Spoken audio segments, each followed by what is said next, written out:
रख सकते हैं।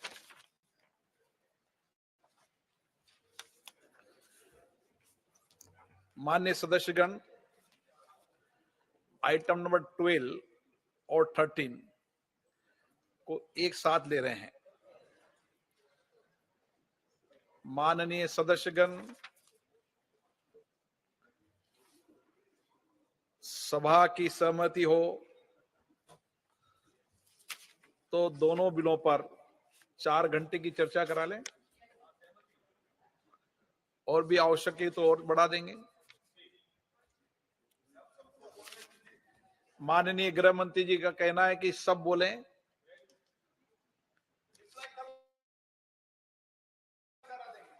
कल रिप्लाई करा देंगे। सर्वदता है कि सबको बोलने का पर्याप्त अवसर, पर्याप्त समय सदन में मिलता है। सदन चलता है तो अच्छा लगता है, इसलिए मैं पुनः आग्रह करता हूं कि सदन में मर्यादा, अनुशासन बनाए रखें, चर्चा करें। कल बिजनेस एडवाइजर कमेटी की मीटिंग में भी सभी दलों ने सहमति व्यक्त की है कि संसद का नया सत्र के अंदर और इस नए भवन के अंदर हम तख्तियां, प्ले कार्ड लेकर नहीं आएंगे, और मुझे आशा है कि सभी दल इस मत से सहमत है। और मैं भी आग्रहपूर्वक कहता हूं कि कोई भी मान्य सदन की मर्यादा, अनुशासन को बनाए रखें। प्ले कार्ड लेकर आएंगे तो मुझे उस माननीय सदस्य पर कार्रवाई करनी पड़ेगी। आइटम नंबर 12 और 13 एक साथ लिए जा रहे हैं। जम्मू कश्मीर आरक्षण संशोधन विधेयक 2023, जम्मू कश्मीर पुनः गठन संशोधन विधेयक 2023। माननीय मंत्री जी।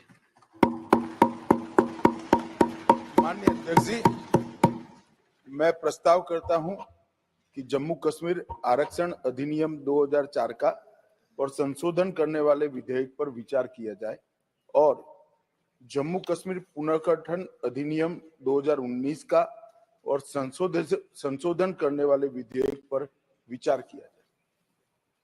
आप कुछ बोलना चाहते हैं? श्री अमर सिंह जी। बहुत बहुत धन्यवाद स्पीकर साहब।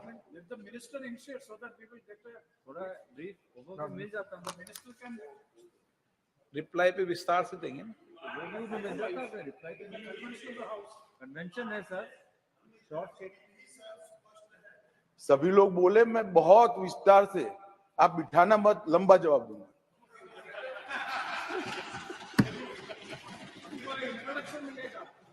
नॉर्मली इंट्रोडक्शन हो चुका है बिल का। माननीय अमर सिंह जी।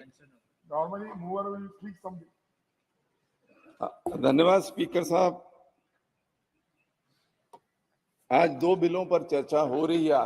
एक तो जम्मू कश्मीर रिजर्वेशन अमेंडमेंट है, दूसरे में नॉमिनेशंस की अमेंडमेंट है। सर, जो रिजर्वेशन वाला अमेंडमेंट बिल है उसमें तो सिर्फ जो शब्दों का उपयोग है, पहले जो 2004 का बिल है उसमें वर्ड यूज्ड है under privilege classes, weak and under privilege classes, उसको नए बिल में ओबीसी कर दिया है, अदर बैकवर्ड क्लासेस कर दिया है। वो तो इतना ही है। वो सर, ये पॉजिटिव आप अमेंडमेंट ला रहे हैं क्योंकि जम्मू कश्मीर में उस नाम से weak and under privilege classes में उनको रिजर्वेशन सिर्फ 2% थी, और जब वो स्टेट से बाहर, अब तो स्टेट नहीं बची, यूटी है, जब कभी सूबे से बाहर या भारत सरकार की किसी नौकरी को अप्लाई करना चाहते थे तो उनको ओबीसी वाला बेनिफिट नहीं मिलता था क्योंकि नाम डिफरेंट था। तो इसलिए मैं इसको पॉजिटिव अमेंडमेंट मानता हूं और मैं इसका सपोर्ट करता हूं। लेकिन सर, इसमें जो मुद्दा असली है और जब 370 धारा समाप्त करी जा रही थी, तब ये सारी ओबीसी क्लासेस को, जिनका नाम अलग था, weak and under privileged classes, उनसे वादा किया गया था कि आपको जैसे सारे भारतवर्ष में 27% रिजर्वेशन मिलती है, वो आपको मिलेगी। जम्मू कश्मीर में तो अभी 2% मिलती है। तो मैं विनती करूंगा स्पीकर साहब आपको, आपके माध्यम से गृह मंत्री जी को, क्योंकि देखिए नाम तो अच्छा हो गया, बढ़िया है, लेकिन नाम के साथ वो जो उनकी असली मांग है, ये सभी ओबीसी क्लासेस की, और आपने वहां वादा भी किया था, उसका आप क्या कर रहे हैं? क्योंकि सदन को वो जरूर बताइए, नहीं तो नाम चेंज तो हो गया, भारत सरकार में वो नौकरियों में अप्लाई कर पाएंगे, वो सही है, लेकिन जम्मू कश्मीर अब आपके पास है, यूटी है, सेंट्रली एडमिनिस्ट्रेटेड है, 2% रिजर्वेशन को आप किधर लेके जा रहे हैं, वो बहुत मुख्य मुद्दा है। हम निवेदन करेंगे गृह मंत्री जी से आपके माध्यम से कि वो जब भी जवाब दें तो इस बात पे जवाब जरूर दें कि केवल नाम ही चेंज करना है, या ये जो ओबीसी सारे जम्मू कश्मीर के हैं, उनका जो बनता हक है रिजर्वेशन का, वो भी दिया जाएगा। ये पहली बात सर मैं निवेदन करना चाहता हूं। सर दूसरी बात ये है, क्योंकि इसके होने के बाद उनको नौकरियों में, एजुकेशनल इंस्टीट्यूशन में, सभी जगह फायदा होगा, इसमें कोई डाउट वाली बात नहीं, इसीलिए तो हम कह रहे हैं कि अच्छी बात हुई। पर सर जो आज भी एससी एसटी ओबीसी के जो एजुकेशनल इंस्टीट्यूशंस के जहाँ शिक्षा पाने के लिए, जहाँ नौकरी रिजर्वेशन है, लेकिन वो पाने के लिए जो आज वो मुद्दे हैं, वो भी मैं गृह मंत्री जी से पूछना चाहूंगा कि अगर आप ये जम्मू कश्मीर के लोगों को क्या कोई स्कॉलरशिप एजुकेशन का देंगे? उनकी एजुकेशन को आप बढ़ोतरी कैसे करेंगे? वो कमजोर लोग हैं, गरीब लोग हैं, कैसे आप करेंगे? वो मैं आपसे सर सवाल जरूर पूछना चाहता हूं, क्योंकि जो हायर एजुकेशन का इस मुल्क का तजर्बा है, मैं वो केस को छेड़ना नहीं चाहता हैदराबाद वाले को। सर जो एससी एसटी लड़के लड़कियां पीएचडी करते थे, एमफिल करते थे, उनका स्कॉलरशिप या तो बहुत कम कर दिया गया, या करीब करीब बंद कर दिया गया है, वो अब भटकते हैं चारों ओर। तो वो ये जम्मू कश्मीर वालों के साथ भी यही होना है, इसलिए वो मुद्दे को मैं आज रेज करना चाहता हूं, क्योंकि गृह मंत्री जी आप सारी सरकार देखते हैं, आप इसका जवाब जरूर दीजिए कि आप स्कॉलरशिप पे क्या करेंगे, क्योंकि स्कॉलरशिप बहुत बड़ा इशू है, सारे हिंदुस्तान का इशू है, जम्मू कश्मीर का तो है ही है, तो इसलिए मैं इसको रेज कर रहा हूं आपके साथ। और दूसरा मैं ये भी कहना चाहता हूं सर कि आपने जो वादा किया था वहां, अब तो 4 साल हो गए, आप इलेक्शन कब करा रहे हैं? क्योंकि वहां डेमोक्रेसी तो करनी चाहिए ना, आज नहीं कल जब भी है आप इलेक्शन कमीशन का जवाब दे देते हैं। सर जब तक आप गृह मंत्री जी आप नहीं कहेंगे कि नहीं मैं वहां इलेक्शन करवा सकता हूं फोर्सेस के साथ, इलेक्शन कमीशन क्या करेगा? तो आपको उस पर भी बताना चाहिए कि आप वहां डेमोक्रेसी कब दे रहे हैं उन लोगों को, क्योंकि लद्दाख में आपने इलेक्शन करा दिए, अब जम्मू कश्मीर वाले इलाके को छोड़ दिया। तो मेरी बेनती है उस पर भी सर हम लोगों को कोई ना कोई बात बताइए। अगली बात सर जो मैं आपसे करना चाहता हूं, मतलब वो सारे हिंदुस्तान के एक्सपीरियंस से बात करना चाहता हूं, तो जम्मू कश्मीर में भी वही होगा। सर सारे हिंदुस्तान में जो भारत सरकार के इंस्टीट्यूट हैं, जो सेंट्रल यूनिवर्सिटीज हैं, जो आपके आईटीआई और सारे हैं, उसमें सर आज एससी एसटी टीचरों की कितनी भर्ती हुई है? यहां सर लोकसभा में, राज्यसभा में भी जवाब दिया था कि अबाउट 60% पोस्ट खाली पड़ी है। तो सर ये तो नॉमेनक्लेचर तो बहुत अच्छा पॉजिटिव स्टेप है, लेकिन नॉमेनक्लेचर से अकेले में मुद्दा निपटता नहीं है ना, उसके साथ उस लाइन में जितनी बातें जुड़ी हुई हैं उनका सारा का भी तो सोल्यूशन करना पड़ेगा। उनकी पोस्ट रिजर्व कर दी, उनकी भर्ती नहीं हो रही, तो कहां जाएंगे वो? रिजर्वेशन हो गई पर भर्ती नहीं कर रही है। तो सर मेरा कहने का मतलब है इस केस इस क्योंकि आप सारी सरकार चलाते हैं प्रधानमंत्री जी के बाद, तो आपसे जवाब इसलिए मांग रहे हैं कि आप किसी डिपार्टमेंट से भी पूछना तो आप पूछ सकते हो। देखिए, जो स्टूडेंट्स का SC ST OBC का हिंदुस्तान में हालत है वो ये है सर, पिछले कई सालों से जब से ये स्कॉलरशिप सर, इवन जो जनरल पोस्ट मैट्रिक स्कॉलरशिप था वो सर भारत सरकार 100% देती थी, 100%। बहुत सालों से, 30 40 50 साल से। आपकी सरकार आई, आपने 60-40 कर दिया कि हम तो 60% देंगे, 40% स्टेट्स दें। स्टेट्स की तो ऐसी हालत है, वो तो तनख्वाहें नहीं बांट रहे। तो हुआ क्या है कि कॉलेजेस में, स्कूल्स में, हायर इंस्टीट्यूशंस में SC ST बच्चों का नंबर बहुत गिर गया है। मैं सर पंजाब की एग्जांपल बताता हूं, जब आप 100% देते थे तो SC ST स्कॉलरशिप 3.5 लाख से 4 लाख स्टूडेंट्स को मिलता था। 3.5 लाख से 4 लाख के करीब स्टूडेंट्स को पंजाब में ये स्कॉलरशिप, अब सर लेस देन 1 लाख को मिल रहा। तो मतलब क्या निकला? दैट मीन्स पंजाब अकेले में करीब करीब 2-2.5 लाख शेड्यूल्ड कास्ट, वहां ट्राइबल नहीं है, वो स्टूडेंट्स जो हैं वो कॉलेजों से और स्कूलों से निकल गए हैं क्योंकि उनको अफोर्ड करने वाली हालत नहीं है। तो इसलिए सर मैं आपके सामने रेज कर रहा हूं, ये जम्मू कश्मीर में भी इशू बनेगा। तो इसलिए आपसे बेनती है कि जब आप कानून ला रहे हैं तो कंप्रीहेंसिव सर सारी चीजें लाइए, उसके साथ आप हमें सारी चीजें बताइए। यही नहीं, स्टूडेंट्स के जो सुसाइड हो रहे हैं ITIs में, हायर इंस्टीट्यूशंस में, सर उसमें आपकी सरकार क्या कर रही है वो हमें बात बता दीजिए, क्योंकि बहुत सारे सर मुद्दे हैं इस बात पे। तो इसलिए मैं आपकी अमेंडमेंट की तो सपोर्ट करता हूं, लेकिन सर ये मेरी बेनती है कि दूसरे जो साथ जुड़े बुरे मुद्दे हैं A to Z, उन सब का सर आप कोई समाधान करिए और हम लोगों को गाइड करिए। सर जो दूसरा अमेंडमेंट ला रहे हैं जिसमें वो 3 लोग नॉमिनेट करने हैं, उसमें सर मेरा कहना बहुत छोटा सा, मेरी बेनती है उसमें कि सर जम्मू कश्मीर में सर पंजाबी आदमी भी बहुत बसता है, specially in Jammu region, Srinagar में थोड़े कम है।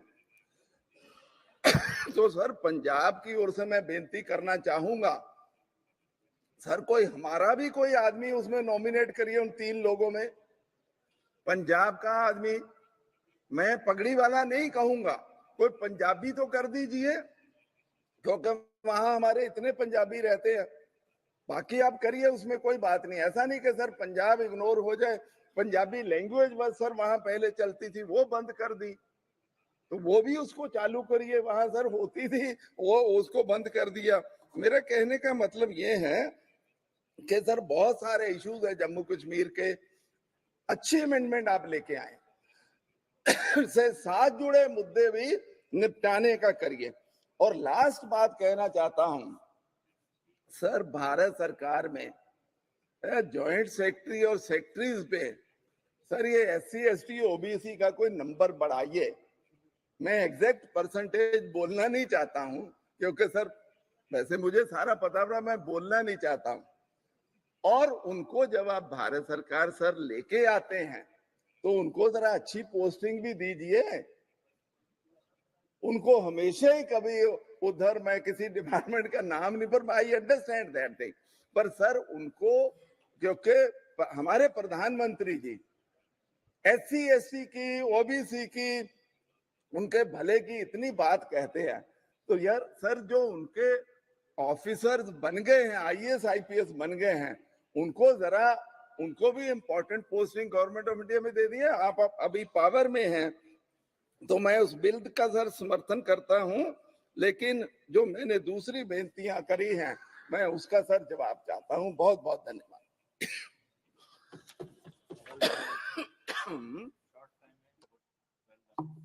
अब दूसरे का तो मुझे पता।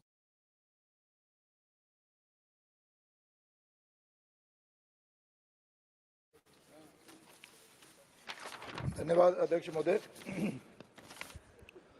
अध्यक्ष महोदय, मैं देश के प्रधानमंत्री नरेंद्र भाई मोदी जी और गृह मंत्री अमित शाह जी का बहुत आभार प्रकट करना चाहता हूं, जिन्होंने ये जम्मू कश्मीर आरक्षण संशोधन विधेयक 2023 और जम्मू कश्मीर पुनर्गठन संशोधन विधेयक को जहां पर लाया है। महोदय, मैं कहना चाहता हूं कि देखिए, जम्मू कश्मीर की जितनी भी ये समस्याएं हैं, ये कोई आज ही डिमांड नहीं आई या आज ही इसकी जरूरत नहीं पड़ी, ये वर्षों से इसकी जरूरत थी। लेकिन स्वार्थ की राजनीति करते हुए यो पहली सरकारें जहां पर रही हैं, उन्होंने जम्मू कश्मीर की तरफ कोई ध्यान जो है वो नहीं दिया। और विशेष तौर पर कांग्रेस जो वोट बैंक की राजनीति करती है, हमेशा से करती आ रही है, लोभ लुभावने नारे भी देती है, लेकिन समस्याओं का समाधान करने की उनका कोई प्रयास जो है वो नहीं कभी भी रहा है। मैं कहना चाहता हूं कि देखिए, जब 19 में धारा 370 हटने के बाद जम्मू कश्मीर को इंसाफ मिला और वो सारी बेसिक सुविधाएं जो जम्मू कश्मीर के लोग जिसके हकदार थे, 70 वर्षों से वंचित थे, वो सारी सुविधाएं भी आज उनको जो है वो मिल रही हैं। और एक के बाद एक वो सारे विधेयक भी, कानून भी जम्मू कश्मीर में लागू हो रहे हैं, जो कि पहले से ही होने चाहिए थे। और आज जिस विधेयक की जहां पर बात हो रही है, ये एक बहुत बड़ा वर्ग है और इसकी बहुत बड़ी एक डिमांड भी थी। और कुछ और भी ऐसे लोग थे जो इससे वंचित भी रह रहे थे।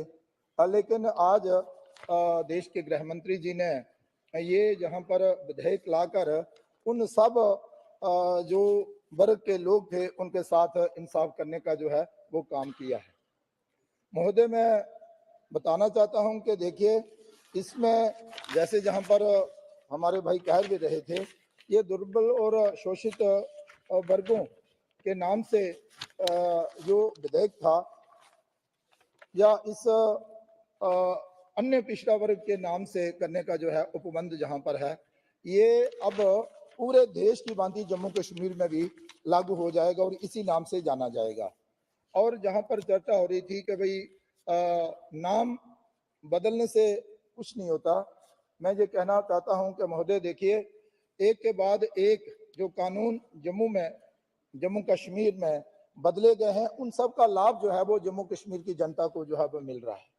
और विशेष तौर पर धारा 370 हटने के बाद वहाँ की माता बहनों को, नौजवानों को और बाकी जो हमारे वाल्मीकि समाज के लोग थे, जो गोरखा समाज के लोग थे, जो हमारे वेस्ट पाकिस्तान के रिफ्यूजीज थे, और उसके अलावा भी कई ऐसे लोग थे जिनको 70 वर्षों तक इंसाफ जो है वो नहीं मिला था। तो जैसे ही ये बदलाव आया तो आज उनको भी वो सारे लाभ जो हैं वो मिल रहे हैं। मुझे पूरी उम्मीद है कि इस विधेयक के पास होने के बाद भी ये सारी सुविधाएं उन हमारे जो अदर बैकवर्ड क्लासेस के भाई हैं उन सबको जो है वो मिलेंगी। और विशेष तौर पर जैसे जहां पर कहा गया कि सेंटर की जो नौकरियां होती थी उनमें भी उनको आरक्षण जो है वो नहीं मिलता था, लेकिन आज ये आरक्षण बढ़ भी जाएगा और सेंटर में भी उनको ये सारी सुविधाएं जो है वो मिलेंगी और बराबर का हिस्सा जो है अब इन हमारे वर्गों को भी जो है वो मिलेगा।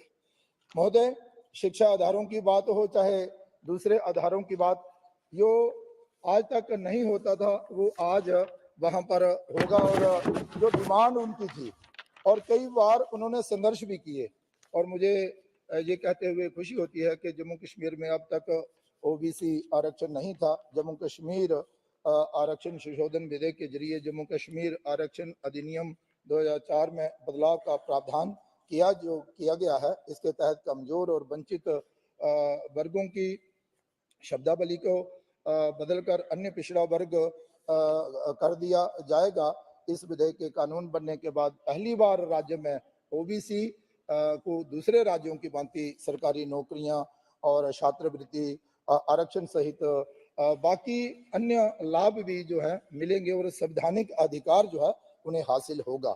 और इसके साथ साथ जहां तक मेरी जानकारी है कि कुछ और ऐसे हमारे समाज के लोग थे, जैसे कि जाट समाज के हमारे जो लोग थे वो भी इस कैटेगरी में जो है वो आ जाएंगे, जिसका कि बड़ी देर पहले से ही उनको जो था इसका इंतजार जो था। महोदय, मैं कहना चाहता हूं कि केंद्र सरकार ने समय समय पर जम्मू कश्मीर की उन्नति और जम्मू कश्मीर के विकास के लिए कदम जो है वो उठाए हैं और एक नहीं अनेकों। जम्मू कश्मीर का चहुमुखी विकास तो हो ही रहा है, लेकिन इसके साथ साथ ही मैं ये भी कहना चाहता हूं कि देखिए, जहां पर बहुत बड़ी तादाद में हमारे विस्थापित जो हैं कश्मीरी पंडित और इसके अलावा भी अधिकृत जम्मू कश्मीर जो पीओके जिसे हम कहते हैं, वहाँ के विस्थापित भी जो हैं वो जम्मू कश्मीर में रहते हैं। और ये भी बहुत बड़ी एक डिमांड लोगों की आ रही थी कि भाई हमें भी कोई मौका जो है वो मिले और हम भी अपनी बात जो है वो रख सकें। इसलिए इस विधेयक में विस्थापितों के लिए भी एक सीट आरक्षित करने का प्रावधान जो है वो रखा गया है और कश्मीरी पंडितों के लिए 2 सीट आरक्षित करने का जो प्रावधान है वो यहाँ पर रखा गया है। तो इससे उनमें एक खुशी की लहर भी है और मैं कहना भी चाहता हूँ कि देखिए, कभी भी किसी की का ध्यान जो है वो इस ओर नहीं गया, लेकिन आज जब केंद्र में जो देश के प्रधानमंत्री नरेंद्र भाई मोदी जी के नेतृत्व में जहां पर सरकार चल रही है, गृह मंत्री जी के नेतृत्व में आप बजाकर उनके साथ इंसाफ जो है वो होने की घड़ी जो है वो आई है।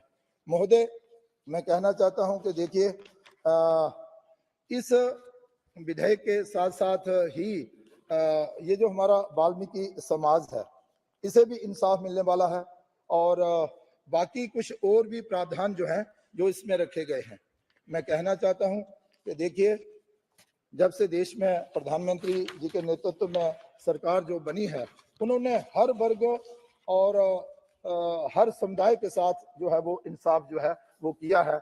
उसी की एक कड़ी में आज जो हमारे कुछ वर्ग जो थे वो पीछे रह रहे थे, उनके साथ भी जो है वो इंसाफ होने जो है वो जा रहा है।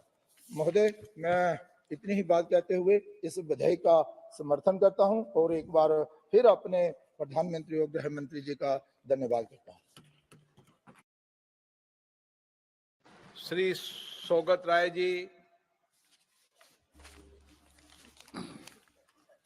Sir, I rise to speak on the 2 bills, Jammu and Kashmir Reservation Amendment Bill 2023 and Jammu and Kashmir Reorganization Amendment Bill 2023.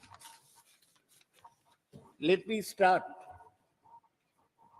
by talking about situation in Jammu and Kashmir since Mr. Amit Shah took over as Home Minister. One of the major steps taken by him was to abrogate Article 370, then convert the state of Jammu and Kashmir into 2 union territories. One Jammu and Kashmir, the other Ladakh. It is the first time in the history of Indian Constitution. Earlier, union territories had been converted into states. And here, Mr. Amit Shah walked the retrograde step or converting a state into union territory. This has never happened before. Now, before I speak on the bill, let me ask him through you, sir, what have you achieved? What have you achieved by taking these retrograde steps? The militancy has not been controlled. Only 2 weeks back, we lost a major, a company commander in the hands of militants. 2 weeks back, and then we lost 2 captains of the army in Kokarnak. So this is the peace that has been brought by Mr. Amit Shah. So what is the change taking place in Jammu and Kashmir? Has investment come in a big way? Has employment been granted in a big way? No. All that is happening is that some cultural and sports events are taking place in Kashmir. And we are showing to the tourists that all is well. But not all is well in the state of Denmark, as Hamlet used to say. All is not well in the state of Jammu and Kashmir. The governor just goes for this cultural and sports events. He does not go to inaugurate factories. He does not go to improve the cultivation of saffron in the valley. The people of many of my friends, including Shatabdi, went to Kashmir recently. He said, Dada, speak about the unemployment in Kashmir. The Kashmiri youth demand employment. Now let me, before I go into the bill, go into the history of Jammu and Kashmir.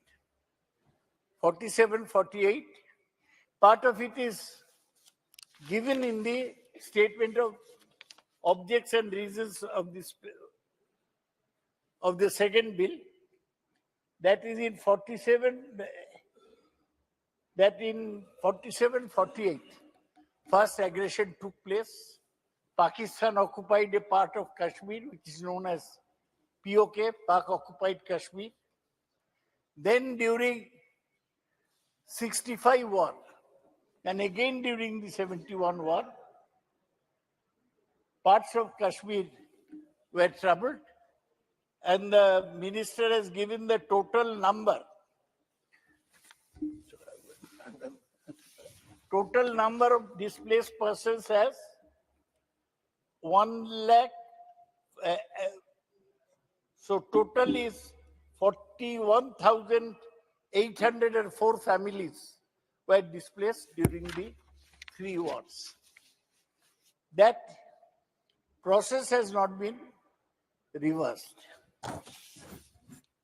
What has happened in Kashmir, due to maybe misgovernance, many acts of commission and omission by the center, Kashmir went into the hands of militants from 89 to 90.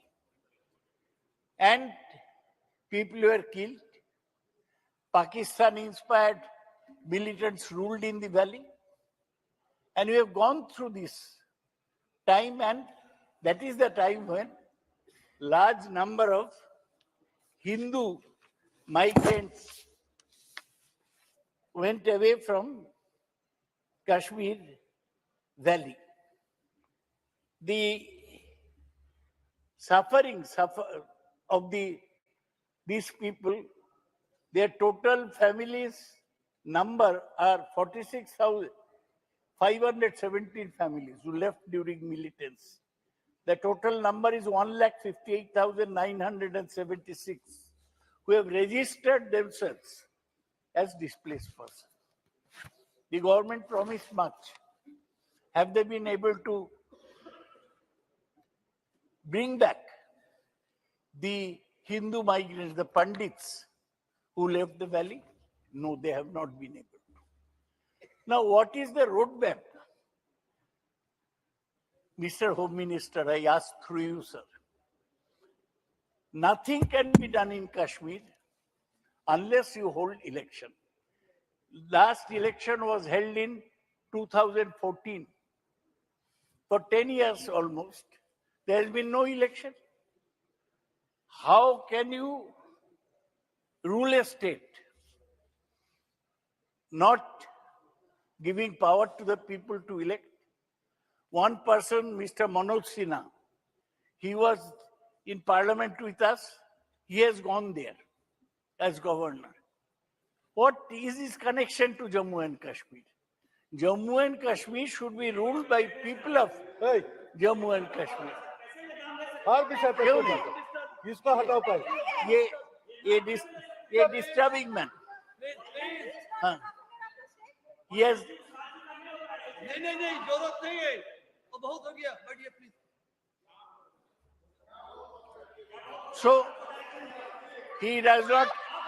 I've read all the directions. बैठिए. He's a disturbing element, sir. नहीं, वो नियम की बात कर रहे Professional हैं. heckler. वो I don't want to listen. वो नियम की बात कर रहे हैं. Muwa is also not in the house. Sir, so my demand is that you announce a time frame for holding elections to Jammu and Kashmir. Now you have promised that there will be a reservation, and the reservation will be changed to for OBCs. Now it is mentioned as weak and underprivileged classes, and you want to change that to other backward classes. That is OBCs. Now there is no state, no assembly. This is a state law. And you are doing the law, making the changes here. You are making a big change. So for first time, from migrant families, they are nominating not more than 2 members, one of whom shall be a woman from the community of Kashmiri migrants, people who belong to Kashmir and who have left. This was suggested, recommended by the Delimitation Commission. And also one member from displaced persons from Pakistan-occupied Jammu and Kashmir. There is no legislative assembly. Why are you making these changes? Have a legislative assembly, then bring these amendments. I do not know what is the hurry. The hurry should be in having elections. I want to state, sir, that the step of the BJP government to abrogate Article 370, abolish the state of Jammu and Kashmir into an union territory and a union territory for Ladakh. I've told you that this is a retrograde step. They did it just to fulfill the BJP's election promise. एक प्रधान, एक विधान, एक निशान, ये सब BJP Shyama Prasad बाबू के समय slogan होता था, उसी को पूरा किए. ये कोई कश्मीर के लोगों के लिए नहीं. Now, Kashmir has been a conflict point. It is India's position that Kashmir is an integral part of India. It's also India's position that the territory of Pak-occupied Kashmir, that should be brought back to us. Does the Home Minister have any time frame as to when he is going to get Pak-occupied Kashmir into India? No. Everything is in the air. He is bringing 2 laws. Sir, Kashmir is called the paradise on earth, the most beautiful valley anywhere. Now, will Kashmir remain only a tourist place? Now we'll have a tourist territory of Jammu and Kashmir, or it will be for the people of Jammu and Kashmir. इस सदन की To have a proper legislative assembly. दादा इस सदन Sir, के sir. एक minute, इस सदन के ज्यादातर माननीय सदस्य मेरी शहर में 370 के बाद कश्मीर गए हैं, तो कश्मीर आज भी वैसा ही है जैसा पहले था.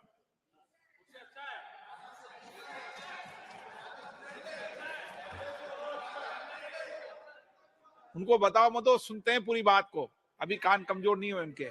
दादा Sir, this is a matter of opinion. This opinion is voiced by those who go to Kashmir as tourists. Oh, Dal Lake, shikaras are so nice. The cherry is blossoming. The apples are there on the trees. What about the people of Kashmir who live in Baramulla, in Anantnag, in Kokarnag, in various places of Kashmir? What is their condition? Kashmir is not for tourists. Kashmir is for the people of Jammu and Kashmir. Give them back, sir.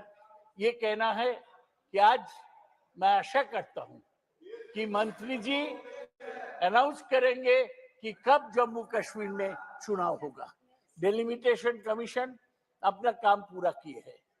आज आप कानून पास कराएंगे कि Kashmiri migrant से 2 लोग आएंगे और displace लोग से 2 लोग आएंगे, ठीक है, लेकिन बोलिए हम जल्द ही जम्मू कश्मीर में लेजिस्लेटिव असेंबली बनाने जा रहे हैं। हम जो किए थे वो हम सोचे थे कि कुछ बनेगा, कुछ बना नहीं। हमने नाकामयाब रहा कश्मीर में शांति लाने को। इसलिए sir, I want to in this discussion, I do not want to oppose these amendments because there is nothing wrong in having 2 nominated members from Kashmiri migrants. But everything is wrong in the government's handling of Jammu and Kashmir, particularly Mr. Amit Shah's handling of Jammu and Kashmir. He took it in his hand कि मैं करूंगा जो श्यामा प्रसाद बाबू चाहते थे, मैं 370 को abrogate कर दूंगा, मैं कश्मीर को एक स्टेट को यूनियन टेरिटरी बना दूंगा और वो जगह पिछड़ा रह जाएगा। आज यहाँ बैठ के कश्मीर के लोग बहुत सफर किए हैं। हमारा 2 जंग हुआ था, 65 में, 71 में, 47 में Pakistani Hanadar, they are called, invaders, they captured part of Kashmir. And again, the militants took control of the valley, and because of them, people had to leave. We must restore normalcy in Jammu and Kashmir. Give back. We want to see elections take place there. We want to see a nationalist person like Farooq Abdullah again occupy the chief minister's chair. Only then will Kashmiri realize their Kashmirian.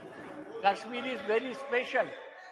Kashmir is very special because उनका एक अलग कश्मीरियत है। वहाँ कोई हिंदू मुसलमान का झगड़ा नहीं है। ये आप मत लगाइए यहाँ पर। कश्मीर कश्मीरी को कश्मीरियों से चलाया जाए, दिल्ली से नहीं, और दिल्ली से भेजा गया गवर्नर से नहीं। मैं यही बात ये 2 कानून के बारे में बोलने चाहता हूं। अमित शाह आज मान ले कि उनका जो कोशिश था कश्मीर में नया कुछ दिखाने का, जब जब फूल खिले, फूल खिलाने का, वो नाकामयाब रहा। कश्मीर फिर लोकतंत्र का रास्ता पर चले, ये मांग करके मैं अपना छोटा सा भाषण समाप्त करता हूं। जय हिंद। करता था, दादा पश्चिम बंगाल से आते हैं, उन्होंने श्यामा प्रसाद मुखर्जी जी का नाम तो लिया, लेकिन मुझे उम्मीद थी शायद उनके बलिदान के बारे में भी कुछ बोलते, कि उन्होंने बलिदान करना पड़ा तब जाके कश्मीर में बदलाव आया। आपको जरा सोचना चाहिए कि आप ये बात आज की कर रहे हैं, क्या हालत रही है कश्मीर की, किस तरीके से आप लोगों के शासन में जब आप समर्थन करते थे यूपीए को और कांग्रेस को, क्या हालत बना के रखी थी आपने कश्मीर की। आपने नेशनलिस्ट लीडर की बात की, नेशनलिस्ट लीडर के नीचे क्या हालत थी, कश्मीर में कितने लोग मरते थे, कितने मेजर रोज मरते थे, कितने आतंकवादी वहां पे घुसे हुए थे, उसका तो जिक्र करना चाहिए था दादा। श्रीमती बीवी सत्यवती। आपको बोलने का मौका देंगे पूरा, अगर आप बोले। अध्यक्ष जी, बदलाव इतना ही है, पहले पथराव होते थे, लोगों को मारा जाता था, आज कोई पथराव 370-35 के बाद नहीं हो रहा है। 2011 की घटना बताता हूं, नेशनल कॉन्फ्रेंस की सरकार थी, तिरंगा झंडा में नहीं फहराने दिया, जेल में डाला था 2 विपक्ष के नेताओं को, लोकसभा के भी और राज्यसभा के। लेकिन आज लाल चौक पर भी क्या, कश्मीर की गली गली में तिरंगा झंडा फहराया जाता है। ये बड़ा बदलाव देखने को मिलता है। अगर और उदाहरण चाहिए तो और भी मिलेंगे, अब इस पे चर्चा होगी। लेकिन कलकत्ता में वहां पर बैठकर विकसित भारत की यात्रा को ना निकालने दिया जाए। देश में जो विकास नरेंद्र मोदी की सरकार कर रही है, उन गाड़ियों को वहां पर बंद कर दें और आप जेल में डाल दें। ये आपने बंगाल को क्या किया है, ये सुधार कश्मीर में हुआ है, जो बंगाल को आपने बिगाड़ने का काम किया है। बीवी Satyavati. Thank you speaker sir.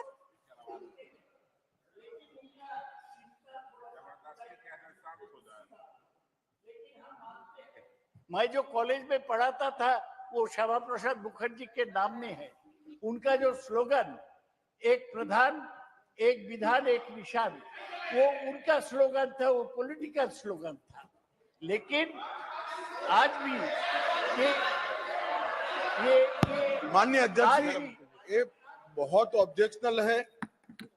इस एक देश में एक निशान, एक प्रधान और एक संविधान, ये पॉलिटिकल स्टेटमेंट है। मुझे लगता है दादा उम्र हो चुकी है। एक देश में 2 प्रधानमंत्री कैसे हो सकते हैं? एक देश में 2 संविधान कैसे हो सकते हैं? एक देश के 2 झंडे कैसे हो सकते हैं? वो गलत है। जिन्होंने भी ये करा था उन्होंने गलत किया था। नरेंद्र मोदी जी ने इसको सुधारने का काम किया। आपकी सहमति ना सहमति से क्या होता है? पूरा देश चाहता था। और ये चुनावी नारा नहीं है, हम 1950 से कह रहे थे, एक देश में एक निशान, एक विधान और एक प्रधान होना चाहिए, 2 नहीं चलेंगे, और हमने कर भी दिया। श्री बीवी सत्यवती, श्रीमती बीवी Satyavati. Thank you, Speaker sir. Thank you, Speaker sir, for giving me an opportunity to speak on this very important bill, Jammu Kashmir Reservation Amendment Bill 2023. Speaker sir, Jammu Kashmir Reservation Amendment Bill 2023 substitutes weak and underprivileged classes with other backward classes as declared by the Union Territory of Jammu and Kashmir. The definition of weak and underprivileged classes is deleted from the Act. So this is done to remove the confusion amongst competent authorities issuing certificates to eligible persons due to differences in such nomenclature. Speakers are inclusion in education and employment. So now with less confusion, the state can work towards lifting the literacy and also employment opportunities for other backward classes and empowering the communities to a brighter future and an opportunity to come out of poverty. So Speaker sir, from YSR Congress Party, under the dynamic leadership of Sri Y.S. Jagan Mohan Reddy Garu, a few suggestions from our party. So one is conducting caste census. It's a current and comprehensive census detailing the population of other backward classes, OBC, is indispensable for effectively implementing development schemes aimed at the marginalized masses in various states and union territories. And conducting a fresh OBC census should be the initial step towards the welfare of the community. So there needs to be qualitative and quantitative data to understand how our schemes aimed at OBCs are benefiting them. Speaker sir, as I speak, from the state of Andhra Pradesh, under the dynamic leadership of our Honorable CM Sri Y.S. Jagan Mohan Reddy Garu, so we are in the process of conducting its own caste census within the state. Backward castes in the Andhra Pradesh constitute nearly 50% of the population with 139 subcastes. The goal of a caste-based census is to offer clarity on several aspects, such as the distribution of population among different castes and subcastes, and understanding the socio-economic status of the most backward castes, which will help the government to plan and maximize the outcomes of the policies and welfare programs. Sabhapati ji, setting up of a dedicated ministry for other backward castes. According to the National Sample Survey, the OBC population is at 41%. To accommodate all the needs and necessities of the OBC community, we should consider setting up of a central ministry for other backward castes as we have for SCs and STs. So the Ministry for OBCs can do wonders in the centralized planning of policies and welfare schemes for OBC communities, which uplift the community socially and economically. So this ministry can also serve as a place where the OBCs can raise their grievances, avail benefits such as scholarships, and also have the task to ensure the OBC reservation is being followed in letter and in spirit all across the country. I request the Honorable Home Minister Ji to look into this aspect. And the third point is reservation in state legislative assemblies. So urge the central government to move towards the idea of having reservations for OBC communities in state legislative assemblies also.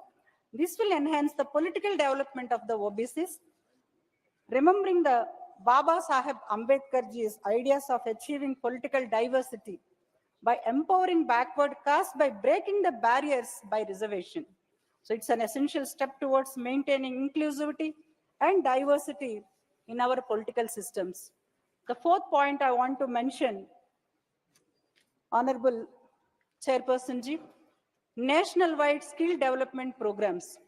According to the National Sample Survey, the OBC population is at 41%, while there are currently numerous schemes in place aimed at enhancing the education of OBCs and providing valuable resources like scholarships, the apparent absence of national schemes addressing skill training programs is there.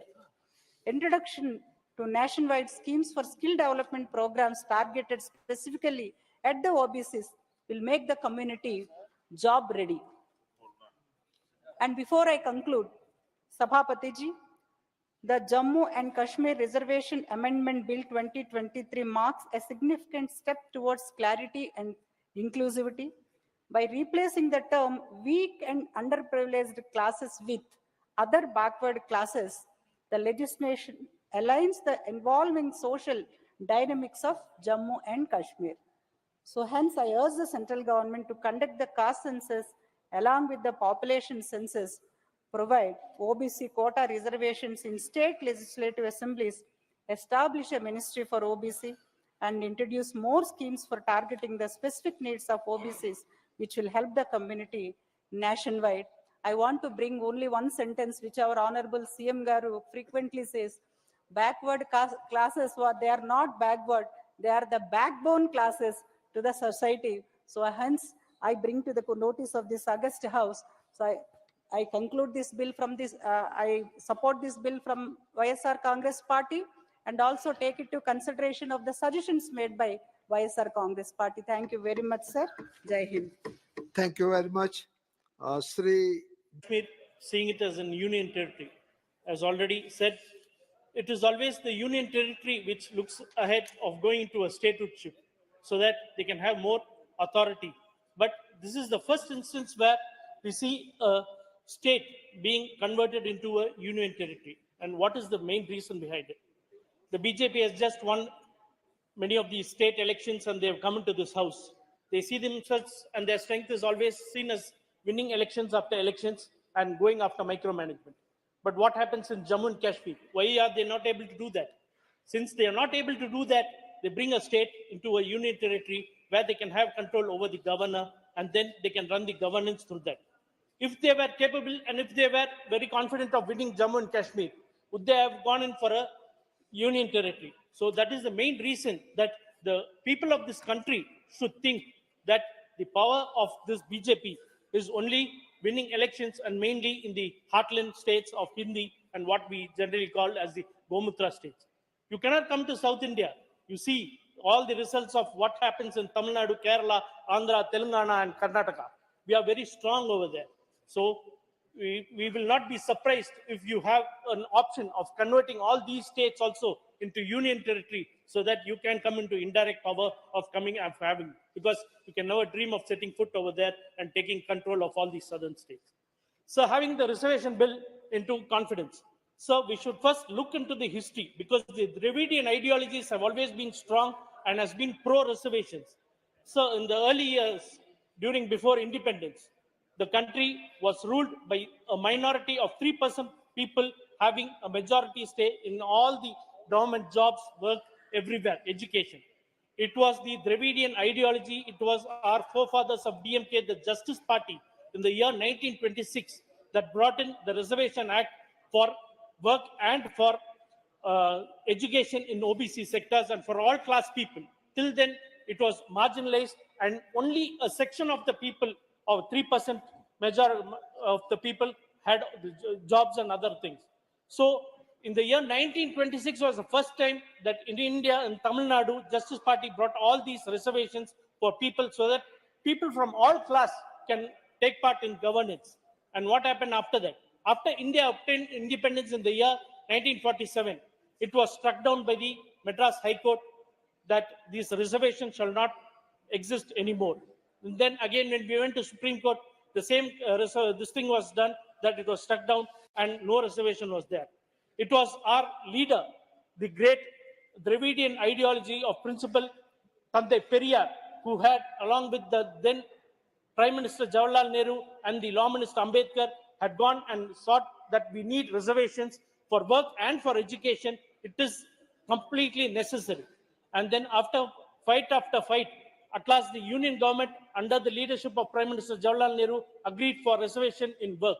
But then Tandai Periyar and our leaders then struck it down. They said that if you give reservation only in work, who is educated? It is again only those people who are educated, that 3% of the society will again get work. So they again fought. They had many other protests. And then at last, in the year 1951, the first amendment of this parliament, the first amendment of the constitution after it was formed, it was then declared that the first amendment, that there will be reservation given for both work and for education. And that is how education and work has come, and reservation had come into place. And so many people, so many lakhs of people have come into governance and other places, so that we have a very good this thing.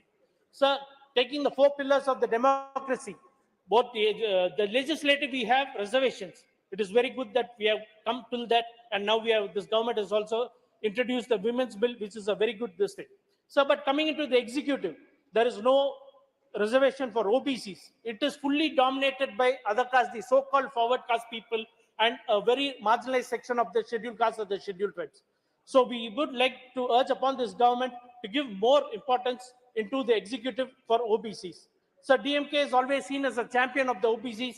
In the recent 27% of the medical quota OBCs, it was our government that had gone court after court and got the final verdict in Supreme Court, so that we could have the 27% OBC quota, not only for Tamil Nadu, but for the whole of India. And it is only after our Chief Minister, Mr. M.K. Stalin, he is seen as the hero of the OBCs. Sir, again, coming to the judiciary. In judiciary also, it is fully dominated by people of the so-called forward caste. There is not a reservation for OBC. And so that reflects on the judgment of the cases too. And so we also ask and request the government, through you, Chairperson, sir, to urge upon the government to bring in reservations for OBC in the judiciary also. So coming into the Jammu and Kashmir, they have brought in this bill reservation, saying that, sir, Tamil Nadu has a very good rapport and relationship with Jammu and Kashmir. During the emergency days, the father of Mr. Farooq Abdullah, Mr. Abdullah was held in Tamil Nadu. He was safeguarded in Tamil Nadu by our Chief Minister, the then Chief Minister Kalanjar Karnanidhi. And still in memory of that, in Kodaikanal, we have Mr. Abdullah's guest house still as a very renowned and a very sacred place over there. And when the Article 370 was brought, it was our leader, Mr. M.K. Stalin, who had brought all the allies and fought against this very government in the heart of Delhi, and we voiced out. So Tamil Nadu and Jammu and Kashmir always has a very good relationship. So here they say that the governed by Reservation Act, because the legislation of J&K is not in place. Why is J&K legislation not in place? It is because of this government. And what is to be enacted by the state is now being enacted by this very house of the parliament. And sir, we would also like to make a very sincere request that the caste census, which has been pending for a very long time throughout the country, it should be conducted at once as demanded by our Chief Minister, Mr. M.K. Stalin. And sir, we told what are the struggles that we have got for OBC, but we see this government just handing over by a golden platter the economical weaker section 10%. So nobody has fought for it, nobody has asked for it, nobody has protested for it. But this government is seen in appeasing the forward caste, and but the same quota, the same marks for an OBC, SC or ST is much, much higher than what is being handed over to the economical weaker section of 10%. So we request upon this government to look into that EWS section and to give in more quota for the OBCs and to conduct a caste census at the earliest for this thing. So thank you for giving me this opportunity. Thank you very much. Shri Kausalendra Kumar ji.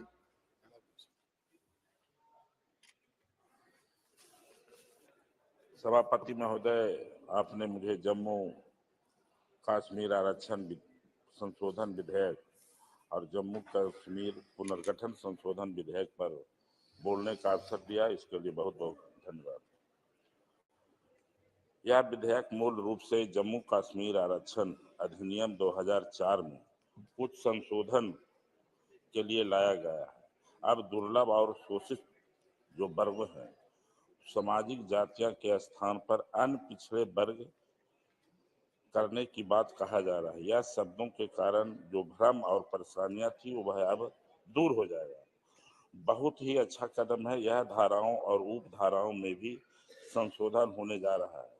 यह सब उपयुक्त प्रक्रियाओं का पालन करने के साथ होने जा रहा है। अनुसूचित जातियां एवं जनजातियां की सूची में भी कई जातियों को शामिल किया जा रहा है, जो राज्य की मांग के अनुरूप है।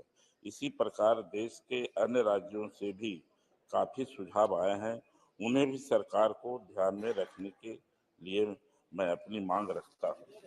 जम्मू कश्मीर के करीब 16 जातियां और लद्दाख क्षेत्र से 12 जातियां अब अनुसूचित जाति में शामिल हो जाएगी। यह राज्य के लोगों के लिए काफी फायदेमंद है। लेकिन माननीय मंत्री जी से भी मेरा अनुरोध है कि जिस तरीके से जब तक जनगणना नहीं होता है तब तक दलित पिछड़ों को, अगड़े को, जो आर्थिक स्थिति उनका कमजोर है, वो आरक्षण का लाभ नहीं ले पाएंगे। मेरा यह भी सुझाव है कि देश भर में जातीय जनगणना होना चाहिए, जिससे लोगों का इसका लाभ मिल सके। दूसरा संशोधन जम्मू कश्मीर पुनर्गठन संशोधन जो 2019 में कुछ संशोधन का प्रस्ताव रखती है। सरकार 2019 में जम्मू कश्मीर को इस अधिनियम द्वारा 2 भागों में बांटकर केंद्र शासित राज्य बना दिया था। धारा 370 समाप्त करने के समय माननीय गृह मंत्री जी साफ साफ कहे थे कि जल्द से जल्द जम्मू कश्मीर में प्रजातांत्रिक तरीके से सरकार का गठन होगा और राज्य का दर्जा दिया जाएगा। परंतु 5 साल होने वाला है, वहां की स्थिति पहले की तरह ही है। परिसीमन कार्य हो चुका है। जम्मू कश्मीर में 107 विधानसभा सीटें से बढ़ाकर 114 हो गई और उनमें 9 सीट अनुसूचित जातियों के लिए आरक्षित है। 3 नामित भी होंगे। अब कुल 117 सीट होने वाली है। यह सब तो ठीक है, किंतु जम्मू कश्मीर की जनता अपने लोकतांत्रिक अधिकारों से अभी तक वंचित है। G20 में भी जम्मू कश्मीर का इस्तेमाल हुआ, किंतु सरकार की वहां राज्य का दर्जा देने की बात पर चुप्पी समझ में नहीं आ रही है। जम्मू कश्मीर में समस्याएं ज्यों क्या त्यों बनी है। आतंकी घटनाएं भी घट रही है। कश्मीरी पंडितों की हालत तो और दयनीय है। सरकार द्वारा कहा गया था कि वहां के विस्थापित कश्मीर पंडितों को जल्द से जल्द वापस लाया जाएगा। आप बताएं कितनी कश्मीरी पंडितों को वापस लाया है?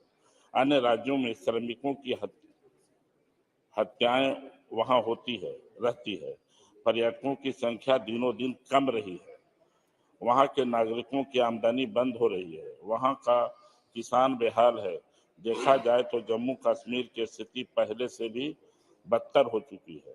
केंद्र सरकार वहां के नागरिकों और राजनीतिक पार्टियों के साथ सलाह मशवरा करके राज्य में कानून व्यवस्था की स्थिति को बहाल करने की प्रक्रिया का प्रारंभ करे। जम्मू कश्मीर में पूर्ण राज्य का दर्जा दिया जाए और मेरा सुझाव होगा कि वहां चुनाव जल्द से जल्द कराया जाए, तभी लोकतंत्र बहाल हो सकता है। धन्यवाद। बहुत बहुत धन्यवाद। श्री महेश साहू जी। अधिष्ठाता महोदय, आज reservation Jammu Kashmir reservation bill उपरे आगत करबा पई मो दल ए कार्यक्रम रे कहबा पई सुजोग देछि। सेति दल को धन्यवाद देवा सहित आपण मते कहिबार सुजोग देथिबारु मु आपण को बधाई जनाउछि, धन्यवाद जनाउछि। उक्त प्रसंग रे आलोचना रे भाग नै बिल टी डिलिमिटेशन कमिटी को सुपारिश करबा पई उद्य अटे। सम्माननीय सभापति महोदय, जम्मू काश्मीर 21 नवेम्बर 2018 रे भंग करा जायथिले मध्य अद्यावधि यार पुनर्बार निर्वाचन परिप्रेक्षी मुहां पई सुजोग के सृष्टि करि नथिले, किंतु आज से दिन ठारू आज पर्यंत कौन प्रयास बा उद्यम बोधहुए होई नहीं। साधारण जनता, नागरिक, बुद्धिजीवी, युवक युवती समस्ते उक्त भावनार आशा राज्यर मौलिक समस्या को राष्ट्रीय गणतांत्रिक व्यवस्था माध्यम केंद्र बा राज्य दृष्टि आकर्षण करने को आज समय आसी। प्रत्येक भारतीय परी जम्मू काश्मीर नागरिक एक सुजोग पाइबा उचित। एवं एथिरे जेतेबेले 370 धारा बाद कराइथिला, केंद्र सरकार एक साहसिक पदक्षेप नहीं से समय गोटे नजर दबा दरकार। 370 धारा लागू होता बेले को व्यवस्था प्रति समानकर नजर थिला। आज जेतेबेले एससी शेड्यूल कास्ट को देला बेले एसटी को मध्य सुजोग दिया जाय नहीं। अदर बैकवर्ड क्लासेस अदर राज्यर अनेक राज्य कमिशनर विशेषकर राज्य ओडिशा प्रदेश रे माननीय मुख्यमंत्री श्रीजुक्त नवीन पट्टनायक ओबीसी कमिशनर गठन करी तार कमिशनर मेंबर भी मध्य प्रतिष्ठा करिसंती। एवं आगामी निर्वाचन रे जेतेबेले आमे विचार करूथलो एक देश में 2 प्रधान नहीं चलेगा, ए प्रकार विचार करी 370 द्वारा बाद कला परे आज एससी ओबीसी एससी एसटी एमन को को सुजोग दिया जेतेबेले माननीय मंत्री ए बाबद रे प्रसंग रे उल्लेख करिवे ता स्पष्ट भाव रे जणेमे। कारण माननीय मुख्यमंत्री ओडिशा श्रीजुक्त नवीन पट्टनायक अदर बैकवर्ड क्लास और सोशियली एजुकेशनली बैकवर्ड क्लासेस पई स्पष्ट भाव रे निर्धारण करी कमिशनर नियुक्त करिसंती। रिटायर्ड जज जस्टिस रघुनाथ विश्वाल एवं तार मेंबर भी अच्छे नवनीत रथ एवं मिस मिताली चेनारा एवं प्रशांत कुमार पात्र यही करने सहित राज्य गणतंत्र सहित प्रदेश देशर माननीय मंत्री ए बाबद स्पष्ट भाव में उल्लेख कले जम्मू काश्मीर विश्वास सहित ग्रहण करेंगे। धन्यवाद। जय जगन्नाथ। धन्यवाद। श्री मलुक नागर जी।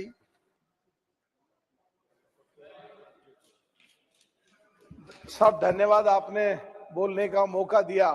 और ये देश के लिए एक बहुत महत्वपूर्ण बिल है, क्योंकि पूरे वर्ल्ड की नजरें जम्मू कश्मीर पे लगी हैं। और 370 के बाद खास करके तो जो पिछले 68-70 सालों से इन्हें कुछ दिया नहीं, जो वहां के जो एसटी में जो गुजर मुसलमान हैं या जो गुजर बकरवाल हैं, तो इनको पिछले दिनों इनकी वोट ले ली जाती थी, रिश्तेदारियां कर ली जाती थी और देने के नाम पे इनको कुछ होता नहीं था, जितनी भी पिछली सरकारें रही हैं। तो 370 हटने के बाद इनको जो सुविधाएं दी, मुझे लगता है कि जो आज मौजूदा सरकार है उन्हें पूरा रिसर्च कराया, चाहे कारगिल के समय था, चाहे 1947 के समय था, चाहे 1952 के समय था, जितने भी पाकिस्तान और हिंदुस्तान की लड़ाइयां हुई, जितने भी उग्रवादी हमारे देश में घुसते थे, उनको बगैर तनख्वाह लिए हुए सरकार से और सरकार के सिपाही की तरह वहां के जो गुजर मुसलमान है, जो गुजर बकरवाल है, उन्होंने जो लड़ाइयां लड़ी, उसको ध्यान में रख करके सरकार ने इनको जो आरक्षण की सुविधा दी। दिल से मैं सरकार का इसके लिए धन्यवाद देता हूं, सराहना करता हूं और भर्त्सना करता हूं जो पिछले 68-70 सालों में इनको कुछ दिया नहीं गया था। तो मैं एक चीज आज कहना चाहता हूं, जो पीओके से लेके आ रहे हैं उनको कुछ भी सुविधा दो, बहुत ही अच्छी बात है। और जो गरीब लोग हैं, कश्मीरी पंडित हैं, उनको भी सुविधा दो, ये भी बहुत अच्छी बात है।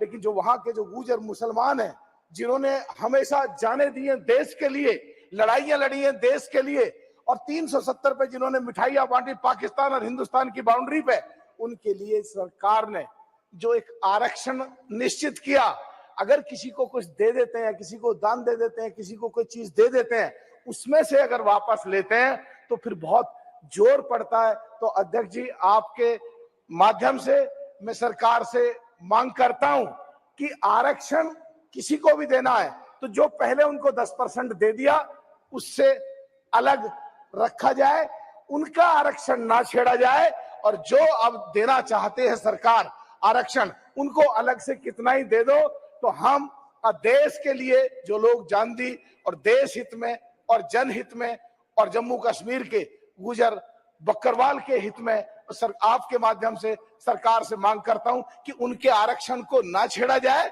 अगर सरकार को कोई आरक्षण देना भी है तो अलग से उनको कितना ही भी आरक्षण दे दो, पर उनका कम ना करा जाए। बहुत बहुत धन्यवाद साहब। धन्यवाद जी। श्रीमती सुप्रिया सुले जी। Thank you very much, sir. I stand here on behalf of the Nationalist Congress Party to support the Jammu Kashmir reservation and the reorganization amendment bill, sir. Sir, I have very fond memories as a child about Kashmir. And fortunately, Dr. Saab is sitting right here. And this is actually an opportunity for me to show gratitude to him and his family, who has led this most beautiful part of India. And I would like to read a few lines about Kashmir, sir. From a Sufi poet called Amir Khusrau, he said, if there is paradise on earth, it is this, and it is this. This is how much we all think about Kashmir. Nestled in the foothills of Himalayas, the Kashmir region is a celebrated and esteemed for its ineffable and incomparable aesthetic wonder and charming beauty. Beautiful lakes, acres of Mughal gardens, mighty snow-capped mountains, rich saffron fields, vibrant meadows, crystalline glaciers are just some of Kashmir's natural features and landscape, which are in this poetry, which is the paradise of earth, sir. However, Kashmir's paradise, in many ways, brutally violated, and its peace has been plundered for various reasons, sir. But the flourishing meadows, stark mountains, and the vast fields, motives of freedom, but with hundreds and thousands of military forces scrutinizing Kashmir, freedom feel like a faraway and an elusive force. Nonetheless, beyond each blossoming tulip, flower fields and wild-eyed smile lies a story of Kashmir. Kashmir is essentially a region of stark contrast. It's actually a story of paradoxes. For beauty exists despite of its bloodiness, faith, tenacity, inner peace can be seen in its local residents amid all these activities which have happened in these decades. Fragments of paradise can be found despite the most hellish of horrors. Hope we reignited with all the hope seems to be forsaken. Kashmir is a place that beckons your soul, stirs your spirit, converses with your heart, and dwells in your mind long after your body has departed. So I think Kashmir has really been through a very difficult journey. And administration is something which is continuity. Yes, it has had its red spots, black spots, it has had its moments. And I think unanimously, everybody has contributed to the journey of Kashmir. So I think we can't just isolate one bad story to the glorious part and the contribution in India's development, tourism, growth, beauty story, cultural story of India will be always incomplete without Jammu, Kashmir and Ladakh. So I think now we really need to look at the larger picture. We have to stop being a prisoner of the past and history. Because every time I see the Bharatiya Janata Paksha, I saw the leader speaking, the first person from the treasury bench. I thought he'll enlighten us with what is achieved in the last 4 years. But I couldn't hear much from him, unfortunately. And nor do I want to get into a swinging march, because I genuinely owe a lot to Jammu and Kashmir and Ladakh, because it has given me my finest happy family moments, which I ever have to look back in my life of my 5 decades, would be all connected to Jammu, Kashmir and Ladakh. Sir, I absolutely welcome the decision and the reservation decision taking. But I would like to suggest to the Honorable Home Minister, who's been so large-hearted about this reservation in Jammu and Kashmir, I would like to make a suggestion to him that instead of bringing piecemeal programs about reservation, why doesn't he bring a comprehensive bill pan-India about reservation. The state where I come from, sir, Maharashtra, today is having huge challenges with Maratha, Dhangar, Lingayat, and Muslim reservation issues, pan-Maharashtra. The same thing resonated in Makbul's Bhai's speech in Uttar Pradesh. In Rajasthan, the same. So why doesn't this entire house sit together, put their minds together, and find amicable solution in the larger interest of this nation, be on a discussion of reservation for all faiths? So when it comes to my state, it's about Maratha, Lingayat, Dhangar, और मुस्लिम समाज की आरक्षण की बहुत बात हो रही है. So I was just trying to connect the two dots and see if you can do it in Jammu Kashmir. Why cannot be applicable to my state, which is actually burning right now? So this is something I would like to put forward in front of the Honorable Home Minister. I would like to ask the Honorable Home Minister, who I remember his speech. It was when he said it in the old Parliament building. He told us his dream and his plans for Jammu Kashmir, and we were also quite keen on it because who doesn't want peace? So we all thought, and we had put our hopes in him, and hoping that there'll really be a huge change in Jammu Kashmir, the lifestyles of the people. And I would like to ask, and I remember him committing to good investments on the floor of the house in the old building and to elections. Unfortunately, that has not happened. And I would like to put the urban local bodies, which Saugata Babu said in his speech, I would like to take that point forward, that the urban local bodies elections, which were to be held in Srinagar, have been postponed, and the excuse given or the reason given would be delimitation. Now, had they not thought about this before? And 4 साल हो गए sir, delimitation का तो homework पहले भी कर सकते थे. So what is the reason that you want to give them freedom? You want a democratic country. The first message you have to give to the people of Jammu, Kashmir and Ladakh is to have a fair election in that country. So हमारी मांग रहेगी कि पहले आप वहाँ एक election ले लीजिए. This is, I think, really going to be the honest commitment that the Honorable Home Minister made to this nation, and we trusted it. I'm not saying we mistrust him now, but I want to put it on record that we are really hopeful that they walk the talk. The other thing, sir, I would like to highlight is the tourism. I have myself been to Kashmir in the last 3 years once, and clearly the tourism has improved. But let's have some data. Tourism is 7% of Jammu, Kashmir and Ladakh's development story. So if you look at the economy, only 7% is of the entire bowl of Kashmir, if you say. So if only tourism is 7% of the economy, then what about the horticulture? What about the agriculture? What about the changes in climate that are having? हमारे भी किसान दिक्कत में है महाराष्ट्र में because of climate change. The same issue continues to happen in Jammu, Kashmir and Ladakh. So what is there a plan this government has vis-a-vis climate change with agriculture and horticulture, and what are their plans for Jammu Kashmir considering they don't have a government in place? अगर किसी आम आदमी को कुछ मदद लगे तो किसके भाई वो तो LG को नहीं मिल सकता. So what is the plan they have for all these, like kisan ho, yuva ho, mahila ho, like they say that is the new dharma of the BJP. So we really want to see them walk the talk for all these 4 verticals that they are. Unemployment, like Saugata Babu said, unemployment is at its peak in India, and so is it in Jammu Kashmir. So what specific intervention are they doing for unemployment? And one point which is alarming in Kashmir today is electricity. आज धरने हो रहे हर जगह जम्मू कश्मीर और लद्दाख में. श्रीनगर में 10-10 घंटे का पावर कट होता है sir.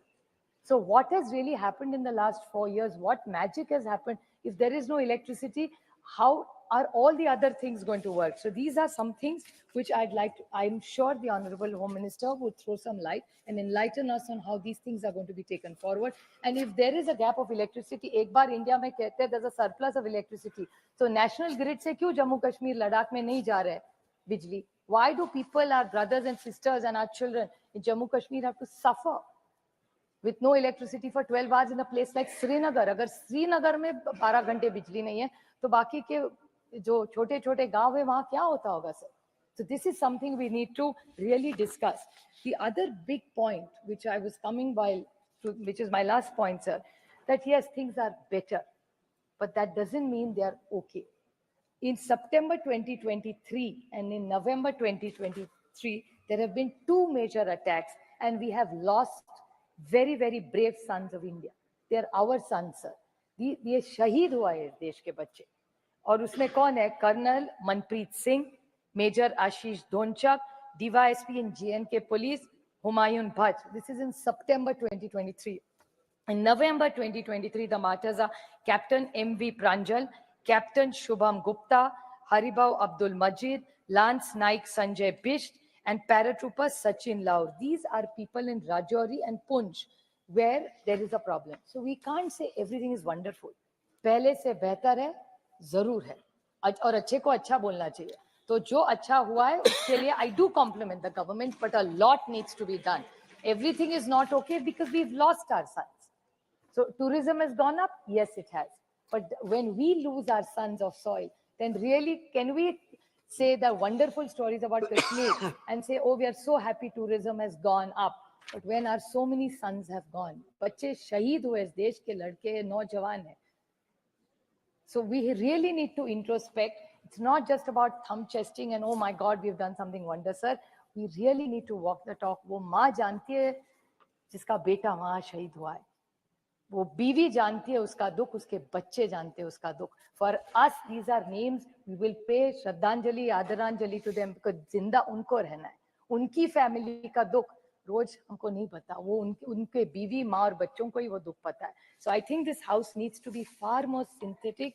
We need to be more empathetic, more compassion towards Jammu Kashmir, and it's not about them versus us.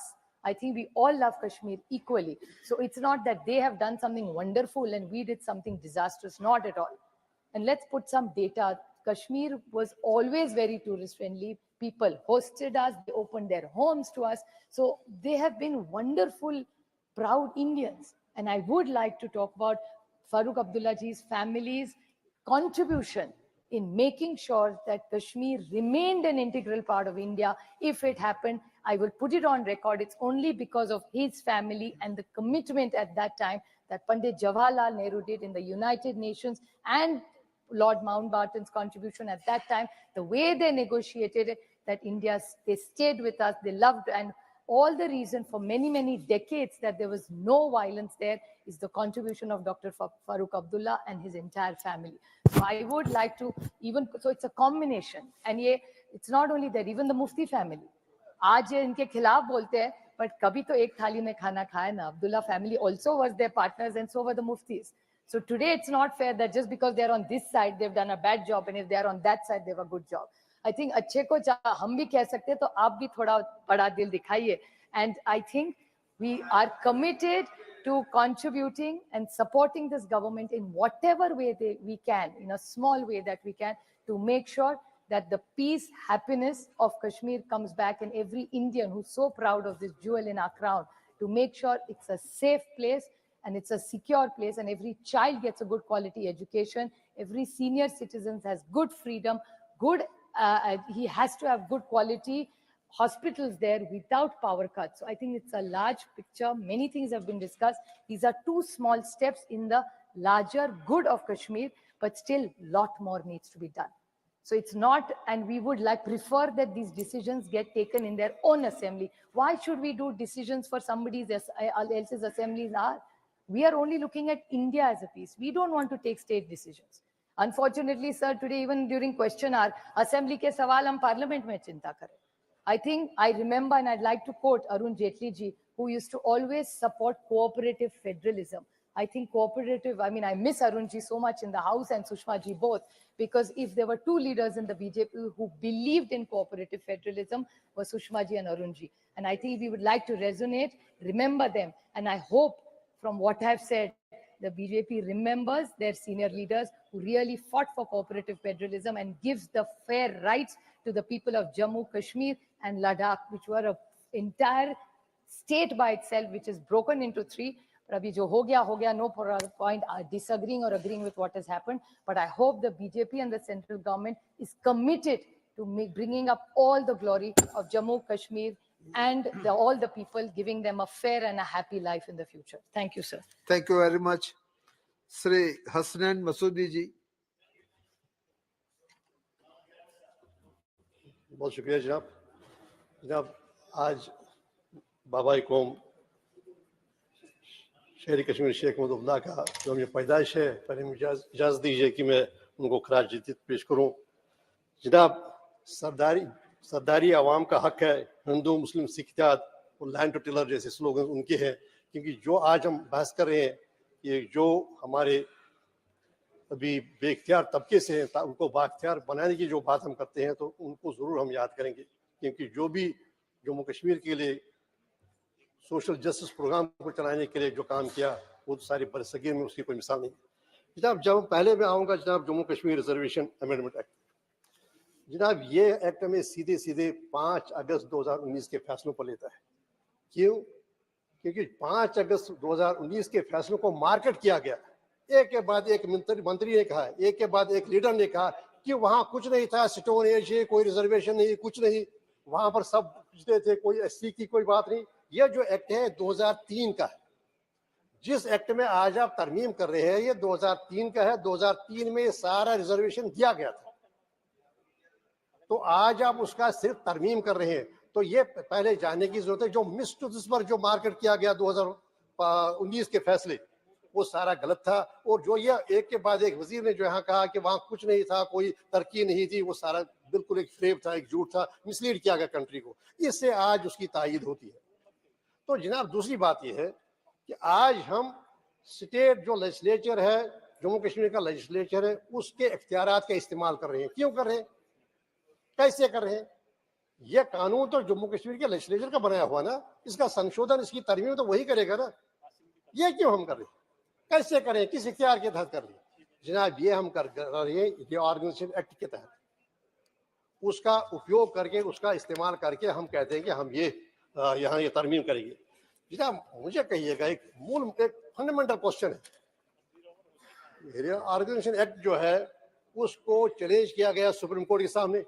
हमने अपनी बहस तमाम की, आपने भी अपनी बहस तमाम की, वहां आपके जो अटॉर्नी जनरल थे उन्होंने बहस की, सॉलिसिटर जनरल थे उन्होंने बहस की, हमने पूरा अपना ये पक्ष रखा कि कैसे रीऑर्गेनाइजेशन एक्ट जो है वो आइन के मुनाफी है, आइन के विरोध में बनाया गया है, कैसे उस आइन को रोनते हुए बनाया गया। जब अगर वहां पर सुप्रीम कोर्ट ने अपना फैसला महफूज रखा है तो क्या ये आपको शोभा देता है कि आप उसी कानून का प्रयोग करें, उसी कानून का इस्तेमाल करें जो जुडिशल सिक्योरिटी में है, जो सुप्रीम कोर्ट ने रिजर्व किया फैसला, सारे दलाइल सुन के हमारी हमने हमारा ये कहना है कि आपके पास कोई इख्तियार ही नहीं है। आपको आर्टिकल 3 के तहत, आर्टिकल 1 के तहत आपको स्टेट के 2 हिस्से करने का, फ्रेगमेंट करने का, यूटीज में डिवाइड करने का कोई इख्तियार है ही नहीं, और ये आपने आइन को रोक कर किया। तो अगर जनाब टॉप कॉन्स्टिट्यूशनल कोर्ट के पास मामला है, होना यह चाहिए था कि हम सब इसका इंतजार, मैं कंटेंट पर नहीं हूं, मैं तरीकेकार पर हूं। ये नहीं कि जो जिस जाति को या जो हमारा जो हिस्सा है, सेगमेंट है, उसको बाइख्तियार नहीं बनाना चाहिए। मैंने पहले हवाला दिया बाबाई कौम का कि उन्होंने कैसे सोशल जस्टिस प्रोग्राम तक 34 लाख कनाल जमीन ट्रांसफर किए और उसमें 70% डॉक्टर जितेंद्र जी मेरी बिल्कुल तायीद करेंगे, जम्मू में एससी को गया। लेकिन बात यह है, एक मूल मंत्र है हमारा विश्वास है आइन पर, तो आइन को रोका जा रहा है। कैसे आप कर रहे हैं? इंतजार कीजिए, सुप्रीम कोर्ट फैसला देगा, कुछ दिनों का इंतजार होगा, वहां से फैसला आएगा, उसके बाद करना चाहिए था। ये पहली बात है। दूसरी बात है कि आप स्टेट के ये छोड़ना चाहिए था, स्टेट असेंबली है ही नहीं। यहां पर वादा किया गया स्टेट को रेस्टोर किया जाएगा, 6 साल से इंतजार कर रहे हैं, 10 साल से कोई इलेक्शन नहीं हो रहे हैं। आप खुद से जवाब पूछिए ना, आपकी एक जिम्मेदारी है, कॉन्स्टिट्यूशनल ऑब्लिगेशन, जो पॉस्टरिटी के लिए आपकी जिम्मेदारी है। देखिए आप जो आपने यहां पर देखिए उनकी तकसीब कर रहे हैं, तो जनाब हर एक को उसका हक मिलना चाहिए, उसके खिलाफ हम नहीं है। लेकिन आप कहिएगा कि आप किस इख्तियार का इस्तेमाल करें। दूसरी बात है, नहीं जी 5 अगस्त के बाद सब ठीक हो गया। अगर सब ठीक हो गया, ये क्या बात है? आप खुद से सवाल पूछे, 10 साल के बाद भी वहां कोई इलेक्शन में होने की हिम्मत नहीं हो रही है आपको। आपने यूएलबीज की इलेक्शन भी नहीं की, पंचायत भी खत्म कर दी। क्या जब हमारे प्रधानमंत्री पेरिस में कहते हैं कि सिक्योरिटी काउंसिल का क्या महत्व है, जब उसकी सबसे बड़ी जमहूरियत उसका हिस्सा नहीं है, उसका मतलब है हमारे देश के साथ, हम उसकी तायीद करते हैं। लेकिन वो कैसे कहते हैं मदर ऑफ डेमोक्रेसी इंडिया, जब 1.5 करोड़ लोगों को 10 साल से कोई हक ही नहीं है। तो दूसरी बात यह है जनाब, दूसरी बात आप कहते हैं कि सब ठीक हो गया।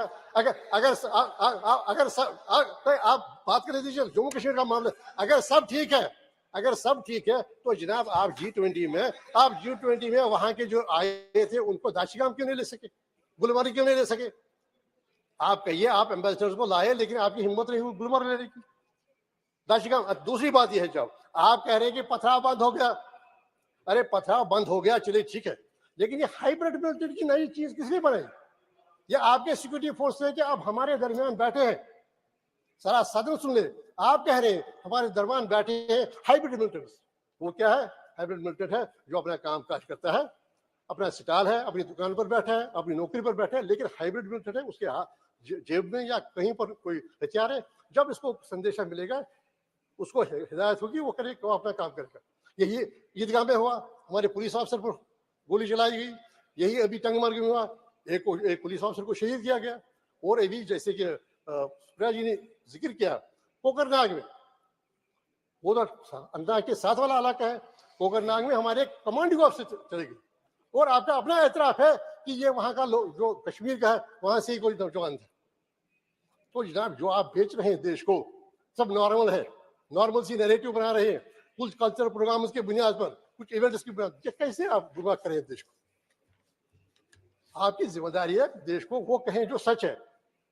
तो जनाब ये रही ये बात, अगर आपने कहा था कि वहां जहां पर ही मैंने सुना, यहाँ पर मंत्री जी कह रहे थे न कोई जूनियर जस्टिस एक्ट है, न कोई रिजर्वेशन है, न कोई एससीज के लिए है। उन्हें मालूम नहीं था कि 70% ऑफ जो लोग थे एससीज थे, उनको लैंड टू टिलर प्रोग्राम के तहत शेर कश्मीर के जमीन फराहम की। तो ये एक बात है। दूसरी बात है, ये रही बात जनाब आपकी जो रिजर्वेशन एक्ट की, आप ले रहे हैं सरकार जो जम्मू कश्मीर के लेजिस्लेचर का इख्तियार है वो इस्तेमाल करें, एक ऐसे कानून के तहत इस्तेमाल करें जो इस वक्त जिसके चैलेंज किया गया है, वो कॉन्स्टिट्यूशनल मॉरलिटी जो है, कॉन्स्टिट्यूशनल प्रॉपर्टी है, वो आप पर लाजिम करती है आप सुप्रीम कोर्ट का लिहाज करें, सुप्रीम कोर्ट का एहतराम करें। सुप्रीम कोर्ट जब तक कोई फैसला नहीं देता तो कोई काम न करे, उस कानून को अमलाने की। ये हो गई जनाब जहां तक रिजर्वेशन की बात। अब ये कहिए असेंबली का ही नहीं, आप कह रहे हैं मैं करूंगा, हम करेंगे रिजर्वेशन। अरे जनाब रिजर्वेशन के जो कंटेंट है बिल का वो तो अलग बात है, लेकिन आप किस चीज का इस्तेमाल करके ये रिजर्वेशन कर रहे हैं? जनाब कहीं पर असेंबली है नहीं, आप कहते 2 सीटें रखेंगे जो हमारे कश्मीर माइग्रेंट्स है और एक रखेंगे पीओके जो हमारे वहां से माइग्रेंट्स है। जब असेंबली नहीं है तो क्या जल्दी है, क्या इजलत है?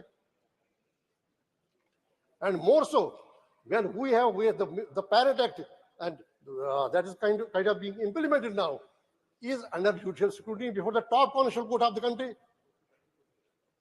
आप अमानता कैसी करते सुप्रीम कोर्ट की, कैसे उसको खातिर में नहीं लाते सुप्रीम कोर्ट को? ये होना नहीं चाहिए था और ये होना नहीं चाहिए। तो दूसरी बात है, अब किसको ये इख्तियार दिया जा रहा है? आप खुद देखिए किसको इख्तियार दिया जा रहा है। इख्तियार दिया जा रहा है एलजी को, वो नॉमिनेट क्यों?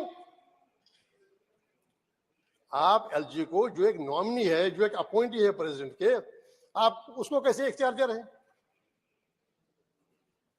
अरे अगर आपने पहले तो मैं फंडामेंटल इसका जो है फंडामेंटल जो है जो बुनियादी है वो बुनियादी में इसको चैलेंज करता हूं। बुनियादी तौर इनके कंटेंट पर नहीं बल्कि इसके तरीकेकार पर जो आप अपनाने जा रहे हैं या अपना रहे, तो उस पर मेरा एतराज है, उस पर मेरा विरोध है। लेकिन अब मतन पर भी चाहिए, क्यों देंगे एलजी को? एलजी नॉमिनेट करेगा, किसके कहने पर करेगा? खुद अपनी मर्जी है। देखिए हमारा जो है वो इशारे दिखा रहे हैं मुझे, क्या नाम है, ठाकुर साहब कह रहे हैं कि नहीं यहाँ से आ जाएगा संदेश।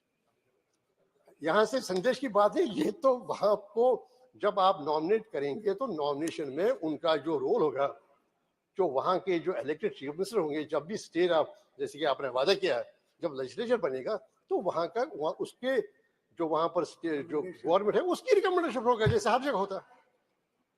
आप ये नहीं, आप इस बात का भी एहतराम कीजिए, हमारी कॉन्स्टिट्यूंट असेंबली का बनाया हुआ आईन अभी नाफिजुल अमल है, जिसके साथ गिरधारी लाल डोगरा मरहूम थे,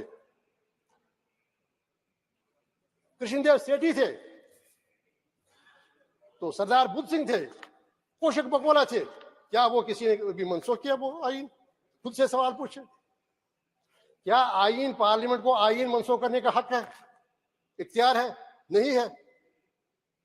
जब बात उठेगी तो उस आईन के तहत भी एक तरीका था कि अगर अनरिप्रेजेंटेड एक सेगमेंट हो तो उसकी कैसे हम उसकी भरपाई करें। और उस आईन को नहीं हुकूमत का नहीं हमारे जो सदर जमहूरिया उनका इख्तियार है, वो क्यों वो कॉन्स्टिट्यूएंट पावर है, एक कॉन्स्टिट्यूएंट पावर के एक्सरसाइज में बनाया गया है आईन। और उस आईन में ही लिखा है ये इंटीग्रल पार्ट होगा जम्मू कश्मीर मुल्क का। तो वो आईन किसी ने डिसेबल तो नहीं किया, वो तो वहीं पर मौजूद है, किसी ने एब्रोगेट तो नहीं किया, आपका इख्तियार नहीं था, कैसे एब्रोगेट करते। तो जनाब जिन वादों पर हमने रिश्ता जोड़ा था मुल्क के साथ, जिन यकीन दहानियों पर हमने जोड़ा था, वो ये था कि आपका एहतराम किया जाएगा, आपकी शिनाख्त का, आपकी कवानीन का, आपका जो इंटरनल जो सिस्टम है उसका एहतराम किया जाएगा। उन्हीं हमने एक महात्मा गांधी के हिंदुस्तान के साथ एक रिश्ता जोड़ा था, यहाँ पर एक सेकुलरिज्म होगा, सोशलिज्म होगा, और ये मूल मंत्र होगा हमारे समाज का। और जब आप कहते कि नहीं, आपने जिसको अपनी उपलब्धि कहा, अपना जो कामयाबी कहा, वही तो हार है। अब मुझे कहिए एक सवाल, हमारी 7 स्टेट्स है, 7 हम कहते हैं नॉर्थ ईस्ट की, वहां पर आपकी पॉलिसी है, वहां पर जो अनसर्टिनिटी है, वो विरोध है, उस विरोध का आप वहां की ऑटोनॉमी स्ट्रेंथन करके आप उसका जवाब दीजिए। होम मिनिस्टर साहब खुद गए वहां और कहा कि मैं उपहार लाया हूं वजीर आजम की तरफ से आपके लिए, मणिपुर को कहा मैं आपके लिए ILP लाया हूं, इन द लाइन परमिट। तो जनाब ये क्या वजह है कि नॉर्थ ईस्ट को वहां का जो तशद्दुद है, वहां की जो अनसर्टेनिटी है, वहां की जो इंसर्जेंसी है, उसको एड्रेस करने के लिए वहां का जो इंटरनल जो उनकी ऑटोनॉमी है वो मुस्तकम कर रहे हैं आप। मैं नहीं जा सकता हूँ नॉर्थ ईस्ट जब तक मुझे परमिट नहीं होगा। अनुराग ठाकुर जी जमीन नहीं खरीद सकते बोडोलैंड में या मणिपुर में, ना मैं खरीद सकता हूँ जब तक वहां की इजाजत न हो, नहीं हम नौकरी के लिए वहां दरखास्त दे सकते। वहां अगर आप स्टंगन कर रहे हैं तो क्या वजह है जम्मू कश्मीर में आप बिल्कुल जम्मू कश्मीर में आप वो तो उससे उसको महरूम ही कर रहे हैं। ये कैसा अप्रोच है, ये कैसा अप्रोच है कि जम्मू कश्मीर में आपकी क्या इसकी क्या वजह है? क्या तनासुब की वजह से, क्या ऐसी और वजह से? अगर आप इस पर आमादा है कि हम बोडोलैंड 10,000 स्क्वायर किलोमीटर देंगे, जहां पर आसाम के चीफ मिनिस्टर को जमीन खरीदने का हक नहीं, हम जमीन खरीदने का हक क्यों छीन रहे जम्मू के निवासी से, जम्मू निवासी से, कठवा से, उधमपुर वाले से, रियासी वाले से क्यों छीन रहे?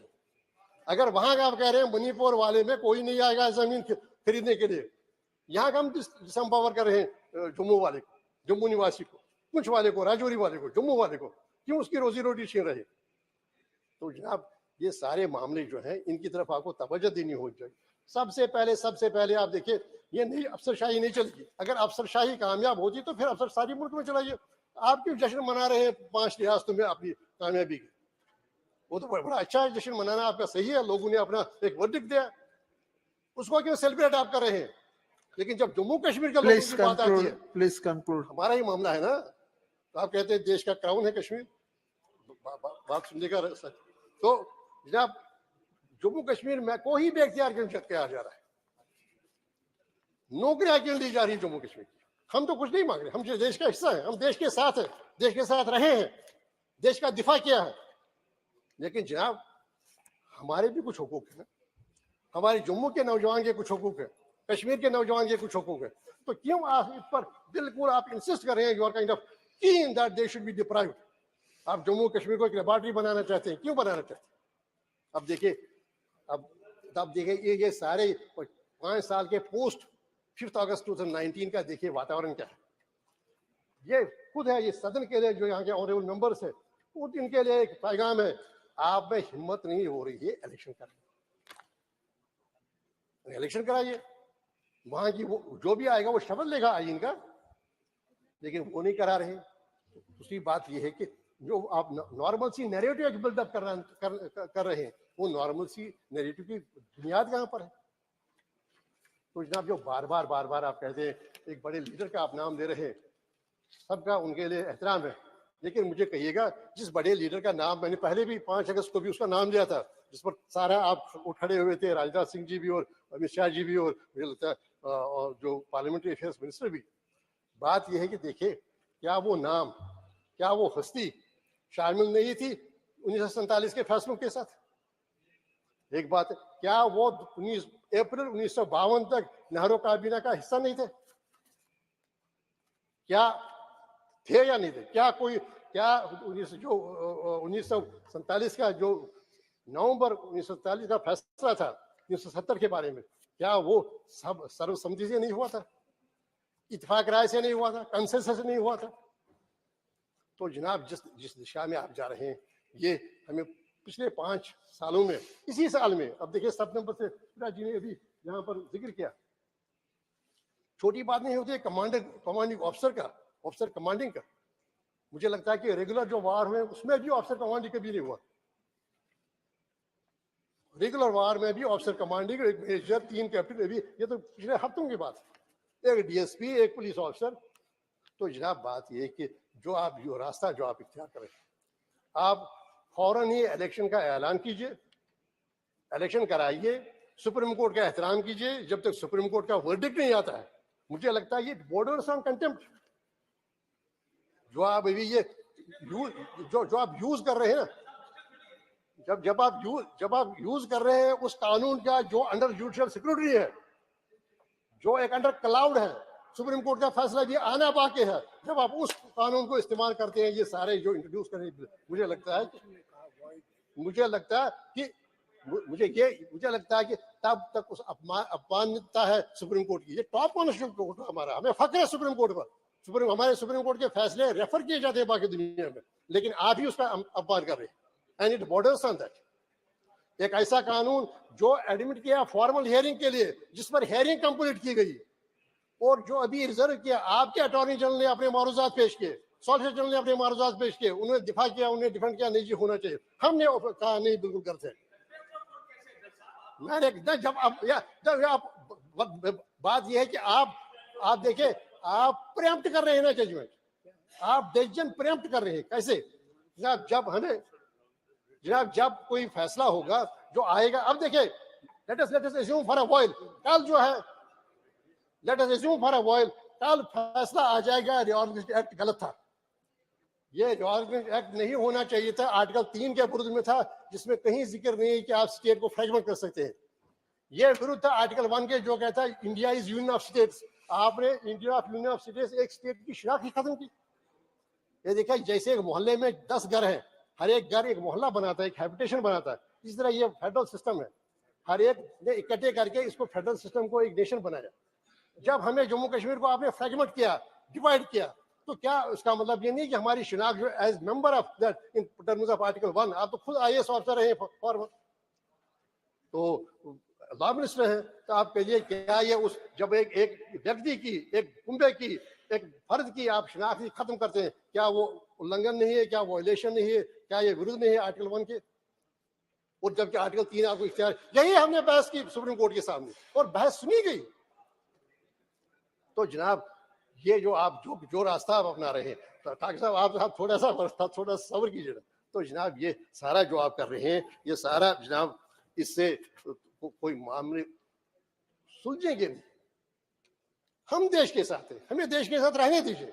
आप हमें देखिए, अभी जिक्र हुआ यहाँ पर पावर क्राइसिस का, हमारे NHPs के साथ हमारे इतने पावर प्रोजेक्ट्स थे जिसमें यह फैसला किया गया था, बूट था, उस एग्रीमेंट का नाम ही था BOOT, बूट। उसका ये मतलब था, आप you build and you operate for some time, 25 years, you collect the money, collect the revenue, and then give back to the state. अब उसको भी नहीं मारे हैं। आप लोग दूसरों पर अहंकार की बात आ रही है, वो यहाँ अहंकार कम रहा, कहीं और ज्यादा रहा। लेकिन बात ये है कि मैं नहीं मानता, मैं नहीं जानता, ये कैसा बात, ये कैसा अप्रोच, कैसा एटीट्यूड है? तो जनाब, मेरी यही है, मैं बहुत धन्यवाद, बहुत शुक्रिया। मुझे कंक्लूड कीजिए बड़े अच्छे तरीके से। तो जनाब, आपका बहुत शुक्रिया, आपने मुझे पूरा मौका दिया ये कहने का। पड़ी गई 3 महीने से। तो अब देखिए, यही जब हम जिक्र कर रहे हैं, तो जब हम जिक्र करते हैं नॉर्मलसी का, अभी 7 जुम्मा से श्रीनगर की जामा मस्जिद में नमाज नहीं पढ़ी, तो जनाब आप कह रहे हैं नहीं छोड़ दिया है। देखिए, ये हम सेल्फ डिसेप्शन, आप अपने आप को ही गुमराह कर रहे हैं और देश को गुमराह कर रहे हैं। ये नहीं कि हो नहीं सकता है, ठीक हो सकता है। देखिए, हम देश के साथ है, लेकिन ठीक ये हो सकता है कि कैसे आप एक island Please conclude. Sea of democracy, how can you Masoodi ji conclude कीजिए. अनसर्टेनिटी? तो जनाब, क्योंकि ये हमसे ताल्लुक रखता है, मुझे ये गुजारिश है कि चेयरपर्सन साहब थोड़ा सा इसमें एक फ्लेक्सिबिलिटी का, क्योंकि हमें ही कहना है, और कहाँ कहेंगे इस हाउस में? मैं नहीं कहूँगा अपनी पीड़ा, तो और कहाँ कहूँ? तो यू जस्ट Thank you. अभी इलेक्ट्रिसिटी की बात कीजिए, अभी हेल्थ केयर की बात कीजिए, सारा जो मैन पावर क्राइसिस सिस्टम में देखिए, चंद एक कल्चरल प्रोग्राम से, स्पोर्ट्स इवेंट से नॉर्मलसी नहीं, you can not build a normalcy narrative just depending on a few cultural events. ये देश, ये मेरा देश, ये हो गया मेरा गांव, ये हो गया मेरा टाउन, ये बनाइए, रोज रखिए, तो यहाँ वो कैसे हो जाएगा? तो मेरी यही आपसे इल्तिजा है कि आप इन पर तब तक आप नहीं इंसिस्ट कीजिए, तब तक कि सुप्रीम कोर्ट का फैसला भी ना आ जाएगा। जो भी होगा वो भी होगा, उसके बाद हमारी दूसरा पड़ाव होगा और क्या तरीका होगा। तो तब तक मैं कंटेंट पर नहीं, जो ये है, जो प्रयास है, हम कहते हैं हर एक को इख्तियार मिले, हर एक को बाइख्तियार बनाया जाए, जो अभी तक अंडर प्रिविलेज्ड है, जो at the end of the Q है, उसको भी दिया जाए रिजर्वेशन भी। लेकिन ये तरीकेकार बिल्कुल असंवैधानिक है, अनकॉन्स्टिट्यूशनल है और कॉन्स्टिट्यूशन रोल किया जाए। Thank you very much. Anurag ji. माननीय सभापति, मैं बीच में रोकना नहीं चाहता था, लेकिन एक बात कही गई कि चुनाव, और ये कहा क्या हुआ धारा 370-35 के हटाने के बाद। मैं कह सकता हूं on the floor of the house कि जो 70 साल तक ये लोग नहीं कर पाए, एक तो पहली बात अनुच्छेद 370-35 को हटाया भी, और जब कोविड का समय था उस समय भी डीडीसी के चुनाव किसी ने जम्मू कश्मीर में करवाए, तो ये नरेंद्र मोदी जी की सरकार की प्रतिबद्धता थी और सफल चुनाव। अगर पंचायती राज के नुमाइंदों की बात करें, ना केवल चुने गए, माननीय प्रधानमंत्री जी उनसे स्वयं मिले भी और ये सुनिश्चित भी किया कि कश्मीर के गांव-गांव तक विकास भी कैसे हो।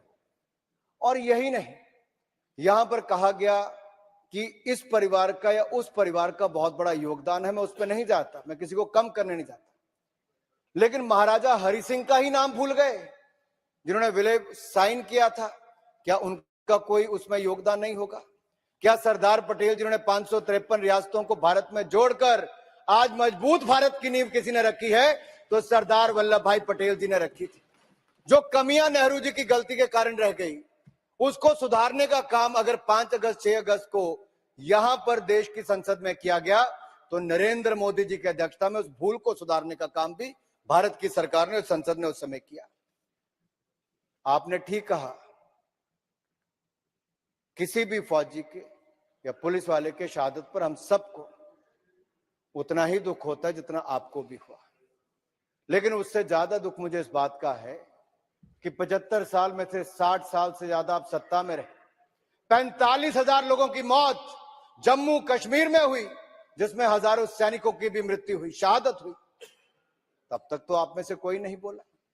10 साल आप उस सरकार का हिस्सा रहे, हमारे फौजी भाई बुलेट प्रूफ जैकेट मांगते रहे, 10 साल तक आप खरीद नहीं कर पाए। शायद कमीशन को ढूंढ रहे होंगे। ये नरेंद्र मोदी जी की सरकार है जिसने मेक इन इंडिया सही बुलेट प्रूफ जैकेटें 2 लाख से ज्यादा देने का काम भी किया है। और यही नहीं, यहां पर कहा गया कि सुप्रीम कोर्ट में मैं कहना चाहता हूं, क्या प्रतिबद्धता है कोई? क्या हम लोग यहां पर कानून पास नहीं कर सकते? और किसको? उसको हक दिलाने का काम करें जिसको आपने हक नहीं दिलाया, उनको हक भी आज नरेंद्र मोदी की सरकार यहां पर दिला रही है। और मैं अंत में केवल इतना ही कहूंगा कि आज जिन परिवारों की बात कर रहे हैं, अगर आप पिछले कुछ पेपर पढ़ेंगे 2-4 सालों के, तो उसमें दिखने को आएगा कुछ बड़े बड़े परिवारों को, किसी भी राजनीतिक घरानों से हो, उनको वो जमीनें दे दी गई थी। हमारी सरकार आने के बाद वो सरकारी जमीनें अब वापिस सरकार को दिलाई गई है, लेकिन गरीबों से उनके हक नहीं छीने गए। ये हमारी सरकार ने। अंतिम बात कह के मैं अपनी बात को समाप्त कर रहा हूं।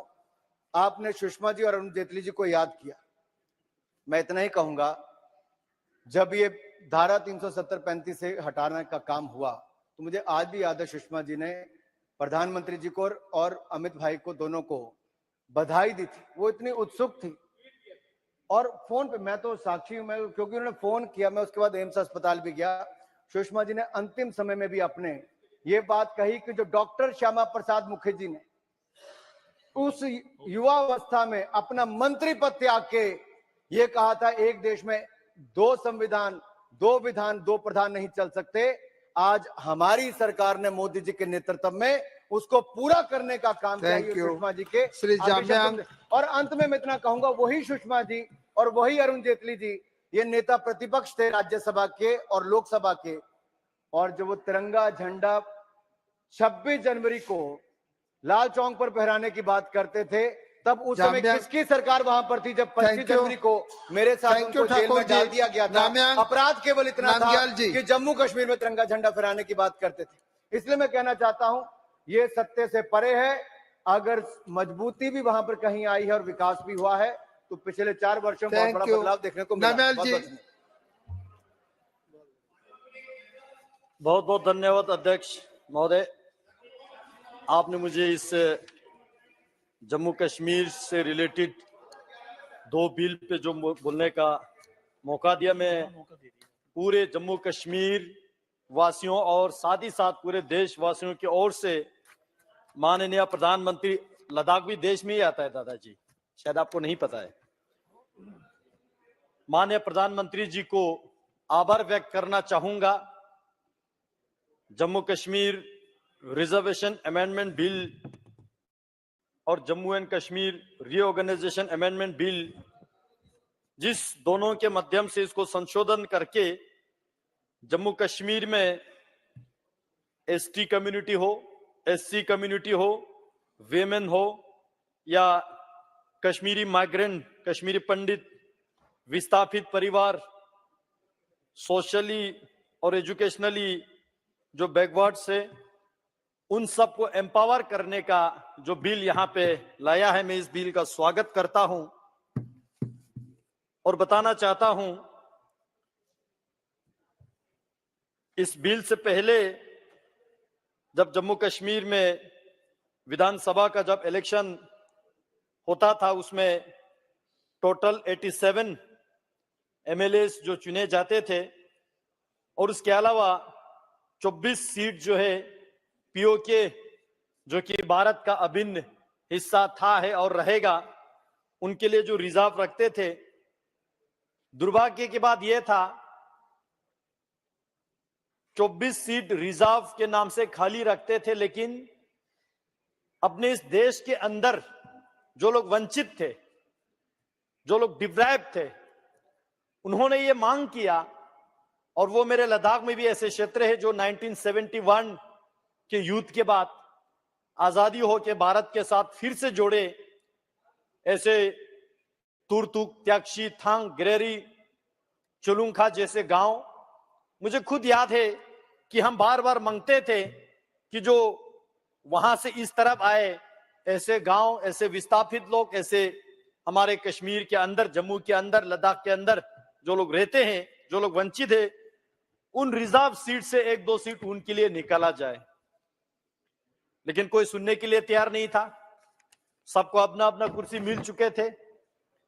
आज पहली बार माननीय प्रधानमंत्री जी एक बार फिर से यह गारंटी दे रहा है कि जितने भी हमारे देश के जो सिटीजन, जो गरीब है, वंचित है, जिनका आवाज जिन्होंने नहीं सुना, वो प्रधानमंत्री जी सुन के उसको जो सीट रिजर्व कर रहा है, और जो एससी के लिए पहले 6 सीट रिजर्व था उसको बढ़ा के 7 कर रहा है, और एसटी के लिए पहले 0 बिल्कुल ही रिजर्व ही नहीं था एमएलए सीट।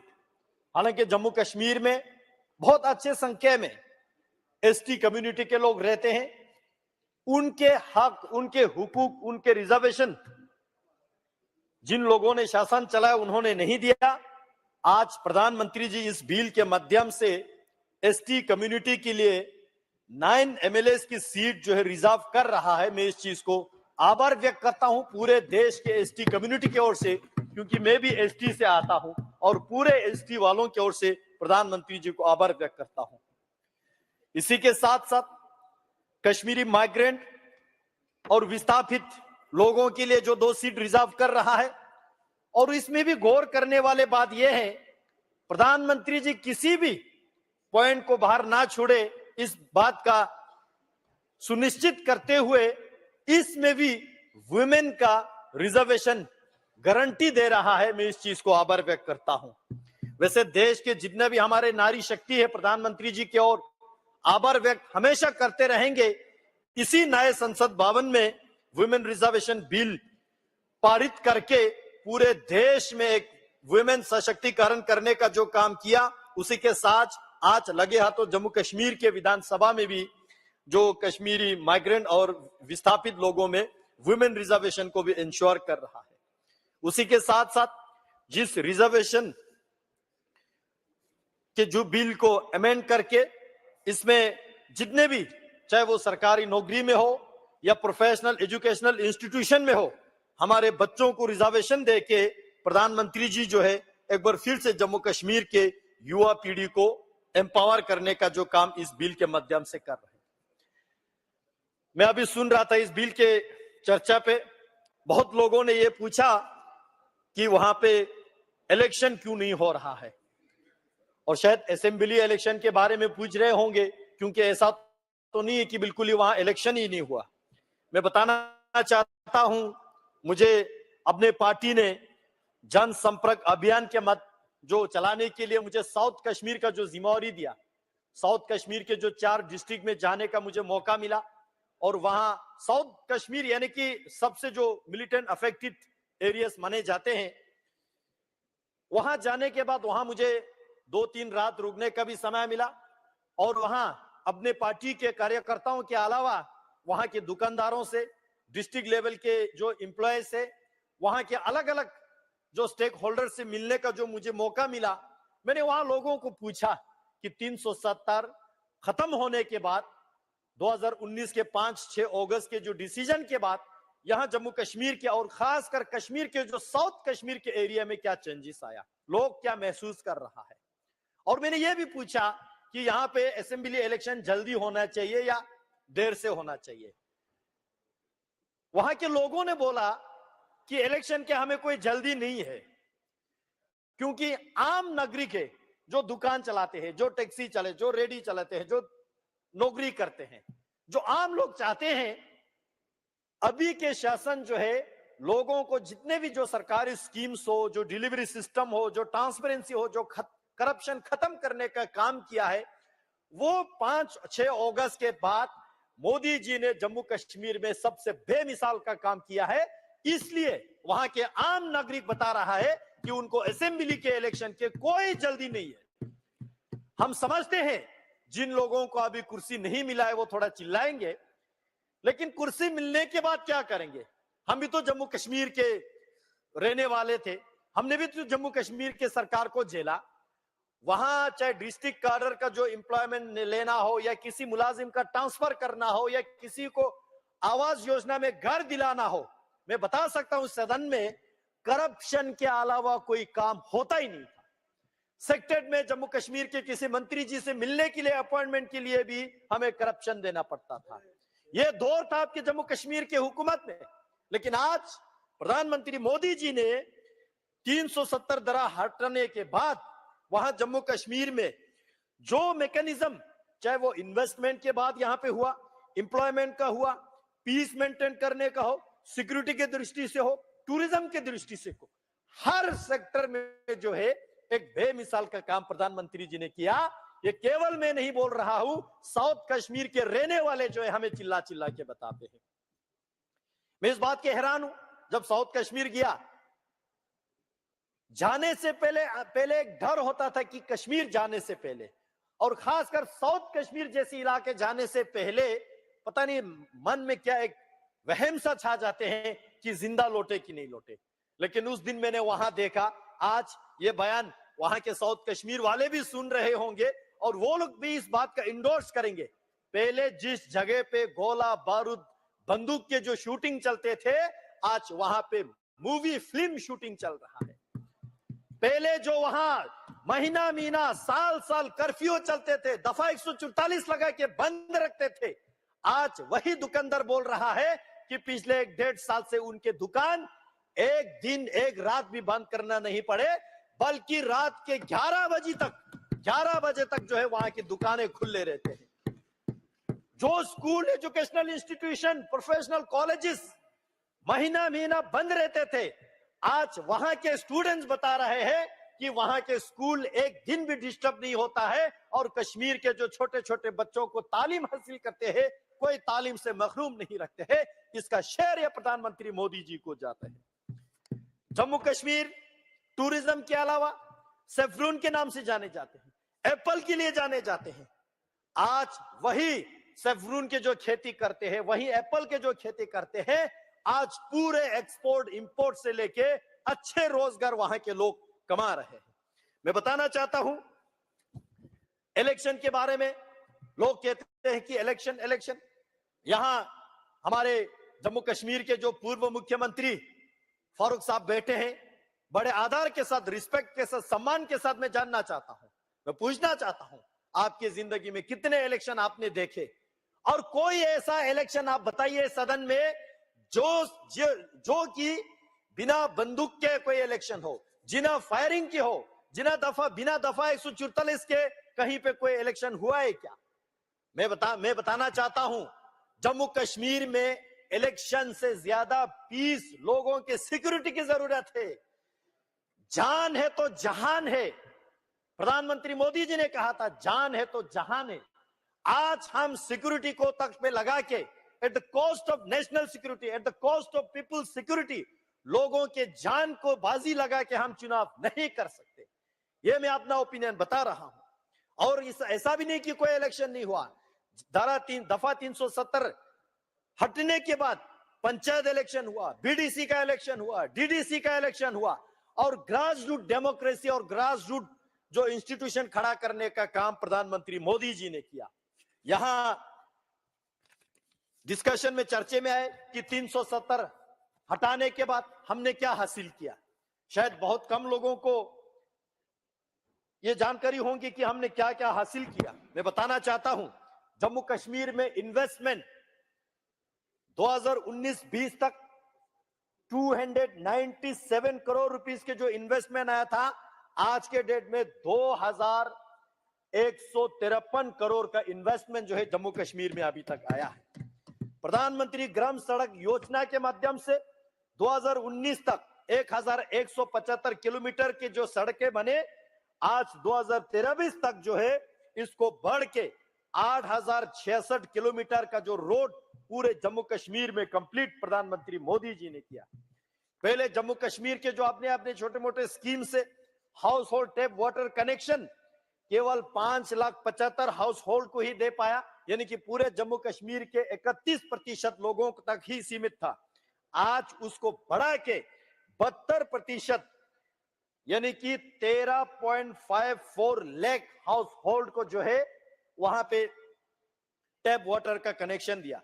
जल जीवन मिशन 2019 से पहले जल जीवन मिशन का जो काम हुआ वो anganwadi, hospital, school, government institution, public institution के लिए केवल 20% ही अचीव कर पाए। 370 दरा हटने के बाद ऐसे धराताल पे काम चला। आज पूरे जम्मू कश्मीर में जल जीवन मिशन जो है आंगनवाड़ी, हॉस्पिटल, ऐसे पब्लिक गवर्नमेंट इंस्टीट्यूशन का जो 100% कवरेज है। गवर्नमेंट डिग्री कॉलेज 370 हटाने से पहले 94 ही था। आज जम्मू कश्मीर में 147 गवर्नमेंट कॉलेजेस जो है वहां पे फंक्शनल है। इंजीनियरिंग कॉलेज केवल 2 ही था जम्मू और कश्मीर में, आज 4 इंजीनियरिंग कॉलेज वहां पे जो है बन रहा है और उसमें से 3 फंक्शनल है। IIT, IIM, AIIMS Jammu, AIIMS Srinagar पहले था ही नहीं। आज इतिहास में पहली बार प्रधानमंत्री मोदी जी ने जम्मू कश्मीर को ये सारे उपहार दिया। स्मार्ट सिटी मिशन 2019 से पहले जम्मू कश्मीर में केवल 47 था, आज 173 स्मार्ट सिटी मिशन जम्मू में और श्रीनगर में जो है बन रहा है। प्रधानमंत्री आवास योजना ग्रामीण, क्योंकि गरीब की सरकार, हमेशा कहते हैं प्रधानमंत्री जी गरीब का चिंता करते हैं, गरीब कल्याण योजना चलाते हैं, गरीब को सर से आगे रखते हैं। अंतिम पंक्ति में जो व्यक्ति खड़ा है उसको सबसे पहले सरकारी बेनिफिट पहुंचाते हैं। प्रधानमंत्री आवास योजना जो ग्रामीण में 2019 तक जो है 20,216 घर कंप्लीट हुए थे, आज 2022 में 1,28,135 लोगों को आवास योजना के तहत ग्रामीण में घर मिल चुके हैं। ये सारे प्रधानमंत्री मोदी जी को आज धन्यवाद दे रहा है। प्रधानमंत्री आवास योजना अर्बन में 2019 तक 4,024 केवल मात्र था, आज 17,058 जो है आवास योजना ग्रामीण में लोगों को घर मिल चुके हैं और उन घरों में जो लोग रहने लगे हैं। ओडीएफ पहले जम्मू कश्मीर में केवल 50-60% है, आज 100% जो है ओडीएफ जम्मू कश्मीर में अचीव हुआ है। ई बासिस का कंसेप्ट ही नहीं था। मैं तो आभार व्यक्त करना चाहूंगा लद्दाख के प्रति। प्रधानमंत्री जी यहाँ पे बोलते समय कार्बन न्यूट्रल लद्दाख का जो विजन प्रधानमंत्री जी दिया, उसी विजन के तहत जम्मू कश्मीर में ई बासिस पहले होते ही नहीं थे। आज जम्मू कश्मीर में 150 ई बासिस, जिसमें से 75 जम्मू में, जिसमें से 75 कश्मीर में जो है सिटीज में ये ई बासिस का सेवाएं जो है लोगों को प्रदान किए जा रहे हैं।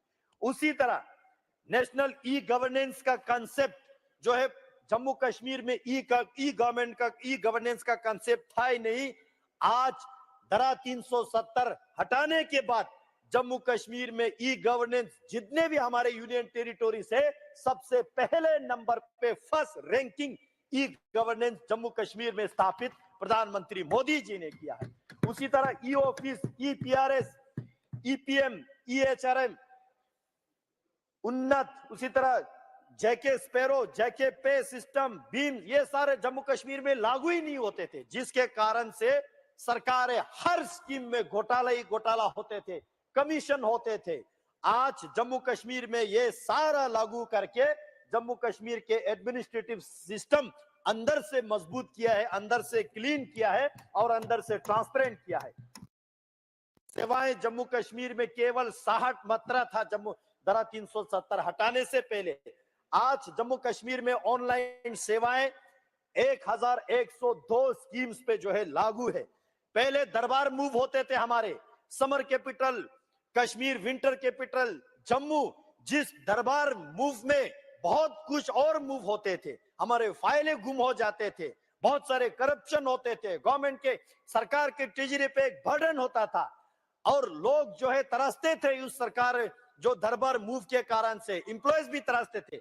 आज धारा 370 हटने के बाद जम्मू में और कश्मीर में दोनों जगह ये दरबार मूव खत्म करके दोनों जगह सेक्टर हमारा चल रहा है जम्मू कश्मीर में, और वो भी ई ऑफिस के माध्यम से चल रहा है। 100% e office functional Jammu Kashmir में बनाया तो प्रधानमंत्री मोदी जी ने बनाया है। जीआई टैग का अगर मैं बात करूं, ज्योग्राफिकल इंडिकेशन का, पूरे जम्मू कश्मीर लद्दाख तीनों क्षेत्र को मिला के केवल एक ही चीज को हमें 2019 से पहले जीआई टैग मिल चुके थे, केवल सेफ्रून का, उसके अलावा किसी भी प्रोडक्ट का जीआई टैग नहीं हुआ था। आज जम्मू कश्मीर में ऐसे बहुत सारे प्रोडक्ट्स को जो है जीआई टैग दे चुके हैं। मैं धन्यवाद देना चाहता हूं मोदी सरकार को। लद्दाख में भी पहले जीआई टैग का नाम हम सुनते थे, देखने को नहीं मिलते थे। आज लद्दाख के एप्रिकॉट को, लद्दाख के पश्मीना को, लद्दाख के वुड कर्विंग को, लद्दाख के सी बकथॉर्न जो न्यूट्रिशियस है, विटामिन सी रिचनेस है, इन सारे चीजों को जीआई टैग जो है धारा 370 हटने के बाद मोदी सरकार ने हमें दिया है। वन डिस्ट्रिक्ट वन प्रोडक्ट का कंसेप्ट होता ही नहीं था पहले। आज मोदी जी ने जम्मू कश्मीर लद्दाख समेत जितने भी डिस्ट्रिक्ट है, हर डिस्ट्रिक्ट में एक एक प्रोडक्ट जो है वन डिस्ट्रिक्ट वन प्रोडक्ट के नाम से उसको प्रचलित किया, उसको प्रमोट करने का काम प्रधानमंत्री मोदी जी ने किया। आपके जमीन आपके निगरानी सरकार का पहले स्कीम ही नहीं था।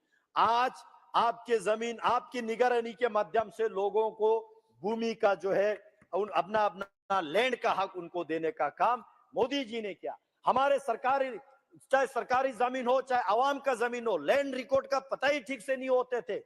खासकर हम लद्दाख वालों पे जबरदस्ती उर्दू चला के, जो लोग उर्दू पढ़ भी नहीं सकते, नहीं जानते हैं, पता नहीं उसके जमीन को क्या लिख के देते थे। आज डिजिटाइजेशन ऑफ लैंड रिकॉर्ड करके सबको अपना अपना लैंड रिकॉर्ड ऑनलाइन अवेलेबल करके आज लोग जानते हैं कि मेरे पास कितना जमीन है, नहीं है, आगे मलकियत है नहीं है, नोतोड़ है, एग्रीकल्चर है, क्या है, इतने सारे ट्रांसपेरेंसी का काम प्रधानमंत्री मोदी जी ने धरातल पे उतारने का काम किया है। यहाँ युवाओं के काम, युवाओं के बात किए गए। मैं बताना चाहता हूं, पहले हमारे जम्मू कश्मीर के यूथ पार्टिसिपेशन इन स्पोर्ट्स केवल 2 लाख ही होता था 2019 तक। आज 2019 के बाद 370 दरा हटने के बाद 60 लाख जो है यूथ हमारे जम्मू कश्मीर से स्पोर्ट में पार्टिसिपेशन किया जा रहा है। यूथ मिशन पहले नहीं था, आज यूथ मिशन चलाया जा रहा है। यूथ क्लब 2019 तक कोई था नहीं यूथ क्लब। आज सरकार के पहल से जम्मू कश्मीर में 4998 यूथ क्लब बना के यूथ को हर एक दूसरे के हाथ जोड़ के आगे बढ़ाने का काम मोदी सरकार कर रहा है। उसी तरह हेल्थ के अगर मैं बात करूं, यूनिवर्सल हेल्थ इंश्योरेंस पहले नहीं था।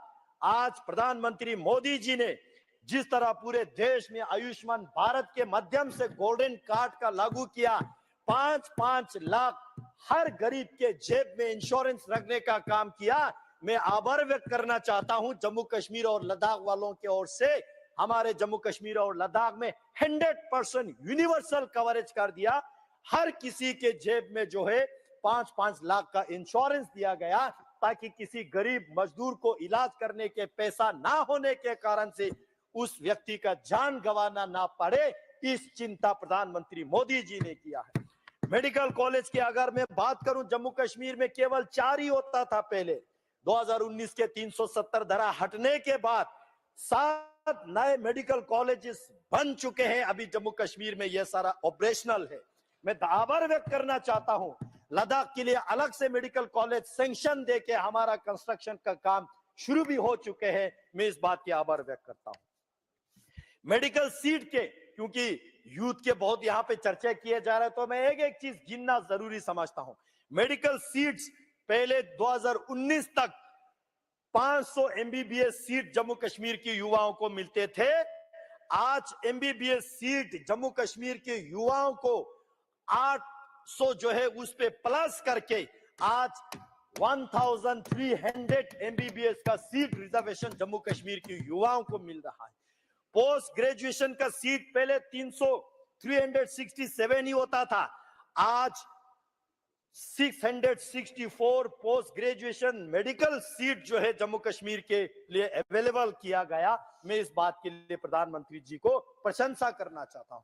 उसी तरह नर्सिंग का है, बहुत सारे लिस्ट लंबा हो रहा है, मैं शॉर्ट करके पढ़ रहा हूं। आभार व्यक्त करना चाहता हूं, पहले हेल्थ एंड वेलनेस सेंटर के नाम से कोई अच्छे मेडिकल इंस्टीट्यूशन, मेडिकल सेंटर गांव में, कस्बे में ठीक से नहीं चलता था। आज जम्मू कश्मीर में health and wellness centre 3006 health and wellness centre Jammu Kashmir के अलग अलग गांवों में खोल चुके हैं। Dial 102, dial 108 integrated ambulance service पहले कंसेप्ट ही नहीं था जम्मू कश्मीर में। आज जम्मू कश्मीर में डायल 102, 108 के एम्बुलेंस सर्विस जो है पूरा फंक्शनल है। और मेरे पास जो डेटा अवेलेबल है, 425 एम्बुलेंस सर्विस जो है ऑन रोड, आपको कहीं भी फोन करे आपके दरवाजे पे मरीज को उठाने के लिए पहुंच जाते हैं। उसी तरह पेंशन की जो बेनिफिशियरीज, जो गरीब मजदूर आवाम के लिए, चाहे ओल्ड एज पेंशन हो, डिसेबल पेंशन हो, विडो पेंशन हो, पहले केवल 6,13,000 को ही मिलते थे, आज 10,38,154, यानी कि 100% 77% इंक्रीज करके आज जम्मू कश्मीर में जितने भी हमारे डिसेबल है, विडो है, ओल्ड एज है, 100% पेंशन कवरेज मोदी जी ने किया है। मैं उन गरीबों की ओर से धन्यवाद देना चाहता हूं। उसी तरह स्कॉलरशिप की बात यहां किया जा रहा था कि जम्मू कश्मीर में ये स्कॉलरशिप बंद हुआ, वो स्कॉलरशिप, हमारे जम्मू कश्मीर के बच्चों को पढ़ाई ठीक से नहीं हो रहा है। ये सारा असर झूठ है। मैं डेटा के माध्यम से आपको बताना चाहता हूं, स्कॉलरशिप फॉर एससी, जो एससी स्टूडेंट के लिए स्कॉलरशिप पहले 8,250 लोगों को मिल रहे थे। 2019 के बाद 63,550 स्टूडेंट को, शेड्यूल कास्ट स्टूडेंट्स को स्कॉलरशिप दिया जा रहा है। माइनॉरिटीज के लिए पहले जब आपके सरकार थे 2019 तक, मैं बता रहा हूं 2019 तक मेरे पास जो डेटा अवेलेबल है, माइनॉरिटी स्टूडेंट के लिए 1,43,154 स्कॉलरशिप ही दिया जाता था। धारा 370 हटने के बाद माइनॉरिटी स्टूडेंट्स के लिए 3,651 स्कॉलरशिप जो है स्टूडेंट्स को दिया जा रहा है। कोई कम्युनिटी के स्टूडेंट्स जो है स्कॉलरशिप से वंचित नहीं किया जा रहा है। Other verification for anganwadi beneficiaries होता ही नहीं थे। कितने ताज्जुब की बात है, आंगनवाड़ी के राशन में भी घोटाला होते थे जम्मू कश्मीर में पहले। मैंने खुद एक वीडियो देखा, आंगनवाड़ी सेंटर्स में जो बच्चों का राशन देता था, टोमेटो और सोयाबीन गिन के दे रहे थे। लेकिन आज आंगनवाड़ी वेरिफिकेशन के माध्यम से 97% आधार वेरीफाइड होके कोई घोटाला नहीं हो रहा है। क्लियर कट साफ सफाई के साथ काम चल रहा है। उसी तरह बहुत सारे जो जम्मू धारा 370 हटने से पहले बहुत सारे भारत के अच्छे कानून वहां पे लागू ही नहीं थे। मैं एक करके बताना चाहता हूं। Juvenile justice rule under JJ act 2015 आज जम्मू कश्मीर में लागू है। Rules under commission for protection of child right पहले लागू ही नहीं होते थे, आज ये 2022 से लागू हो रहा है। मैं समाप्त करने से पहले और 2 मिनट कंक्लूजन के लिए चाहूंगा अध्यक्ष महोदय। Rules under maintenance and welfare of parents and senior citizen act 2007 लागू ही नहीं होते थे जम्मू कश्मीर में, आज 2021 से ये लागू है। Rules under right of person with disability 2016 2021 के बाद इसको लगाना शुरू हुआ है। One stop one centre for women पहले 6 सेंटर था, आज 20 सेंटर हो चुके हैं। उसी तरह district hubs for women empowerment पहले 12 था, आज 20 हो चुके हैं। उसी तरह बहुत सारे स्कीम में लिस्ट को स्किप कर रहा हूं अध्यक्ष महोदय। बहुत सारे ऐसे अच्छे काम जम्मू कश्मीर में हुआ है। मैं इन सारे काम के लिए प्रधानमंत्री मोदी जी को बहुत बहुत आभार व्यक्त करना चाहता हूं और बताना चाहता हूं, आज जम्मू कश्मीर अलग से धारा 370 हटने के बाद हमने क्या अचीव किया? हमने अचीव किया, डॉक्टर श्यामा प्रसाद मुखर्जी ने जो नारा दिया था, एक देश में एक विधान, एक प्रधान और एक संविधान, ये हमने अचीव किया। जम्मू कश्मीर को परमानेंटली देश के साथ इंटीग्रेट किया। जम्मू कश्मीर को देश का जितने भी अच्छे कानून है उसका बेनिफिट मिलने लगा। जम्मू कश्मीर में जो करप्शन होता था, क्रिकेट एसोसिएशन के जो करप्शन कौन भूल सकता है, आज जम्मू कश्मीर में वो सारा करप्शन खत्म करके एक ट्रांसपेरेंट जम्मू कश्मीर के युवा, मैं बताना चाहता हूं जम्मू कश्मीर के युवा, पहले इन लोगों ने जम्मू कश्मीर के यूथ के हाथ में पत्थर दिए थे, आज मोदी जी ने जम्मू कश्मीर के युवाओं के हाथों से पत्थर छीन के computer, bat and ball, skill India, make in India, बहुत सारे तरक्की जो है जम्मू कश्मीर के युवाओं को दिया। पहले बंदूक से शूटिंग चलते थे, आज वहां फिल्म शूटिंग हो रहा है। पहले जम्मू कश्मीर में लोगों को हक हुकूक नहीं मिलते थे, आज मोदी जी ने जम्मू कश्मीर को एक कॉन्फिडेंस दिया। हम जम्मू कश्मीर के पहले युवा देश के किसी भी कोने में जाए, चाहे बेंगलोर में जाए, चाहे केरल में जाए, हमको शक के नजर से देखा जाते थे जम्मू कश्मीर के आइडेंटिटी कार्ड देके। अच्छा, आप जम्मू कश्मीर से हो, आपको होटल में कमरा नहीं मिलेगा। आज प्रधानमंत्री जी को इस बात से मैं आभार व्यक्त करना चाहता हूं। प्रधानमंत्री जी ने जम्मू कश्मीर और लद्दाख की युवाओं को एक पहचान दिया। आज देश के किसी भी कोने में जाए हमको इज्जत से देखते हैं। अच्छा, आप जम्मू कश्मीर से हो, आप लद्दाख से हो, आइए सबसे पहला कमरा आपको मिलेंगे। पहले हमें इतना प्रताड़ित किया जाते थे, आज प्रधानमंत्री जी ने देश को ये बता के दिया। मैं अंत में बताना चाहता हूं, अभी देश में पूरे देश वालों को ये समझ चुके हैं, पूरे दुनिया में 3 चीज नहीं चलते हैं, पाकिस्तान के ईमान, चीन के सामान और इन लोगों के बयान। कोई विश्वास नहीं इन पे।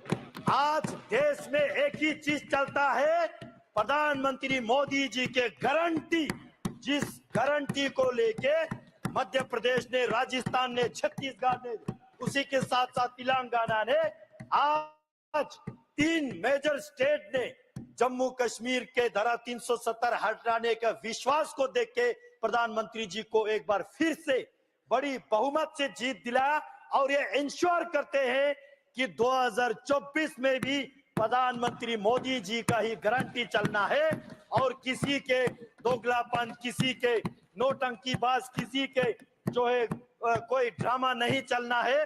देश वालों ने ये भी देखा, जो झूठ लेके, जो फरेब लेके मोहब्बत के दुकान खोलने के लिए चला, वो दुकान को ताला लग चुका है। मैं प्रधानमंत्री जी को आभार व्यक्त करता हूं। बहुत बहुत धन्यवाद। जय हिंद, जय भारत। इस बिल का मैं समर्थन करता हूं और स्वागत करता हूं। Thank you. Honourable member Shri Manish Tiwari.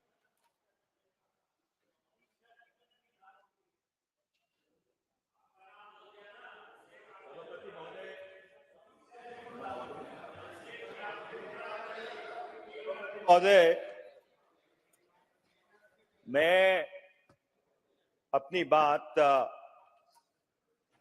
जो जम्मू कश्मीर पुनर्गठन संशोधन विधेयक आज सदन के समक्ष प्रस्तुत किया गया है, उस पे सीमित रखूंगा। ये जो विधेयक लाया गया है, इसके दो मुख्य लक्ष्य हैं। पहले धारा 14 का संशोधन करके उसमें एक प्रोवाइजो डालना, जिसके तहत जम्मू कश्मीर विधानसभा में जो सीटों की संख्या है वो 107 से बढ़ाकर 114 की जाए। और दूसरा, जो रिप्रेजेंटेशन ऑफ पीपल्स एक्ट है 1950, उसके दूसरे शेड्यूल में कॉन्सिक्वेंशियल अमेंडमेंट्स करना। इसके साथ साथ इसका दूसरा लक्ष्य यह है कि जम्मू कश्मीर पुनर्गठन विधेयक में धारा 15A और 15B जोड़ना। 15A जो विधानसभा में 2 नामजद सीटें कश्मीरी माइग्रेंट्स के लिए आरक्षित करती है, और धारा 15B जो पाकिस्तान से पीओके से विस्थापित होकर लोग आए हैं उनके लिए आरक्षित करती है। सभापति महोदय, पर जिस कानून का ये विधेयक संशोधन कर रहा है, उस कानून को तो संवैधानिक तौर के ऊपर चुनौती दी गई है और वो मामला उच्चतम न्यायालय में लंबित है। और इसलिए संवैधानिक नैतिकता का तकाजा यह बनता कि एक फैसला, एक कानून जिसकी कॉन्स्टिट्यूशनैलिटी को चुनौती दी गई है, जब तक उसके ऊपर फैसला नहीं आ जाता,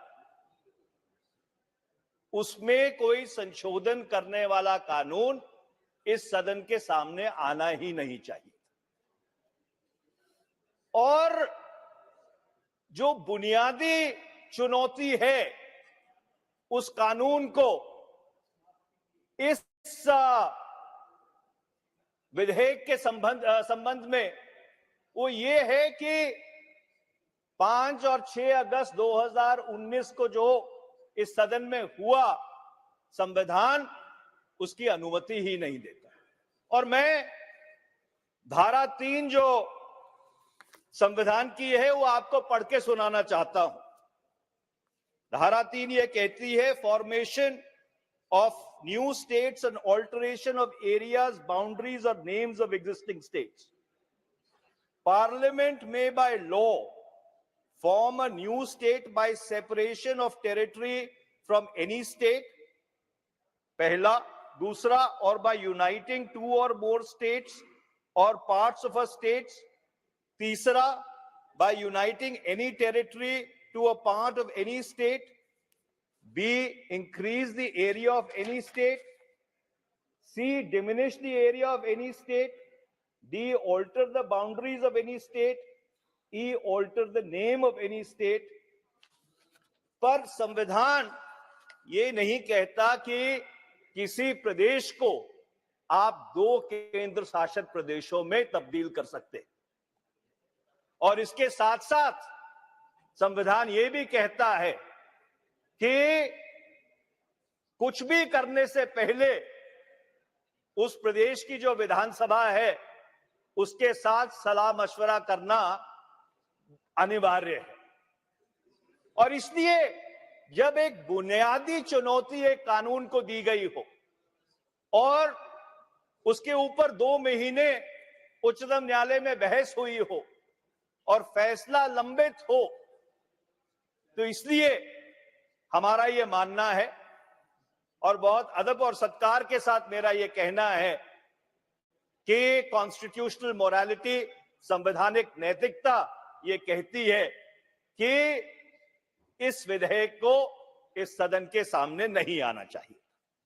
दूसरी बात मैं जो आपके समक्ष रखना चाहता हूं, और ये बात मुझे कभी समझ नहीं आई, और जब 5-6 अगस्त को इस सदन में मैंने विपक्ष की तरफ से जो धारा 370 और जम्मू कश्मीर रीऑर्गेनाइजेशन बिल के ऊपर बहस शुरू की थी, उस समय भी मैंने इस बात का जिक्र किया था कि मार्च 2015 में भारतीय जनता पार्टी और पीडीपी की सरकार बनती और उनका एक कॉमन मिनिमम प्रोग्राम तय होता है, या उसे एजेंडा ऑफ गवर्नेंस कहते थे, अगर मुझे तारीख ठीक तरह से याद नहीं है, शायद 30 मार्च 2015। और उसमें एक बिंदु था कि the constitutional arrangements of Jammu and Kashmir will not be disturb. जो पीडीपी के साथ भारतीय जनता पार्टी का समझौता हुआ था और जिस बुनियाद पे समझौता हुआ था, उस कागज पे यह लिखा गया था कि constitutional arrangements of Jammu and Kashmir will not be disturb. ये 2015 और 2018 के बीच ऐसी क्या तब्दीली आई कि वही भारतीय जनता पार्टी उस वायदे के ऊपर पीछे चली गई। और मैं 2018 का जिक्र इसलिए कर रहा हूं क्योंकि मैं उस पर आऊंगा, मैं 2019 का जिक्र नहीं कर रहा हूं। 19 जून 2018 को भारतीय जनता पार्टी ने पीडीपी की सरकार से अपना समर्थन वापस ले लिया। 20 जून 2018 को राज्यपाल का राज जम्मू कश्मीर में लागू हुआ और 21 जून 2018 को जो वहां की विधानसभा थी उसे भंग कर दिया।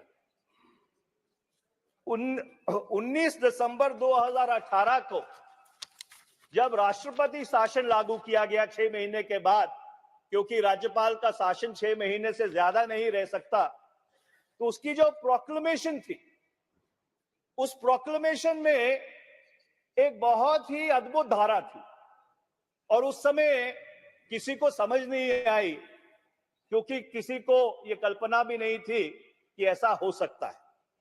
उस प्रोक्लेमेशन की धारा C2 में यह लिखा गया था कि धारा 3 जो भारत की संविधान की है, उसके प्रोवाइजो 1 और 2 को लंबित किया जाता है। और ये प्रोवाइजो 1 और 2 क्या था? ये प्रोवाइजो 1 और 2 धारा 3 का वो है जिसके तहत राष्ट्रपति जी को संवैधानिक तौर पर जब कोई भी अगर विधेयक आता है संसद में,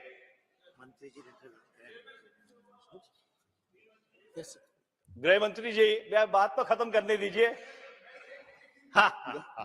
माननीय अध्यक्ष, मैं इसका कल डिटेल जवाब दूंगा, मुझे कोई आपत्ति नहीं है, मगर कल और आज के बीच में मीडिया में काफी गलतफहमी न हो इसलिए मैं कहना चाहता हूं, इस देश में राष्ट्रपति शासन डालने की शुरुआत कांग्रेस पार्टी ने की और जितने भी राष्ट्रपति शासन की अधिसूचना है सभी में संविधान की इस धारा को निरस्त कर कर ही कांग्रेस पार्टी ने राष्ट्रपति शासन डाला है, क्योंकि अगर वो नहीं करते हैं तो राज्य का बजट भी पारित नहीं कर सकते। ये विद्वान वकील है, मुझे मालूम नहीं है आगे पीछे का देखते या नहीं देखते हैं, अचानक इनको एजेंडा दिया है बोलने का या क्या है मुझे समझ में नहीं आता है, मगर इस तरह की बात कम से कम वकील ने नहीं करनी चाहिए।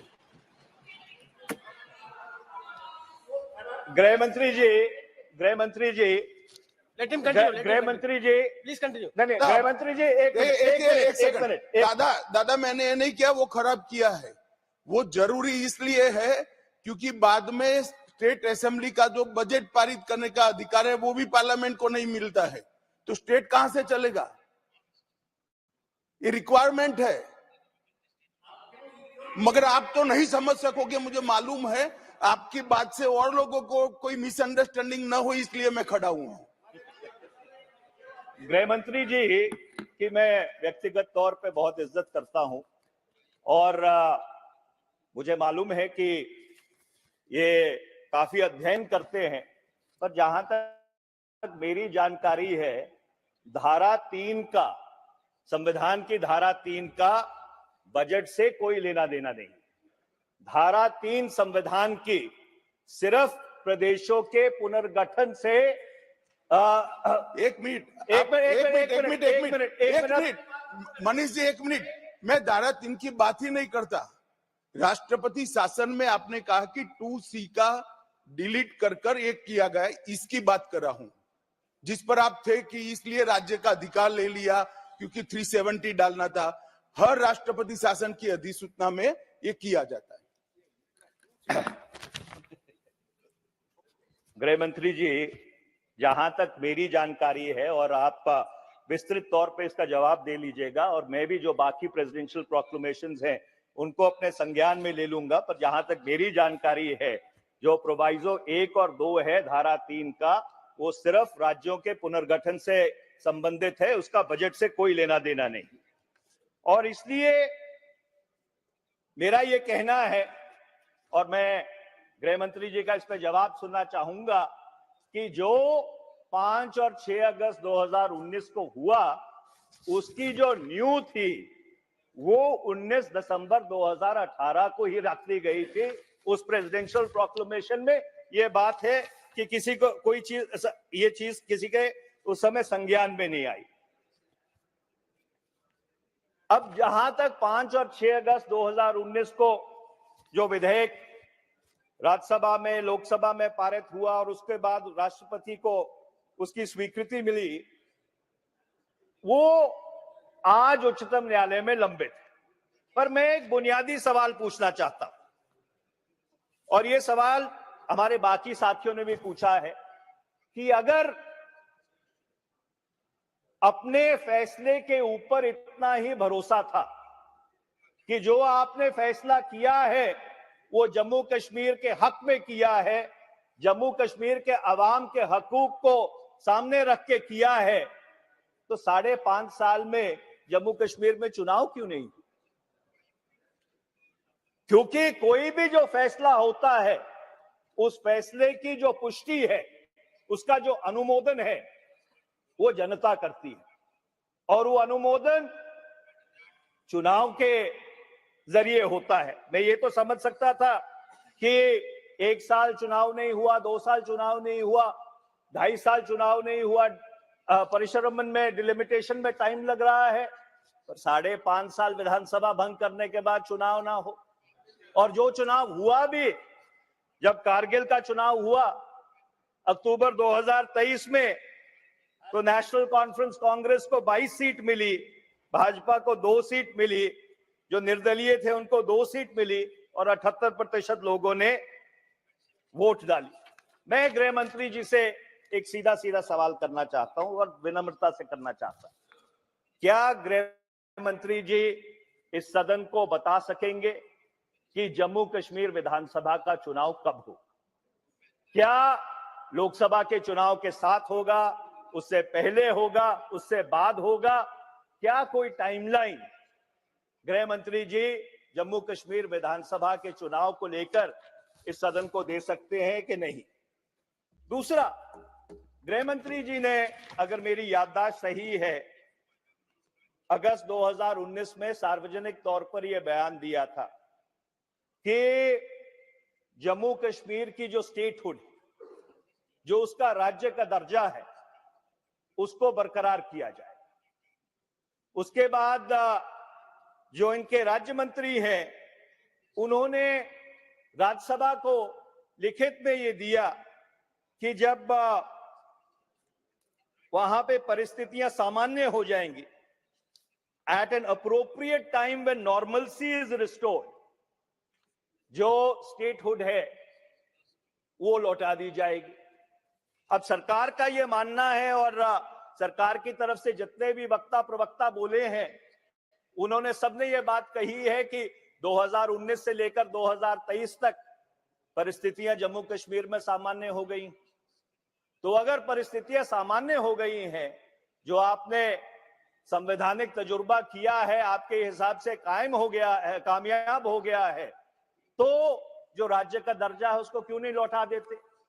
और विडंबना ये है कि जब जम्मू कश्मीर धारा 370 और इस पुनर्गठन विधेयक के ऊपर उच्चतम न्यायालय में चर्चा चल रही थी, तो यही सवाल उच्चतम न्यायालय ने भी पूछा था और उसके जवाब में सरकार के लॉ ऑफिसर ने कहा, और मैं उसको कोट करना चाहता हूं, I am unable to give an exact time period right now for statehood.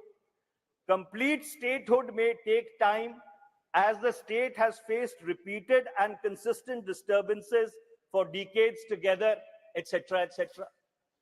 तो एक तरफ तो गृह मंत्री जी और सरकार की तरफ से यह बयान आता है कि हम जैसे ही परिस्थितियां सामान्य होंगी, या गृह मंत्री जी उसके बाद कहा कि जैसे ही विधानसभा का चुनाव हो जाएगा उसके बाद राज्य का दर्जा वापस कर दिया जाएगा। और सरकार के वरिष्ठतम लॉ ऑफिसर जब उच्चतम न्यायालय ये सवाल पूछता है तो कहते हैं कि I am unable to give a timeline. Was the law officer not properly instructed? तो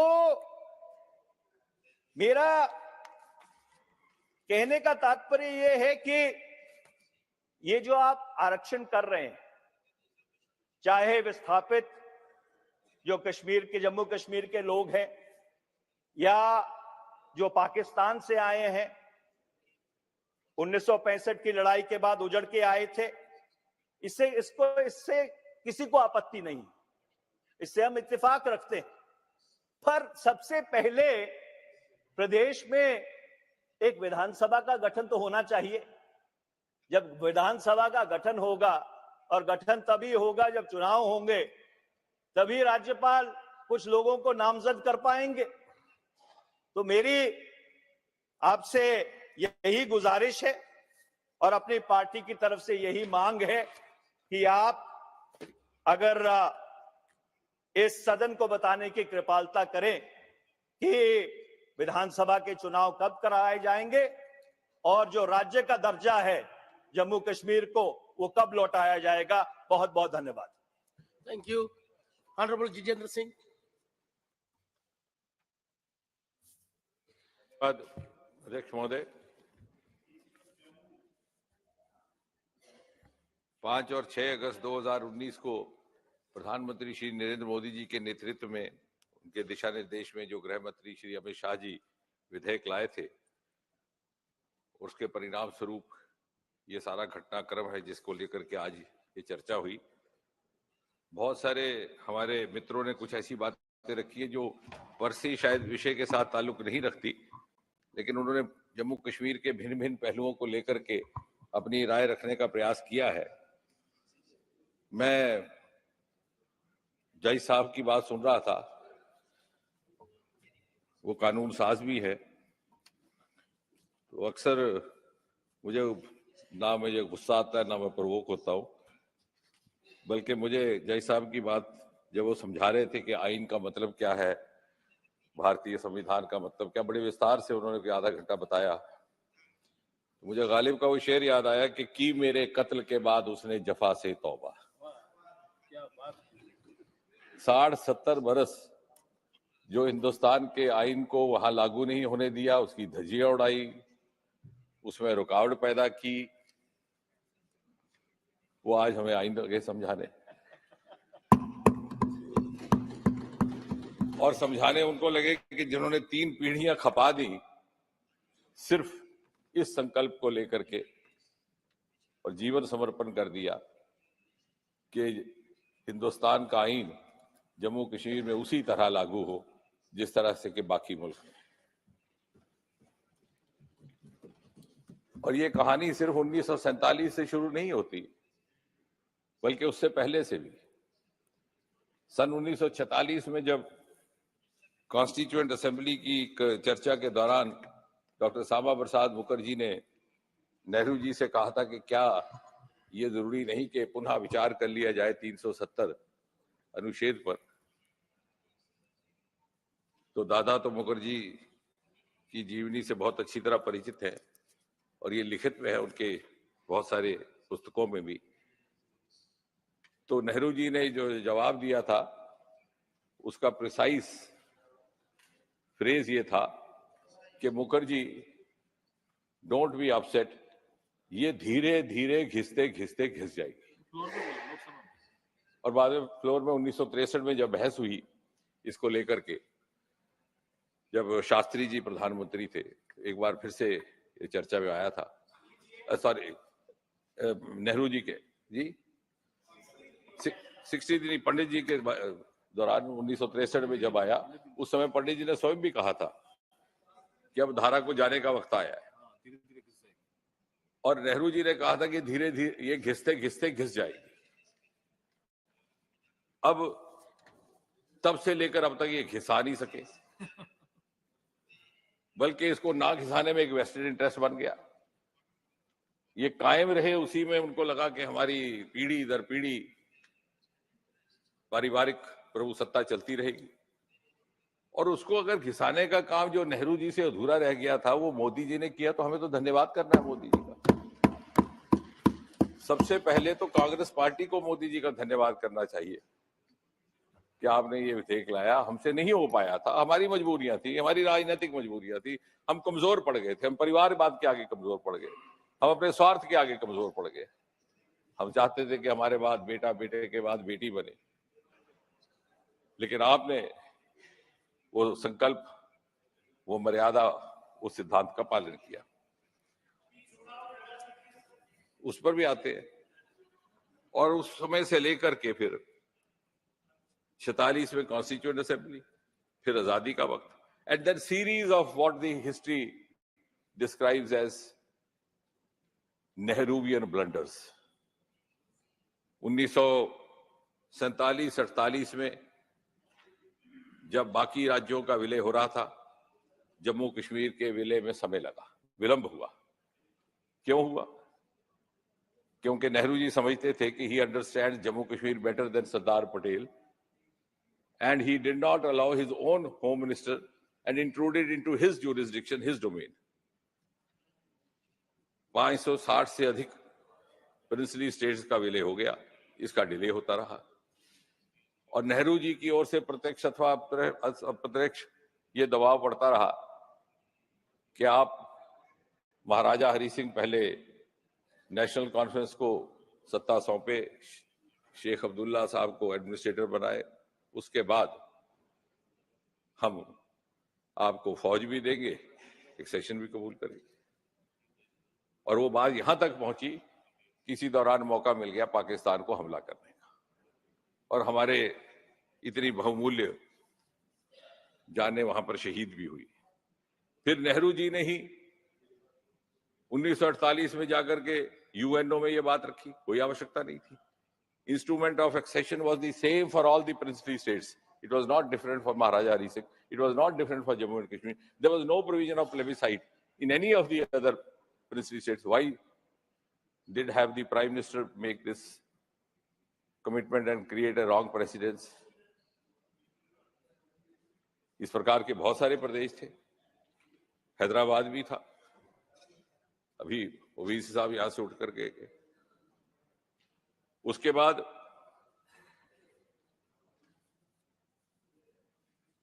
ये जब सिलसिला आगे चला तो 1950 में पंडित प्रेमनाथ डोगरा के नेतृत्व में प्रजा परिषद ने एक आंदोलन शुरू किया। और श्यामा प्रसाद मुखर्जी जैसे दादा कह रहे थे, 11 मई 1953 को जम्मू कश्मीर में दाखिल होते हैं। रात उन्होंने अमृतसर गुजारी थी। पहले पूछ करके आए थे कि मुझे गिरफ्तारी की अगर कोई इस प्रकार की योजना है तो I am an member of parliament, मैं उसी प्रकार से सहयोग करूंगा। गुरदासपुर के एसएसपी ने कहा कि ऐसी कोई योजना नहीं, लेकिन जैसे ही वो लखनपुर पहुंचते हैं और पुल आधे रास्ते पर पहुंचते हैं तो उन्हें गिरफ्तार कर लिया जाता है। नेहरू जी की सरकार और इस प्रकार का षड्यंत्र उस स्तर पर हो रहा है, क्योंकि यहां पर सुप्रीम कोर्ट का भी ज्यूरिसडिक्शन लागू नहीं हुआ था।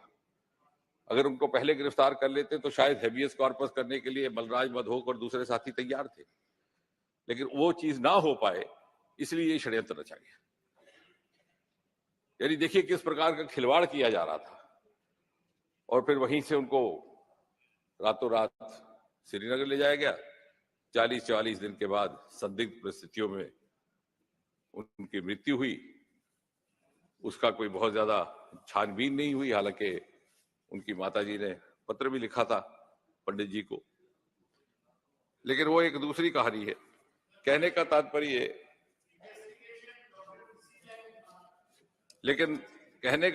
ये है कि अब 370 जब लग गया और उसके जाने के ऊपर जब बहुत ज्यादा आपत्ति व्यक्त की जा रही है, या वो लोग जो 370 के जाने के कहकर के कह रहे हैं कि उससे क्या नुकसान हुआ, वास्तव में 370 का सबसे अधिक दुरुपयोग भी उन्होंने किया। The greatest abuse or misuse of Article 370 was done by the greatest protagonists of 370. और विज्ञान के छात्र होने के नाते हमें समझाया गया कि बिना तर्क के बात नहीं करनी। बहुत से उदाहरण, एक छोटा सा उदाहरण आपको देता हूं।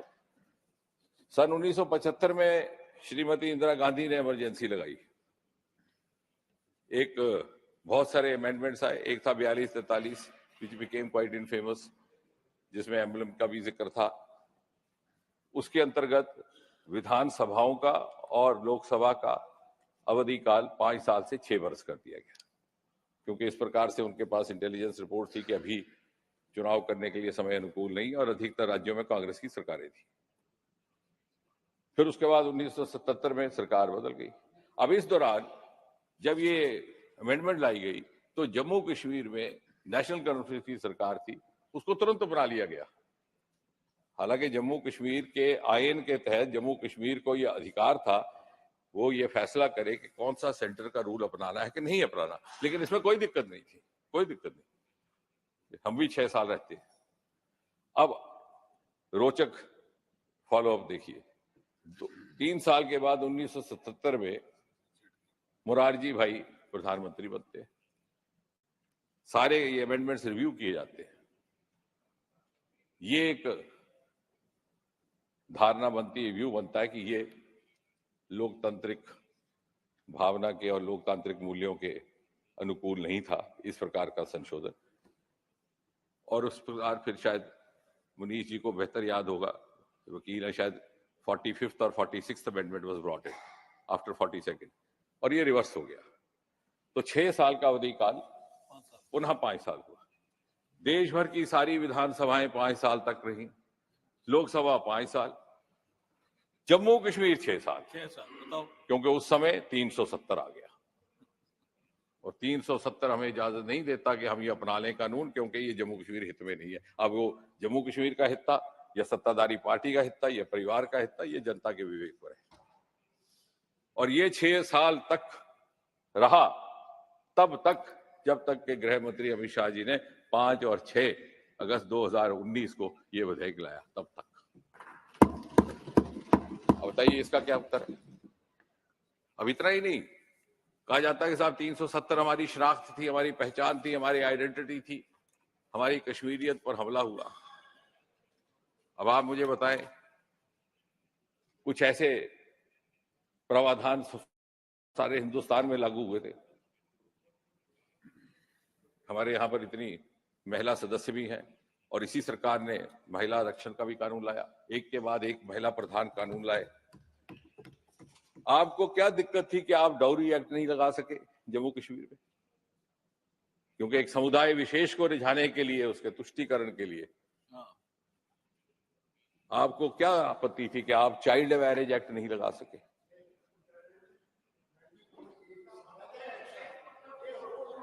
नहीं नहीं, वो 28 का आइन अलग है। अभी ठीक, महाराजा का आपने खत्म कर दिया था। अब जय साहब मैं इसका उत्तर दूंगा, मैं उसका उत्तर, एक मिनट, आप एक मिनट, मेरे पास उसका उत्तर है. Are you yielding? Minister, are you yielding? I'm not yielding because there is an attempt. No, Dada, you don't know the subject, so please don't.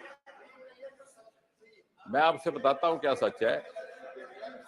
12 bar this is attributed to 1928 Maharaja act, which is not so.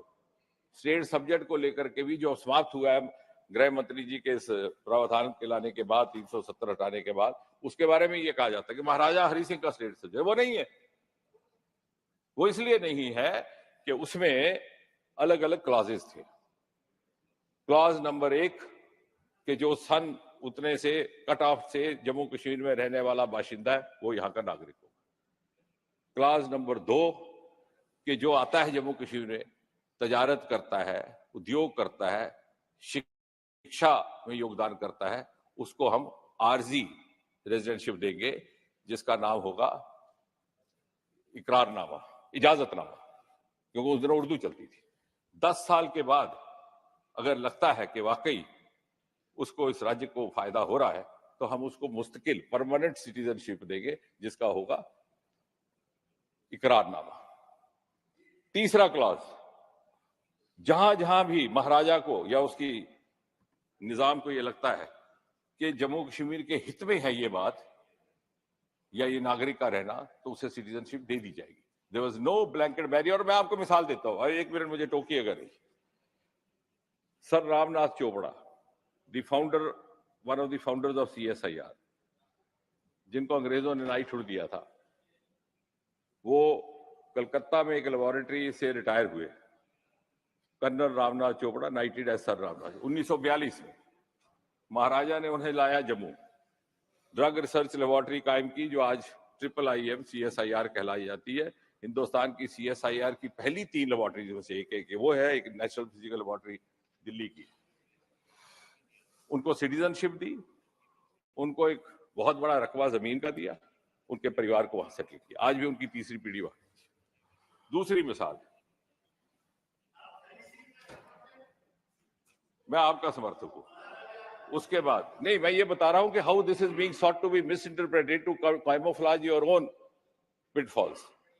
ये act वो नहीं है. अब दूसरी मिसाल, आपके पास film जगत की बहुत सारी हस्तियां श्रीनगर में रहती थी और बहुत सारी फैमिलीज पंजाब की वहां सेटल हुई.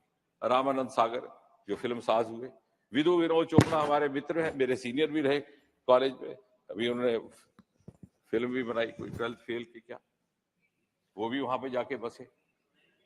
और शायद आपको मालूम नहीं होगा कि जो जम्मू कश्मीर का पहला सिनेमा है हरी टाकी जम्मू में, बहुत से लोग अक्सर जम्मू में भी समझते हैं कि महाराजा हरि सिंह के नाम पर है, लेकिन ऐसा नहीं है.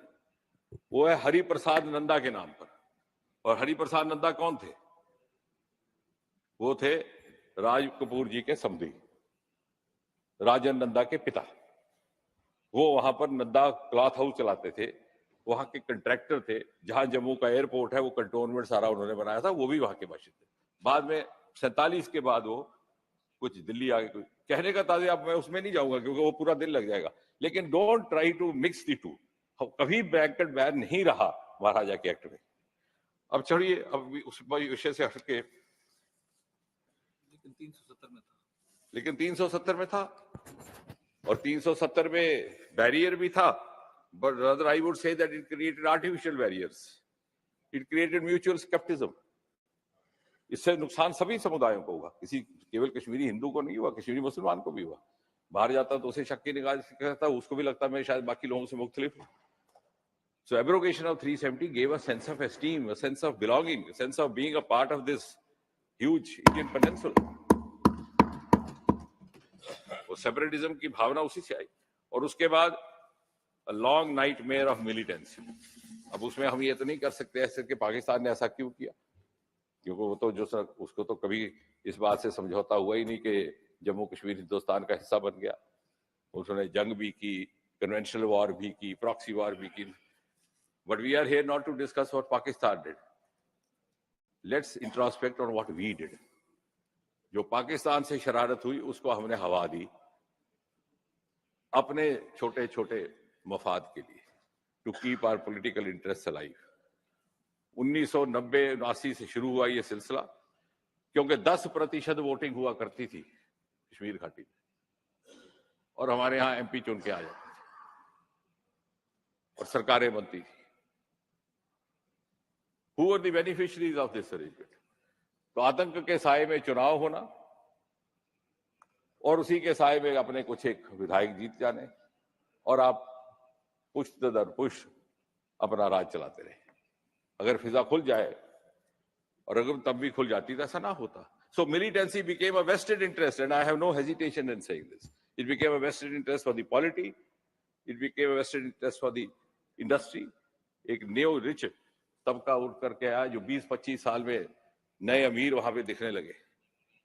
There's a huge transaction happening, और साइड इफेक्ट उसका सोसाइटी को झेलना पड़ा। ड्रग एडिक्शन भी हुई, आतंक भी हुआ, 3 पीढ़ियां कश्मीर की कुर्बान कर दी आपने। मैं किसी जात मजहब की बात नहीं कर रहा, कश्मीरी मुस्लिम ऑल्सो सफर्ड इक्वली। और हमें क्या हासिल हुआ? और ये बात सिर्फ मैं नहीं कह रहा, ये भारतीय जनता पार्टी नहीं कह रही। आप वहां के दानिशरों से पूछिए। तो सोपुर के शायर थे, उन्होंने लिखा कि मेरे बुजुर्गों ने जन्नत जिसे बनाया था उस जन्नत को दोजख बना दिया है। ये लिखा उसने कोसा तथा तत्कालीन शासकों को। बशीर बदर आपके अलीगढ़ वाले, मेरठ वाले, कि कोई हाथ भी ना मिलाएगा जो गले मिलोगे तपाक से। ये अलग मिजाज का शहर है, जरा फासले से मिला करो। यानी किस समुदाय के पक्ष में हम बात कर रहे हैं, किस कश्मीर क्षेत्र के पक्ष में बात कर रहे हैं, किन लोगों के?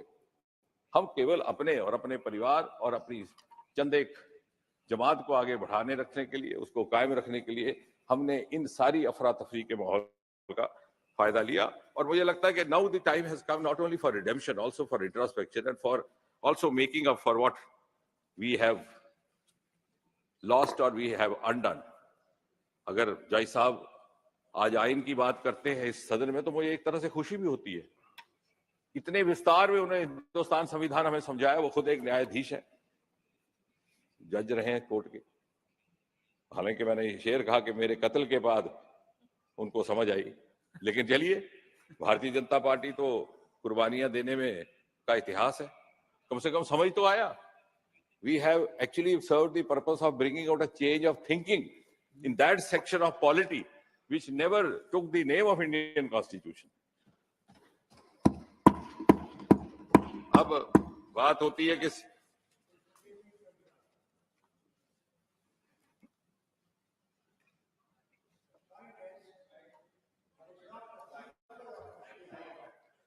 Mike. Who are responsible for what happened, or the party that was in power responsible. It was our neighbor. Neighbor has not accepted the accession of Jammu and Kashmir to India. Now, one more thing, please. Secondly, the biggest Qurbani, the party that gave is National Conference. Our leaders, our ministers, our small workers were killed. Let's not forget. For what? For holding this flag of India high.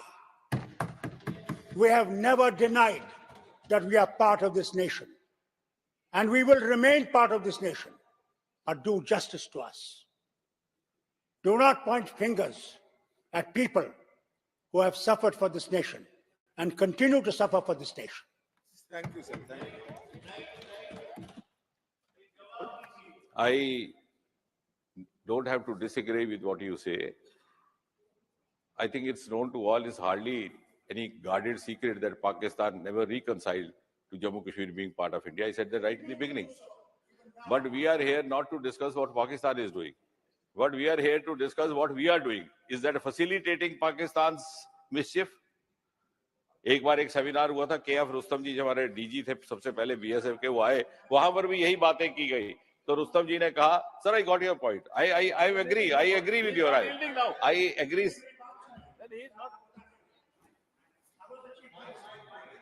I was the chief minister, and I wanted a unified command, because intelligence, every intelligence, whether it was BSF, whether it was army, whether it was a local police, whether it's CRPF, they were all separate.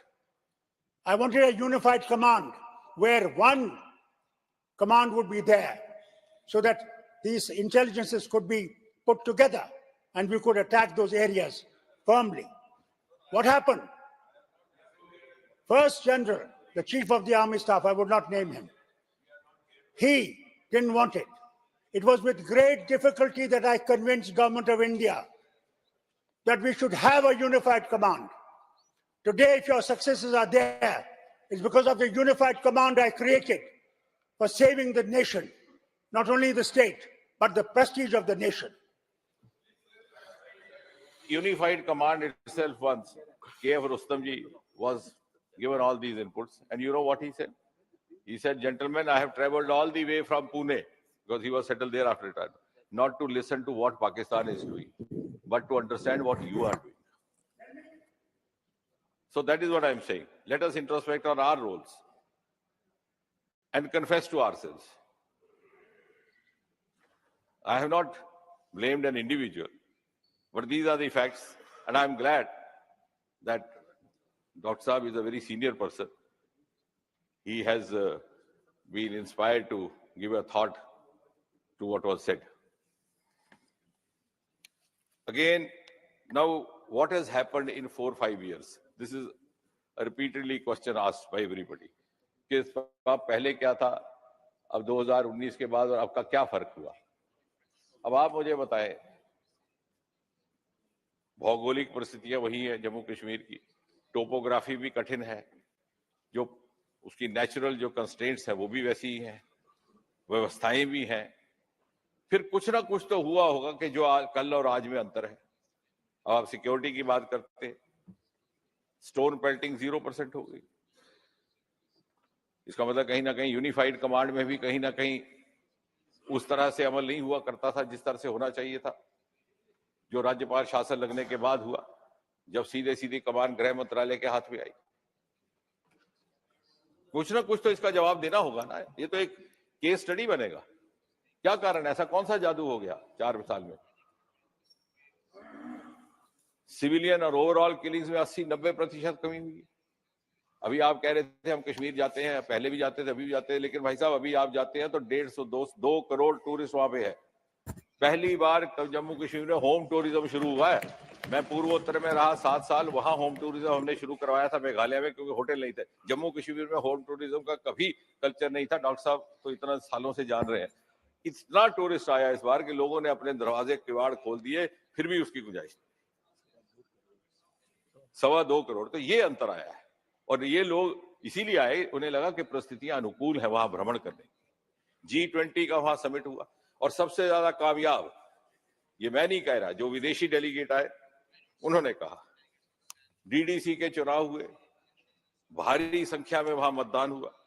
वो जमाना जाता रहा जब 10% मतदान होता था। अब ये तो सामने है, ये तो आंकड़े चढ़े हैं, ऑन रिकॉर्ड है। इसमें मैं कुछ ऐसा नहीं कह रहा, और मैं कहना भी नहीं चाहता, क्योंकि मेरी क्या मजाल कि मैं इतने सीनियर लोगों को खफा करूं।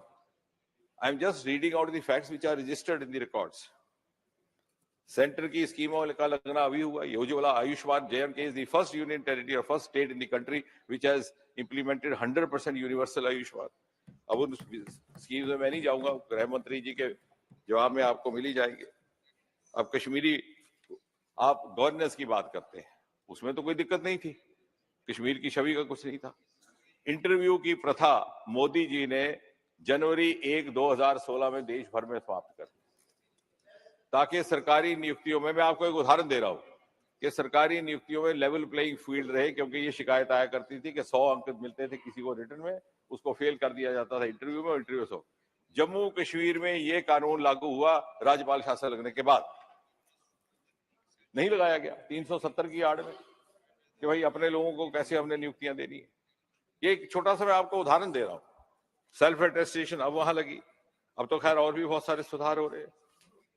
और कश्मीरी पंडितों की प्रतिनिधित्व को लेकर के ये बात है, I think after the partition of India, which of course was between two newly, after the creation of Pakistan, the biggest exodus which has ever happened is Kashmir, and that too within the country.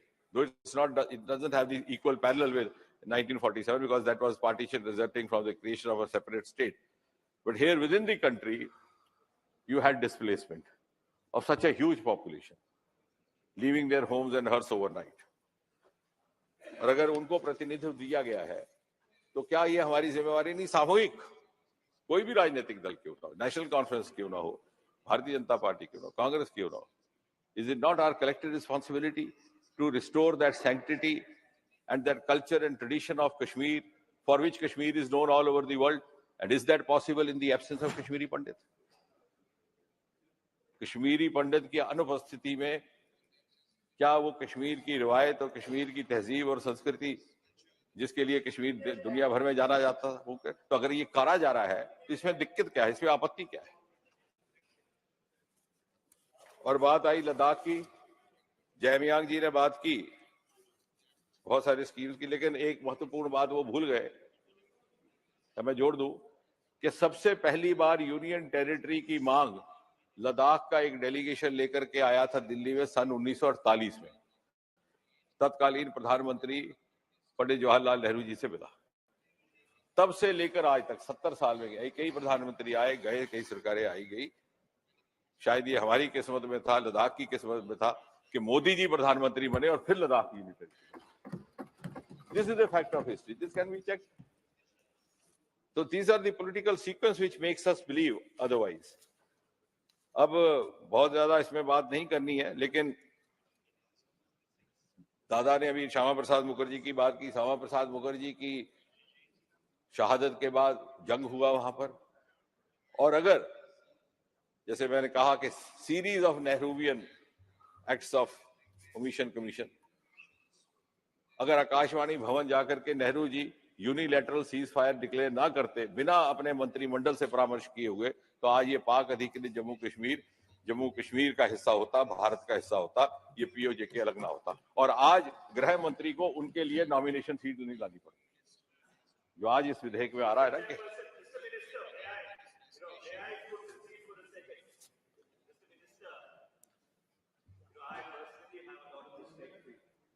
but the archival documents which have been unveiled very clearly say that the military advice which Prime Minister Jawaharlal Nehru was receiving from his commander-in-chief and the general staff was that the war has reached a stalemate, and so therefore there was no possibility of making any further gain, and that is why the ceasefire happened.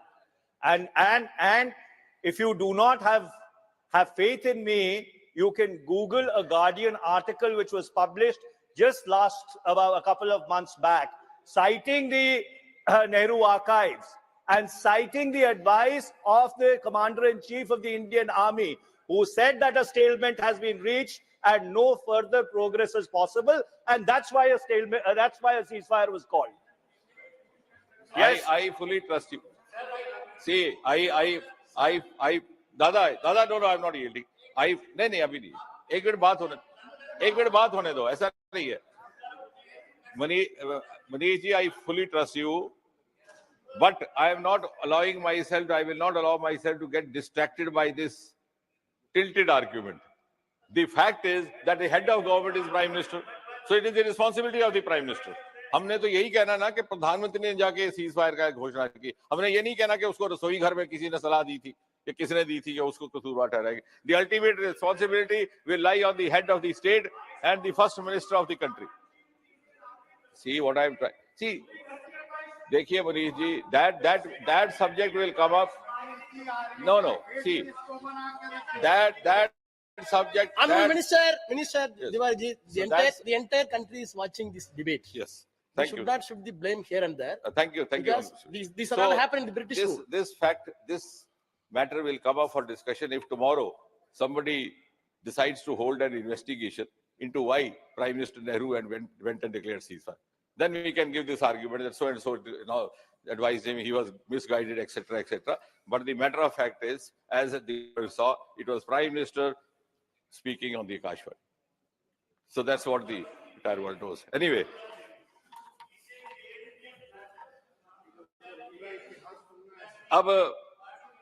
So I, therefore, not taking long. अब ये आ रहा है कि election बार-बार election आप क्यों नहीं करवा रहे? तो शुरू से ये वाक्य से शुरू हुआ.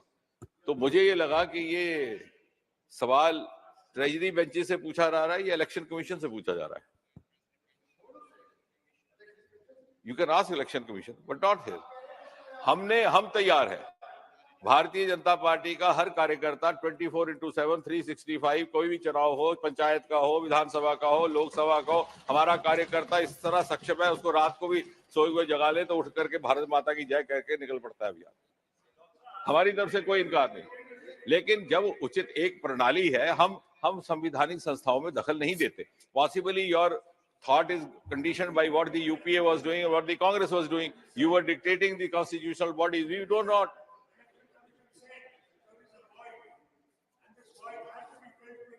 To hold election. Yes. So whenever why are you not hold? Yes, sir. Absolutely, sir. Whenever the election commission announces, we are ready. We are ready. We are ready, sir. We are ready. Honorable members, tomorrow, I think that tomorrow Home Minister is going to reply. So now I'm going to conclude. The legitimate questions were asked by Manish and you. I think that answer will be given by the Home Minister tomorrow. Yes. Prohibition, anything from this government part? No. Whether any prohibition that the government would not be able to persuade the election commission that the situation has come to such a path that election needs to be held? Adir. Now I'm concluding. Minister is participating in the debate. The reply has to be given by the minister. Already questions were raised. Election Commission has its own mechanism of gathering inputs as per its requirement and then take a final call. So let's all of us trust the wisdom of Election Commission and not appear to be interfering in functioning. Maybe UPA was doing it, Congress was doing it, they think we also do that, but we don't. So I think at the end, अब ये कहा जा रहा है कि अब election नहीं हो रही, संविधान नहीं लागू हो रहा, लोकतंत्र नहीं हो रहा, but we were the party which introduced 3-tier system in the, I'm concluding by that. DDC का चुनाव पहली बार 65 साल के बाद, 70 साल के बाद जम्मू कश्मीर में हुआ, तो अब हुआ. आज से 3 साल पहले, 4 साल. तो वो उसमें क्या रुकावट थी? No sir, that's a fact. You didn't have Zilla Parishads before. Why? And the parties which were ruling were swearing by autonomy, were swearing by self-rule. So how can autonomy be conceivable unless it is autonomy at the ground? To me, to any student of democracy, the self-rule means rule of the ground, of the grassroots. Autonomy has to be born from the grassroots. So not autonomy of the family or self-rule of the family. We have given true self-rule to Jammu Kashmir. We have given true autonomy to Jammu Kashmir. And therefore, please trust us. What happens in future also will be in the best interest of the people of Jammu and Kashmir. We are now heading into very crucial 25 years before we end up in 2047. And Jammu Kashmir has started discovering its unexplored resources. Today, we have a huge lithium store, which has been discovered in Riyasi. We have the highest railway bridge in Jammu and Kashmir of the world. We have the longest Asia tunnel, road tunnel, Chennai Nashri, which is named after Sama Prasad Mukherjee. We have the Purple Revolution, which is being talked over all over the world, born from Jammu and Kashmir, Gulmarg and Bhadrawa, the lavender.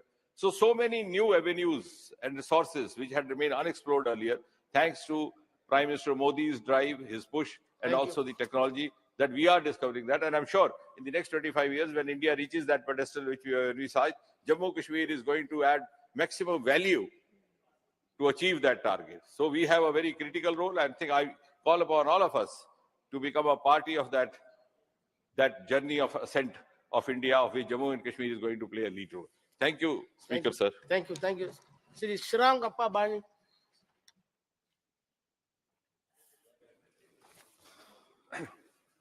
माननीय अध्यक्ष महोदय,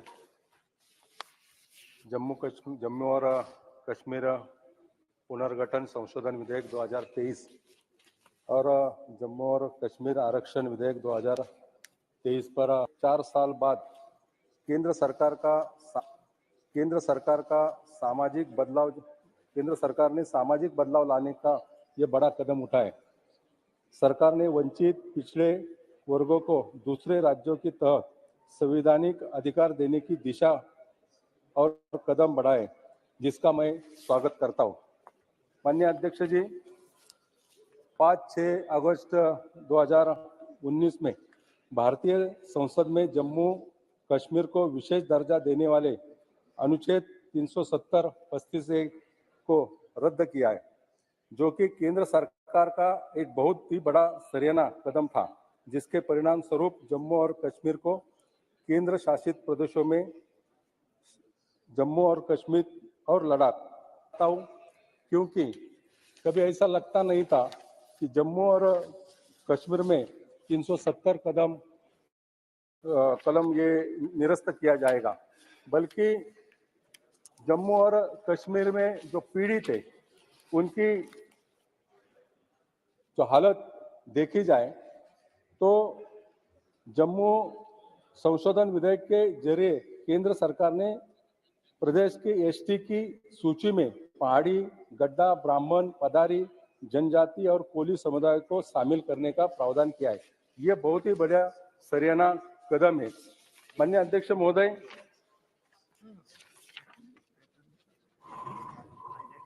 कुछ ही प्रवासियों ने दिल्ली जब जम्मू कश्मीर में आतंकवादी हमले हुए थे, तब दिल्ली, बेंगलोर और पुणे जाने का विकल्प जम्मू कश्मीर ने पीड़ितों में लिया। जम्मू और कश्मीर सरकार के पास उपलब्ध आंकड़ों के अनुसार वर्तमान में 46,517 परिवार है, जिनमें 1,58,976 व्यक्ति जम्मू और कश्मीर सरकार के राहत संगठन के साथ पंजीकृत है, जिन्होंने पिछले 3 दशकों में पंजीकरण किया है। जैसे कि मैं ये भी कहना चाहता हूँ कि जम्मू और कश्मीर का जो पीड़ित है, खासकर जम्मू कश्मीर में रह रहे पीड़ित जनजाति है, उसमें ज्यादा कर कश्मीरी हिंदुओं की हत्या हुई और कश्मीरी हिंदू को अन्य राज्यों में पलायन करना पड़ा। ऐसे कई सारे परिवार है कि जिस परिवार के कुछ लोग भी बचे नहीं। माननीय प्रधानमंत्री जी और गृह मंत्री जी का मैं आभार प्रकट करना चाहता हूं कि कई पार्टियों को ऐसा नहीं लग रहा था कि 370 कदम हटाया जाएगा और जम्मू और कश्मीर के परिवारों और लोगों को राहत मिलेगी। आज केवल ये राहत नहीं, तो वहां पर आगे चलकर राजनीतिक रिजर्वेशन भी वहां के लोगों को मिलेगा। पूरी तरह से आज अगर जम्मू और कश्मीर में देखा जाए तो लोग माननीय मोदी जी को बधाई देते हैं, क्योंकि गोली के बंदूक के नोक पर लोग जी रहे थे आज तक। आज पूरी तरह से शांति से लोग जी रहे। जिन्होंने पत्थर हाथ में लिया था, वो आज उनके हाथ को काम देने का प्रयास माननीय प्रधानमंत्री के नेतृत्व में जम्मू और कश्मीर के लोगों में हो रहा है। तो मैं इसलिए माननीय प्रधानमंत्री जी, माननीय गृह मंत्री को धन्यवाद देना चाहता हूं। ये भी बात मैं यहाँ रख रहा हूं, जब 1990 में ये सब हुआ, तब महाराष्ट्र गवर्नमेंट में 1995 में भारतीय जनता पक्ष शिवसेना की सरकार आई, तब बाला साहब के नेतृत्व में पीड़ित पंडितों को खासकर महाराष्ट्र में एजुकेशन रिजर्वेशन देने का प्रयास किया। आज भी महाराष्ट्र में जितने पीड़ित पंडित रहते हैं, उसके घर में बाला साहब ठाकरे का फोटो है, क्योंकि उसमें उनको सभी परिवार को एजुकेशन रिजर्वेशन 1% महाराष्ट्र गवर्नमेंट ने दिया है। मैं ये भी कहना चाहता हूँ कि कई ऐसे राज्य हैं, उन राज्यों में जाति के आधार पर आंदोलन होते हैं, जाति के आधार पर कोई बंटवारा चाहता है। मैं खासकर इससे लगकर महाराष्ट्र की एक बात कहना चाहता हूँ। महाराष्ट्र में मराठा समाज काफी बड़ा संख्या में, आज मराठा समाज वहाँ आंदोलन कर रहे हैं। ओबीसी समाज भी भारी मात्रा में, समाज में दूरी ना हो, इसलिए खासकर केंद्र सरकार ने माननीय प्रधानमंत्री ने ध्यान देके समझौता समाज में करना चाहिए, बैठ के दोनों समाज में किसका रिजर्वेशन कम नहीं करके पूरी तरह से मराठा समाज के जितने पीड़ित है, शैक्षणिक दृष्टिकोण से जिनको आरक्षण देने की आवश्यकता है, उसमें राज्य सरकार से मिलकर आप समझौता कर मराठा समाज और ओबीसी समाज को न्याय देने की कोशिश करनी चाहिए। माननीय राज्य के मुख्यमंत्री एकनाथ जी शिंदे साहब, उनके ऊपर खासकर भरोसा है लोगों का, वो प्रयास कर रहे हैं, लेकिन केंद्र की इस माध्यम में से मैं कहना चाहता हूँ, केंद्र की सहायता इसमें आवश्यक है। फिर से माननीय प्रधानमंत्री का मैं आभार प्रकट करना चाहता हूँ, क्योंकि जम्मू और कश्मीर सर के राज्य में एक शांतता बहाल करने का प्रयास माननीय प्रधानमंत्री ने किया है। विपक्ष के कई लोग कुछ भी कहने दो, लेकिन मैं 1 साल पहले जम्मू कश्मीर में गया था, तब मैं देखा है लोगों के दिल का डर हट गया है। लोगों के दिल में पूरी तरह से माननीय प्रधानमंत्री की द्वारा एक सहायता करने जैसा एक माहौल है, और आगे चलकर देश में या विदेश में जितने दादा पर्यटक आते इतने सालों में नहीं आए, 3 दशकों से, आज विदेश से ही पर्यटक जम्मू कश्मीर में आएगी, और पर्यटक आके ये पूरे देश के आर्थिक रूप से सहायता भी इस द्वारा होगी। मैं फिर से माननीय प्रधानमंत्री का धन्यवाद देना चाहता हूं, और ये दोनों विधेयक पर मेरी पार्टी शिवसेना की तरफ से मैं उसको सहमति देना चाहता हूं। धन्यवाद। AM Arif.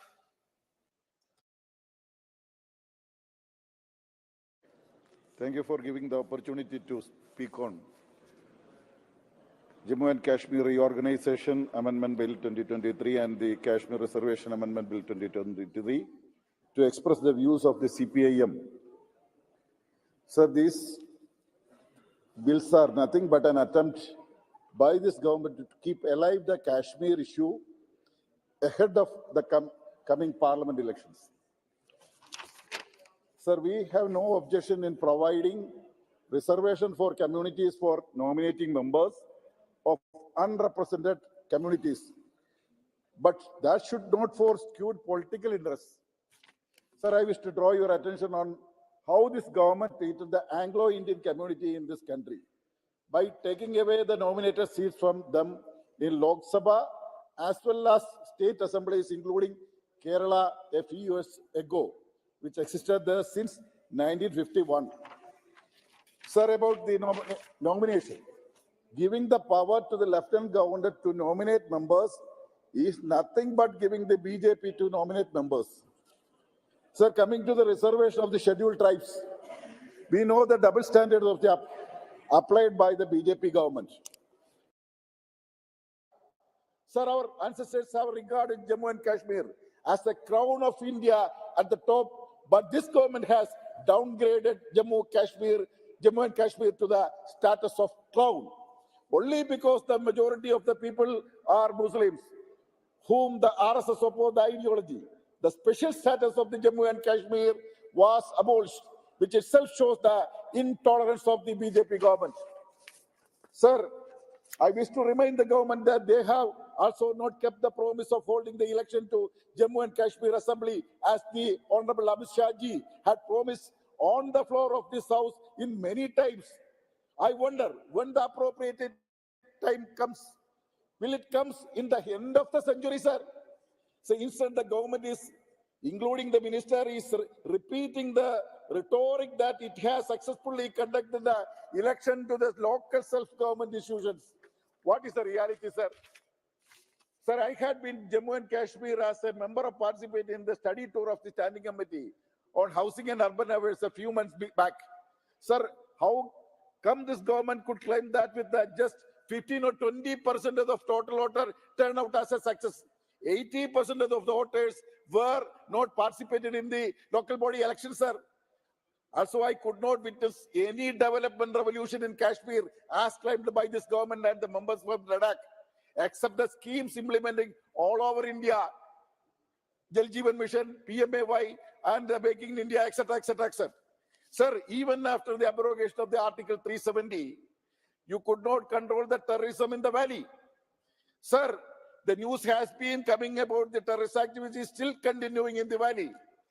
Sir, we all know that the RSS has put forward 4 political agendas as its declared goals. The abolition of special status of Kashmir is just one among them. The others being demolition of Babri Masjid, the enactment of Citizenship Amendment Act to deny the citizenship to Muslims on the basis of religion, and the final one being the Uniform Civil Code, sir. Sir, in all respect, the BJP government is preparing to transform India into a Hindu religious state.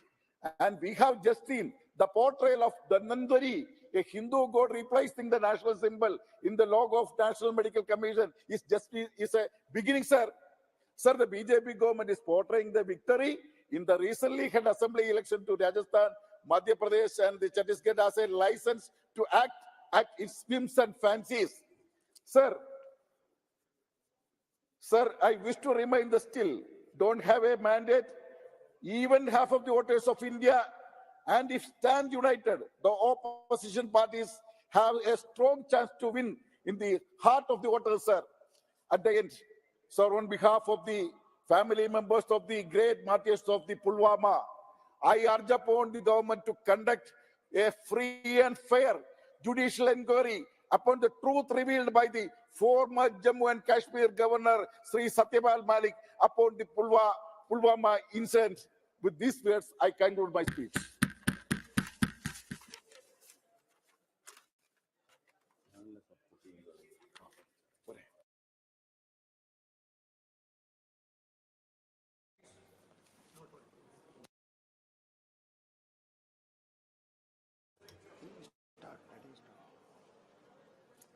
Still, thank you very much, sir. Sir, I rise to support the first bill, Jammu and Kashmir Reservation Amendment Bill 2023, but to oppose Jammu and Kashmir State Reorganization Amendment Bill 2023. So rightly, when Jitendra Singh ji was speaking, Saugat Rai was commenting from this side also. He was specifically narrated the first Prime Minister of India, Pandit Jawaharlal Nehru, the architect of new nation, new India. And he is narrating him as he has done a blunder, Nehruvian blunder. He has used the phrase Nehruvian blunders. Sir, the present India, I'm not going to the details of the wonderful achievement made by Pandit Jawaharlal Nehru, the secular fabric and the secular symbol of India, who has made India in this form, and it is being as Union of India only because of Pandit Jawaharlal Nehru, and even Kashmir is still an integral part of India. That is only because of the policy enunciated by Pandit Jawaharlal Nehru, his diplomatic policy which he has adopted as far as Kashmir is concerned. Otherwise, the situation of India would have been different, because most probably the Kashmir would not have been, even the present position would not have been there as far as Kashmir is concerned. So I urge upon the Honorable Minister to withdraw that word, Nehruvian blunders, as far as this Kashmir issue is concerned. Such a observation is not expected from a responsible minister from the cabinet. It is not expected. So first of all, I would like to request the Honorable Minister kindly withdraw the remarks made by the Honorable Minister, the responsible minister, making Nehruvian blunders as far as this Kashmir situation is concerned. Sir, as far as the bill is concerned, the first bill is the Jammu and Kashmir Reservation Amendment Bill. Absolutely, it is a harmless bill, definitely. The socially and educationally backward classes has to be replaced or substituted in the place of weak and privileged classes. Fully, I agree with it, and that can be passed. There is no doubt about it. But as far as the Jammu Kashmir State Reorganization Amendment Bill 2023 is concerned, sir, we are all well aware that on 5th and 6th of August 2019, elaborate discussion took place regarding Article 370 and also the state reorganization bill, Jammu Kashmir state reorganization bill, detailed discussion took place. We have made our reservation as far as J&K state reorganization is concerned. Sir, I would like to know from the Honorable Home Minister, what is the constitutional propriety of this government going for an amendment to a bill which is already been made by the parliament, which is pending before the Supreme Court for final verdict? Sir, as far as to my limited information, it is already been, the hearing of the matter is already over. The matter is pending before the Supreme Court. We all know that a matter which is pending before the Supreme Court can never be discussed even in the House. That is the rule which is being observed by us. But here what the government is doing, government is coming with a bill and moving an amendment bill. That bill is pending before the Supreme Court for the final verdict. The hearing is over. Why don't the government wait for the final verdict? That too, the constitutional validity of the bill is being questioned. And it is a 5-member constitution bench is looking after that issue. When that matter is pending, you are bringing with amendments, means it is not with bona fide intention to give reservation to the scheduled castes and scheduled tribes, and not with an intention to give the Kashmir migrants or for the displaced persons. The intention of the second bill, that is a state reorganization amendment bill, is lacking bona fides. Hence, I oppose the bill on that ground itself, because it is a matter pending before the judicial. We know the rules of practice as far as the rules and procedure and conduct of business of our Lok Sabha also. No matter which is pending before the Supreme Court can be agitated or be discussed in the House. That is the precedent, that is the convention, that is the rules, and rules of practice is there. At the same time, the government is coming with an amendment bill so as to amend a bill statute which is pending before the Supreme Court is not good, especially a constitution bench. 5-member constitution bench is agitating or looking into this constitutional validity of the bill. That is the first point which I would like to make. Sir, coming to the bill, that is section 15A and section 15B, two new provisions are to be incorporated other than the reservation. Sir, 15A, notwithstanding anything contained in subsection 3 of section 14, the Lieutenant Governor of the Union Territory of Jammu and Kashmir may nominate not more than 2 members, one of whom shall be a woman from the community of Kashmir migrants, according to 15A. According to, by virtue of 15B, it will be from the displaced person from Pakistan-occupied Jammu and Kashmir to the Jammu Kashmir Legislative Assembly.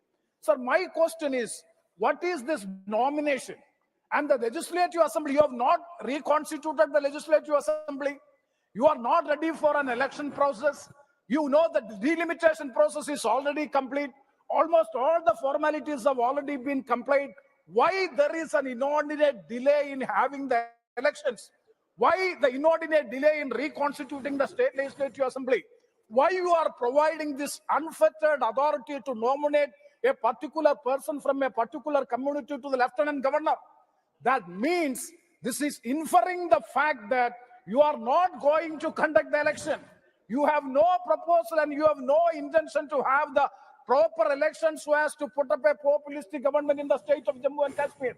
That is why you are giving the nomination authority to the lieutenant governor, means you are not believing in a populistic government. This nomination process has to be taken back. At least the nomination or the nomination of a particular person should be on the advice of the elected government or at least the advice of the state legislative assembly. Unfortunately, that is not being done, and it is unfettered authority, discretion is being provided to the lieutenant governor by virtue of section 15A and section 15B of the Act. That is totally undemocratic. That is to be opposed. So I urge upon the government, kindly review the position of nomination by the lieutenant governor.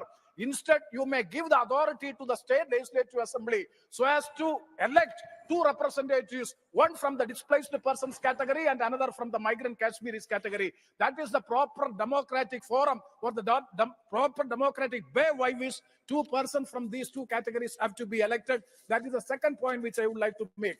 Sir, the point is, at the time of that is general discussion on the Kashmir issue, sir, at the time of the discussion of on 5th and 6th of August 2019, what the assurance given by the Honorable Minister, Home Minister Sri Amit Shah ji, that is election will be conducted at the earliest and the populistic government will be put in place. He has used the word, still I remember, at the earliest. And also there was a genuine demand from all corners of all walks of life. Everybody was demanding to get back the statehood status. That will also be considered. These are the two promises being made by the Honorable Home Minister. I think that the first is, at the earliest, the election will be conducted and a populistic government will be put in place in the place of this government, Lieutenant Governor. That will be done. But unfortunately, even after this is 2020-23, it is fag end of the 2023 calendar year. Even after 5 years of this gap, the government, union government, is not able to reconstitute the state legislative assembly and to conduct the election. Then how can you win the confidence of the people of Jammu and Kashmir? That is the question. Why the government is not able to conduct the election? Why you are not able to have reconstitute the legislative assembly of Jammu Kashmir Union Territory? Why? Because that itself shows that you are not able to bring normalcy back in the Union Territory of Jammu and Kashmir. Is not the reason by which the election cannot be held. Is not the reason by which the legislative assembly could not be constituted. That is why we are suggesting that the normalcy has to be, yes sir, I'm concluding. The normalcy has to be brought back. Almost all the members have already cited recently on commanding officer of a battalion is killed. Major is killed, 3 captains, so many police security personnel have already been killed. So you are claiming that the normalcy have come back. So at the same time, last point, at the same time, a new term has been spelled out by the security forces that hybrid militancy is there. Yes, I do agree that there is no stone pelting in the Union Territory of Jammu and Kashmir, but hybrid militancy is there, is being admitted by the security personnel of the Jammu and Kashmir. So that is the reason by which you are not able to hold the election and to bring back normalcy in the state. Sir, my suggestion is, first you have to take the people of Jammu Kashmir into confidence. Without taking the people of Jammu Kashmir into confidence, you can never win over the political situation, turbulent situation in the state of Jammu and Kashmir or the Union Territory of Jammu and Kashmir. But that is still lacking. You are trying to take political advantage out of the Kashmir situation, not to win the minds and the hearts of the people of the Jammu Kashmir. Then only you can win over the situation in the state of Jammu and Kashmir and can bring back normalcy. For that, the government has to take positive initiative steps. One of the major steps is to bring back the normalcy, to hold the election, and second is to give back the statehood status to the state of Jammu and Kashmir. With this point, I conclude. Thank you very much, sir. Shri Asaduddin Owaisi. शुक्रिया मोहतरम chairman साहब, आपने मुझे बोलने का मौका दिया। मैं Jammu Kashmir reservation amendment bill और Jammu Kashmir reorganisation amendment bill की मुखालिफत में खड़ा हूं सर। ये दोनों बिल हमारे आइन के खिलाफ हैं और दूसरा जो बिल है sir, Jammu Kashmir reorganisation amendment bill, ये ना सिर्फ हमारे आइन के खिलाफ है बल्कि रिप्रेजेंटेशन ऑफ पीपल एक्ट 1952 के भी खिलाफ है। सर, यहाँ पर क्योंकि वक्त बहुत कम है, मैं इस कम वक्त में इस ऐवान के सामने इस बात को रखना जरूरी समझता हूं कि जिसमें कहा गया कि डिस्प्लेस पर्सन का जो डेफिनेशन दिया गया है, इसमें मैं हुकूमत से जानना चाहता हूं कि क्या ये बात सच नहीं है कि 1989 में कारण में, करना में, पूंछ में, रजौरी में जब फौज हमारी वहां पर गई थी तो 28 गांव के लोग हमारी वतन अजीज की सरजमीन छोड़कर पड़ोसी मुल्क में चले गए। और आज तक 2001 का सेंसस, 2011 का सेंसस ये कहता है कि अनइनहैबिटेटेड गांव है। क्यों नहीं हम उनके लिए प्रोविजन रख रहे हैं? और ये रखना जरूरी है। और जितने वहां पर गए हैं ये मुजफ्फराबाद में रहते हैं, 40,000 के करीब, जिसमें सिर्फ 3% कश्मीरी हैं, बाकी सब गुज्जर और पहाड़ी हैं। इन्होंने हमारी फौज को जमीन दी और आप उनको भूल रहे हैं और सिर्फ उन्हीं लोगों के लिए प्रोविजन रख रहे हैं जो इनको आप नजरअंदाज कर रहे हैं। दूसरी बात यह है सर कि आप नॉमिनेशन करेंगे, नामजद करेंगे, कौन नामजद करेगा? एक अवाम की मुंतखब शुदा हुकूमत की सिफारिश पर एलजी नॉमिनेट करेगा, नामजद करेगा, या फिर दिल्ली से नामजद करेंगे? तो आप यहां से कंट्रोल कर रहे हैं। ये तो आइन के खिलाफ है। आप तो जमहूरियत को सबवर्ट कर रहे हैं। अवाम का जो मैंडेट है, फैसला सबवर्ट करने की कोशिश कर रहे हैं। और तीसरी बात सर, मैं ये जानना चाह रहा हूं कि आखिर क्या वजह है कि आप ये रिजर्वेशन क्यों करना चाह रहे हैं कश्मीरी पंडित के लिए? नाम तो लीजिए कश्मीरी पंडित का आप। और अगर आप ये करना चाह रहे हैं तो बताइए सिक्योरिटी थ्रेट कश्मीर में है या नहीं है? आप कहते हैं कि कोई सिक्योरिटी थ्रेट नहीं है।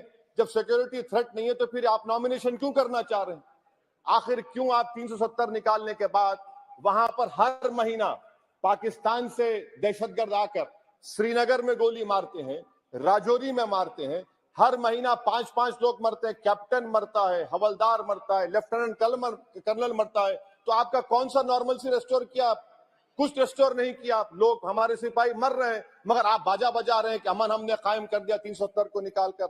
सर जम्मू के डोगरा लोगों का बहुत बड़ा नुकसान आपने कर दिया। 112 राइस मिल थे, अब सिर्फ 6 राइस मिल बचे हुए हैं। बताइए आपने कौन सा बड़ा तीर मार दिया 370 निकालकर?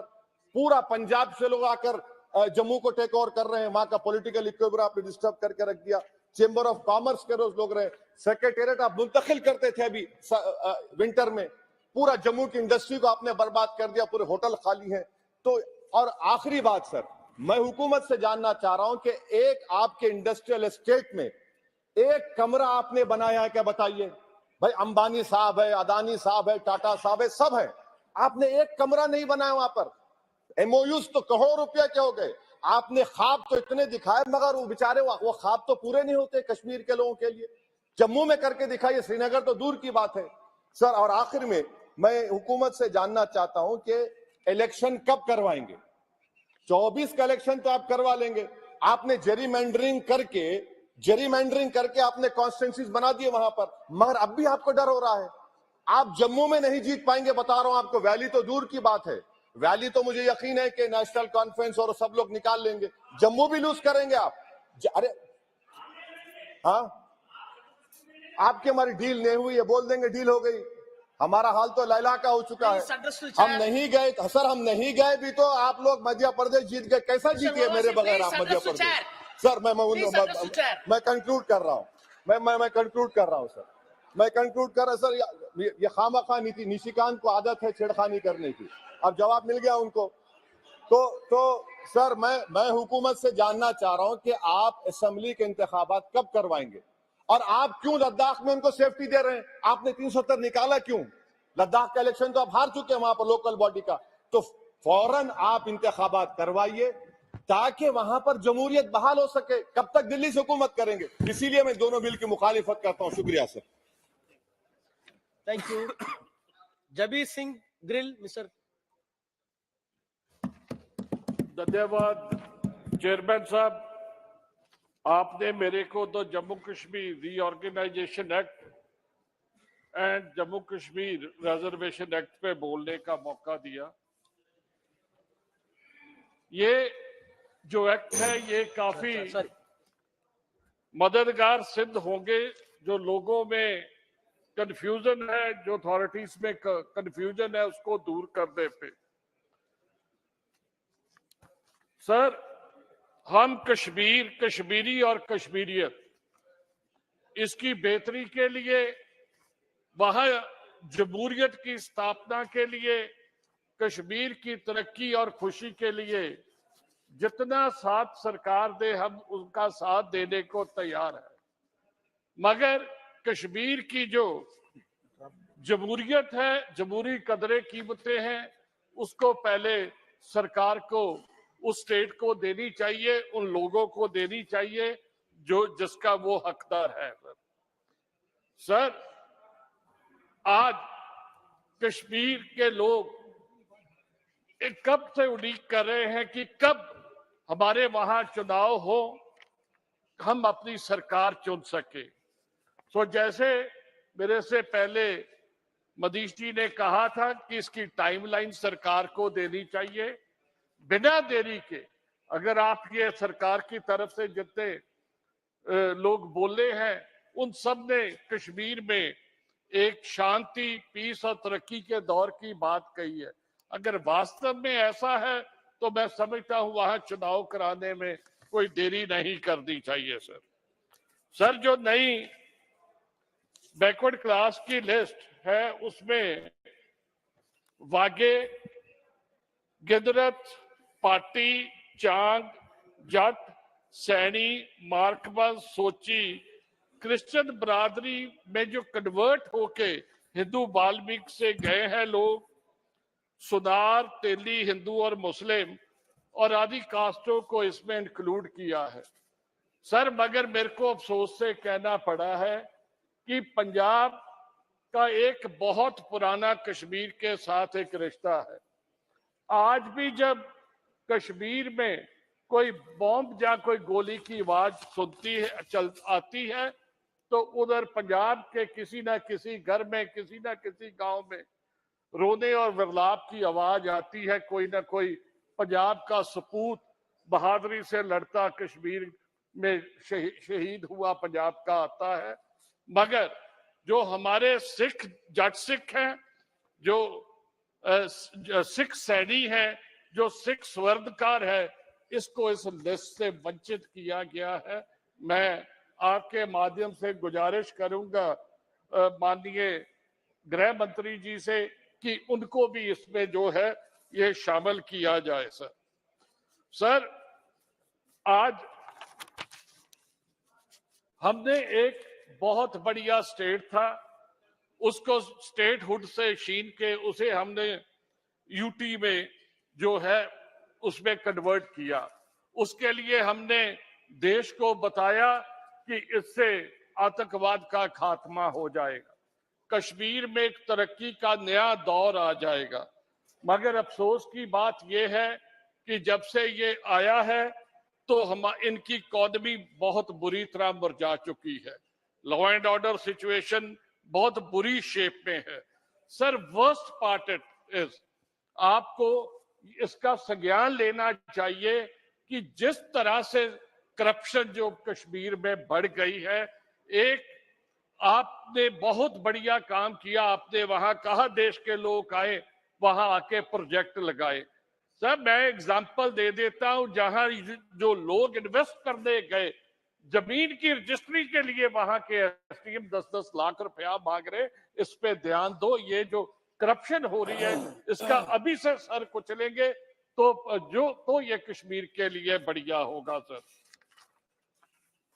सर मैं एक रिक्वेस्ट करना चाहता हूं कि कश्मीर में उद्योग की बहुत बड़ी जरूरत है।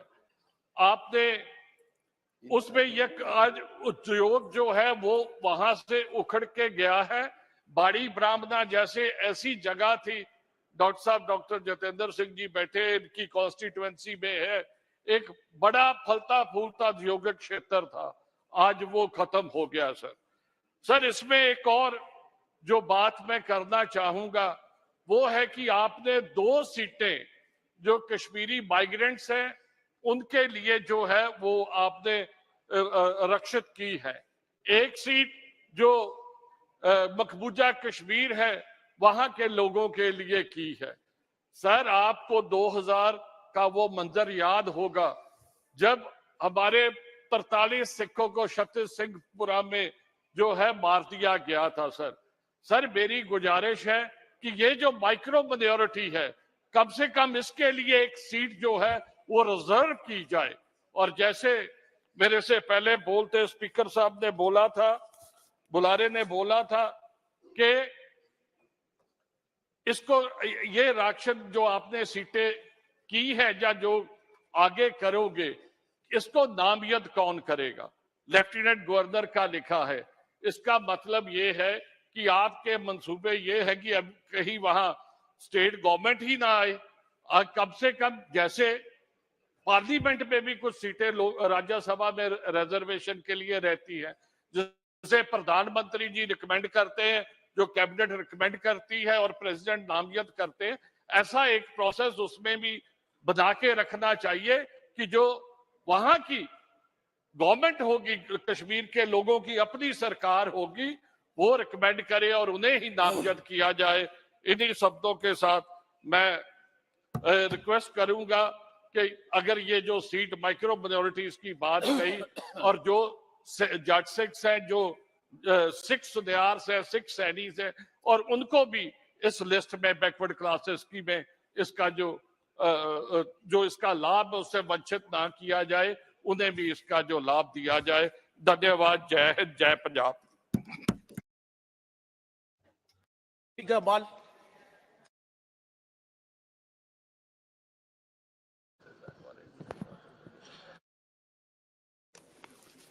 अधिष्ठाता महोदय, मैं आपका अत्यंत आभारी हूँ।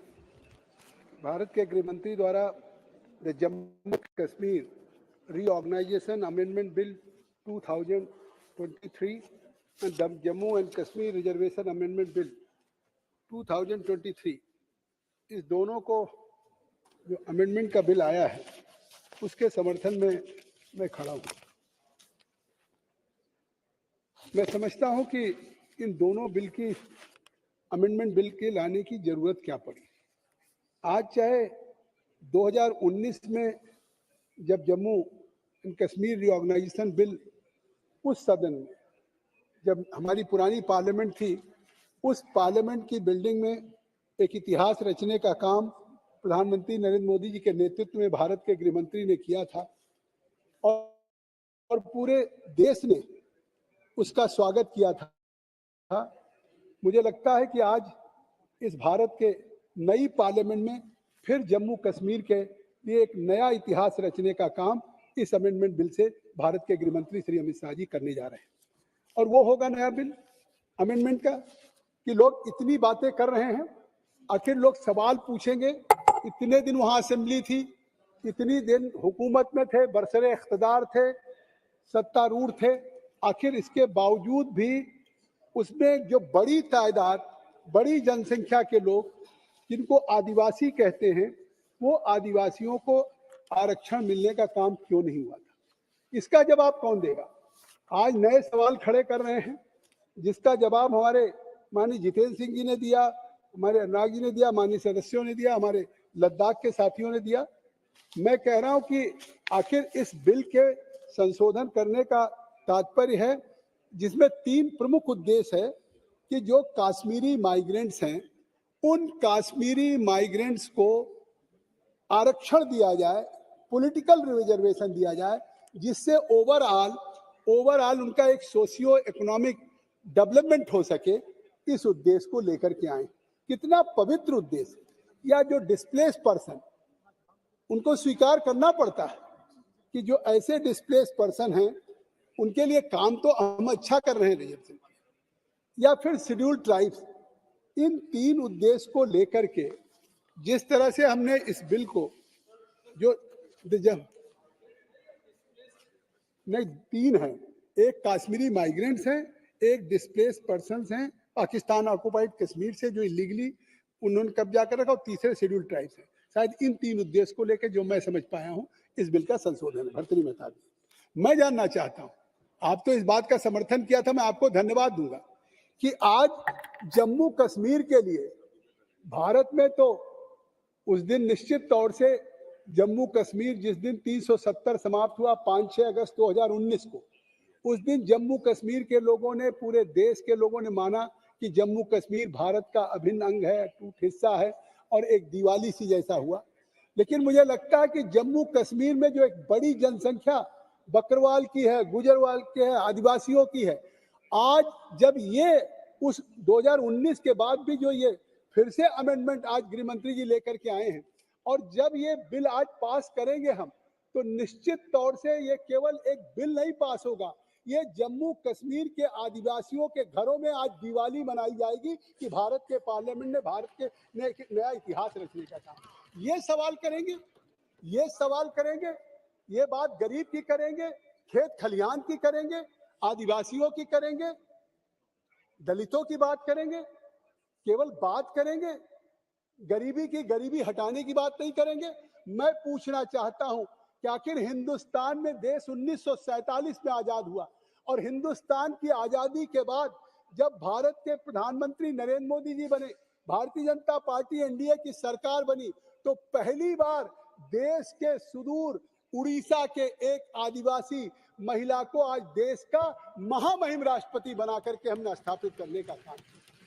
तो हम केवल कहते नहीं, आज एक जब हमने देश के महामहिम राष्ट्रपति के रूप में हमने एक आदिवासी महिला को प्रतिष्ठापित किया, तो ये पूरे देश के लिए नहीं, पूरी दुनिया के ट्राइबल्स के लिए गया कि भारत इज सो प्रोग्रेसिव। दुनिया के हर कंट्री में ट्राइबल्स हैं, बड़े बड़े जो विकासशील देश हैं उन देशों में भी लोग आज ट्राइबल्स हैं। उन ट्राइबल्स को लगा कि भारत तो हमारे यूएसए हो, यूरोपियन कंट्रीज हो, चाहे साउथ ईस्ट एशिया हो, इनसे हमसे फार फार अहेड है कि आज दुनिया का सबसे सर्वोच्च पद भारत का संवैधानिक, उसको एक आदिवासी महिला को दिया जाना। उसी सदन ने किया। और आज फिर इसी सदन में जम्मू कश्मीर के जो पहाड़ियों पे जानवर की ढोर चराते थे, खाना बदोशी की जिंदगी रहते थे, न उनके पास आवास था, न उनके पास घर था, उनको शासन में, गवर्नेंस में पॉलिटिकल रिजर्वेशन मिले, उनको वहां की यूनियन टेरिटरीज की असेंबली में रिजर्वेशन मिले। शायद ये कल्पना रहता, आजादी के बाद बैठे हुए जो हमारे पूर्व मुख्यमंत्री जी इस बात का जवाब दे दें कि आखिर इतनी बड़ी तादाद आदिवासियों की थी, क्यों नहीं आपने आरक्षण दिया, चाहे आप कितने दिनों से हुकूमत पर हैं। आप यूनिफाइड कमांड की बात करते हैं। आज जब ये बिल पास होगा तो वो तमाम जो बड़ी संख्या में लोगों को लगेगा कि मोदी जी की सरकार एक काम ऐसा कर रही जो देश के गरीब, खेत खलियान और आदिवासियों के लिए काम करती है। बहुत से सवाल उठाए गए कि आज कौन सा इसमें नया इतिहास रच रहे हैं। अरे नया इतिहास आपने देखा नहीं, वही जम्मू कश्मीर है। 370 के समाप्त होने के पहले हमारे तमाम जम्मू कश्मीर से सांसद हैं, उधर भी बैठे हुए हैं, मंत्री जी बैठे हुए हैं। उस जम्मू कश्मीर में मैं कई बार गया, इसके पहले भी, अब इसके बाद भी जाता रहता हूँ। मुझे स्पीकर साहब ने जब वहाँ पे लोकल बॉडीज का चुनाव हुआ, पंचायतों का चुनाव हुआ, स्थानीय निकाय का चुनाव हुआ, तो उनका एक ओरिएंटेशन कैंप था प्रशिक्षण का। उस प्रशिक्षण को में भी हमको हजारों पंचायत के जो चुने हुए निर्वाचित सदस्यों से बात, उन्होंने कहा कि पूरे जम्मू कश्मीर में की बात नहीं कर रहा हूँ, जो सबसे बड़ा हाई कोर्ट था, उस हाई कोर्ट में भी 15 अगस्त 26 जनवरी को तिरंगा झंडा या राष्ट्रीय ध्वज नहीं फहराया जाता था। और आज 370 के हटने के बाद जम्मू कश्मीर के हर गांव के पंचायतों पे तिरंगा फहराने का काम हुआ है। ये नया इतिहास रचने की बात हो रही है। आज अभी पिछले दिनों जब मेरा माटी मेरा देश का एक अभियान चला और जब फिर तिरंगा यात्रा वहां निकली, अभी अगस्त 2023 की बात, तो जिस तरह से अगस्त 2023 में एक तिरंगा यात्रा निकली और वहां कोई देश का नौजवान नहीं गया, उस पूरे कश्मीर का जो एक युवा यूथ, लड़के लड़कियां, जो एक हुजूम निकला, उस हुजूम ने पूरी देश को यह साबित कर दिया कि इससे लगता है कि अब कश्मीर की जो उग्रवाद की परछाइयां अतीत की थी वो विकास की रोशनी में तब्दील हो रही है। ये मैं आपसे कहना चाहता हूं। तो आज कश्मीर किस तरफ बढ़ रहा है, बात करेंगे इंडस्ट्री की, बात करेंगे फार्मर्स की, बात करेंगे इलेक्ट्रिसिटी की। अरे किसी चीज का तो आप, हमने बजट दिया, क्या हो रहा विकास, किस तरीके से वहां लेफ्टिनेंट गवर्नर मनोज सिन्हा जी के नेतृत्व में फार्मर्स की बात कर लीजिए।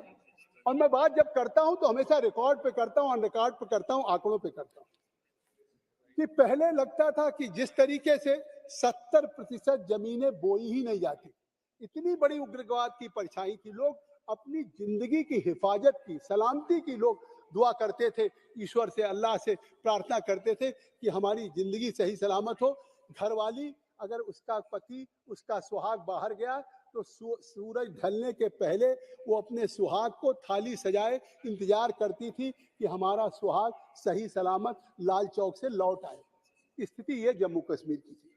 और आज 370 खत्म होने के बाद जिस तरह से प्रीवियस रबी सीजन में उस कश्मीर डिवीजन की बात कर रहा हूं कि अकेले फर्स्ट टाइम वहां पे मस्टर्ड की, सरसों की जो 1.4 लाख हेक्टेयर में खेती हुई है, येलो रिवोल्यूशन आया है जम्मू कश्मीर में। ये हुआ किसानों के लिए। जस्टिस मसूदी साहब बैठे हैं, हमारे मुख्यमंत्री जी बैठे, पूर्व मुख्यमंत्री साहब को भी कहेंगे। तो आज जिस तरीके से 1.4 लाख हेक्टेयर में मस्टर्ड का कल्टीवेशन हुआ है, तो ये अपने आप में एक रिकॉर्ड है। और यह भी रिकॉर्ड है एग्रीकल्चर में कि आज कश्मीर के जो किसान हैं वो देश में 5th largest income earning farmer हो गए। इसके लिए तो आपको तालियां बजानी चाहिए। हम स्वागत करते हैं कि जम्मू कश्मीर का किसान आज जिस तरीके से देश के साथ तुलना कर रहा है, और देश के सही बात। आप इलेक्ट्रिसिटी बात करते हैं, जब पहले लोग अपने घरों में कैद रहते थे तो अपने घरों में कैद रहते थे, बिजली की कोई खपत नहीं थी, दुकानें बंद हो जाती थी, शाम के पहले दुकान बंद हो जाती। ये तो इस बात का सबूत है। आज सबूत था कि आज वहां पे बिजली शाम के बाद दुकान बाजारें चलती नहीं थी, और आज जब डेवलपमेंट हो रहा है तो इलेक्ट्रिसिटी का डिमांड बढ़ रहा है। It is already 6 o'clock. Honorable member, it is already 6 o'clock. You can continue tomorrow. The House stands adjourned to meet on Wednesday, the 6th December 2023 at 11 a.m.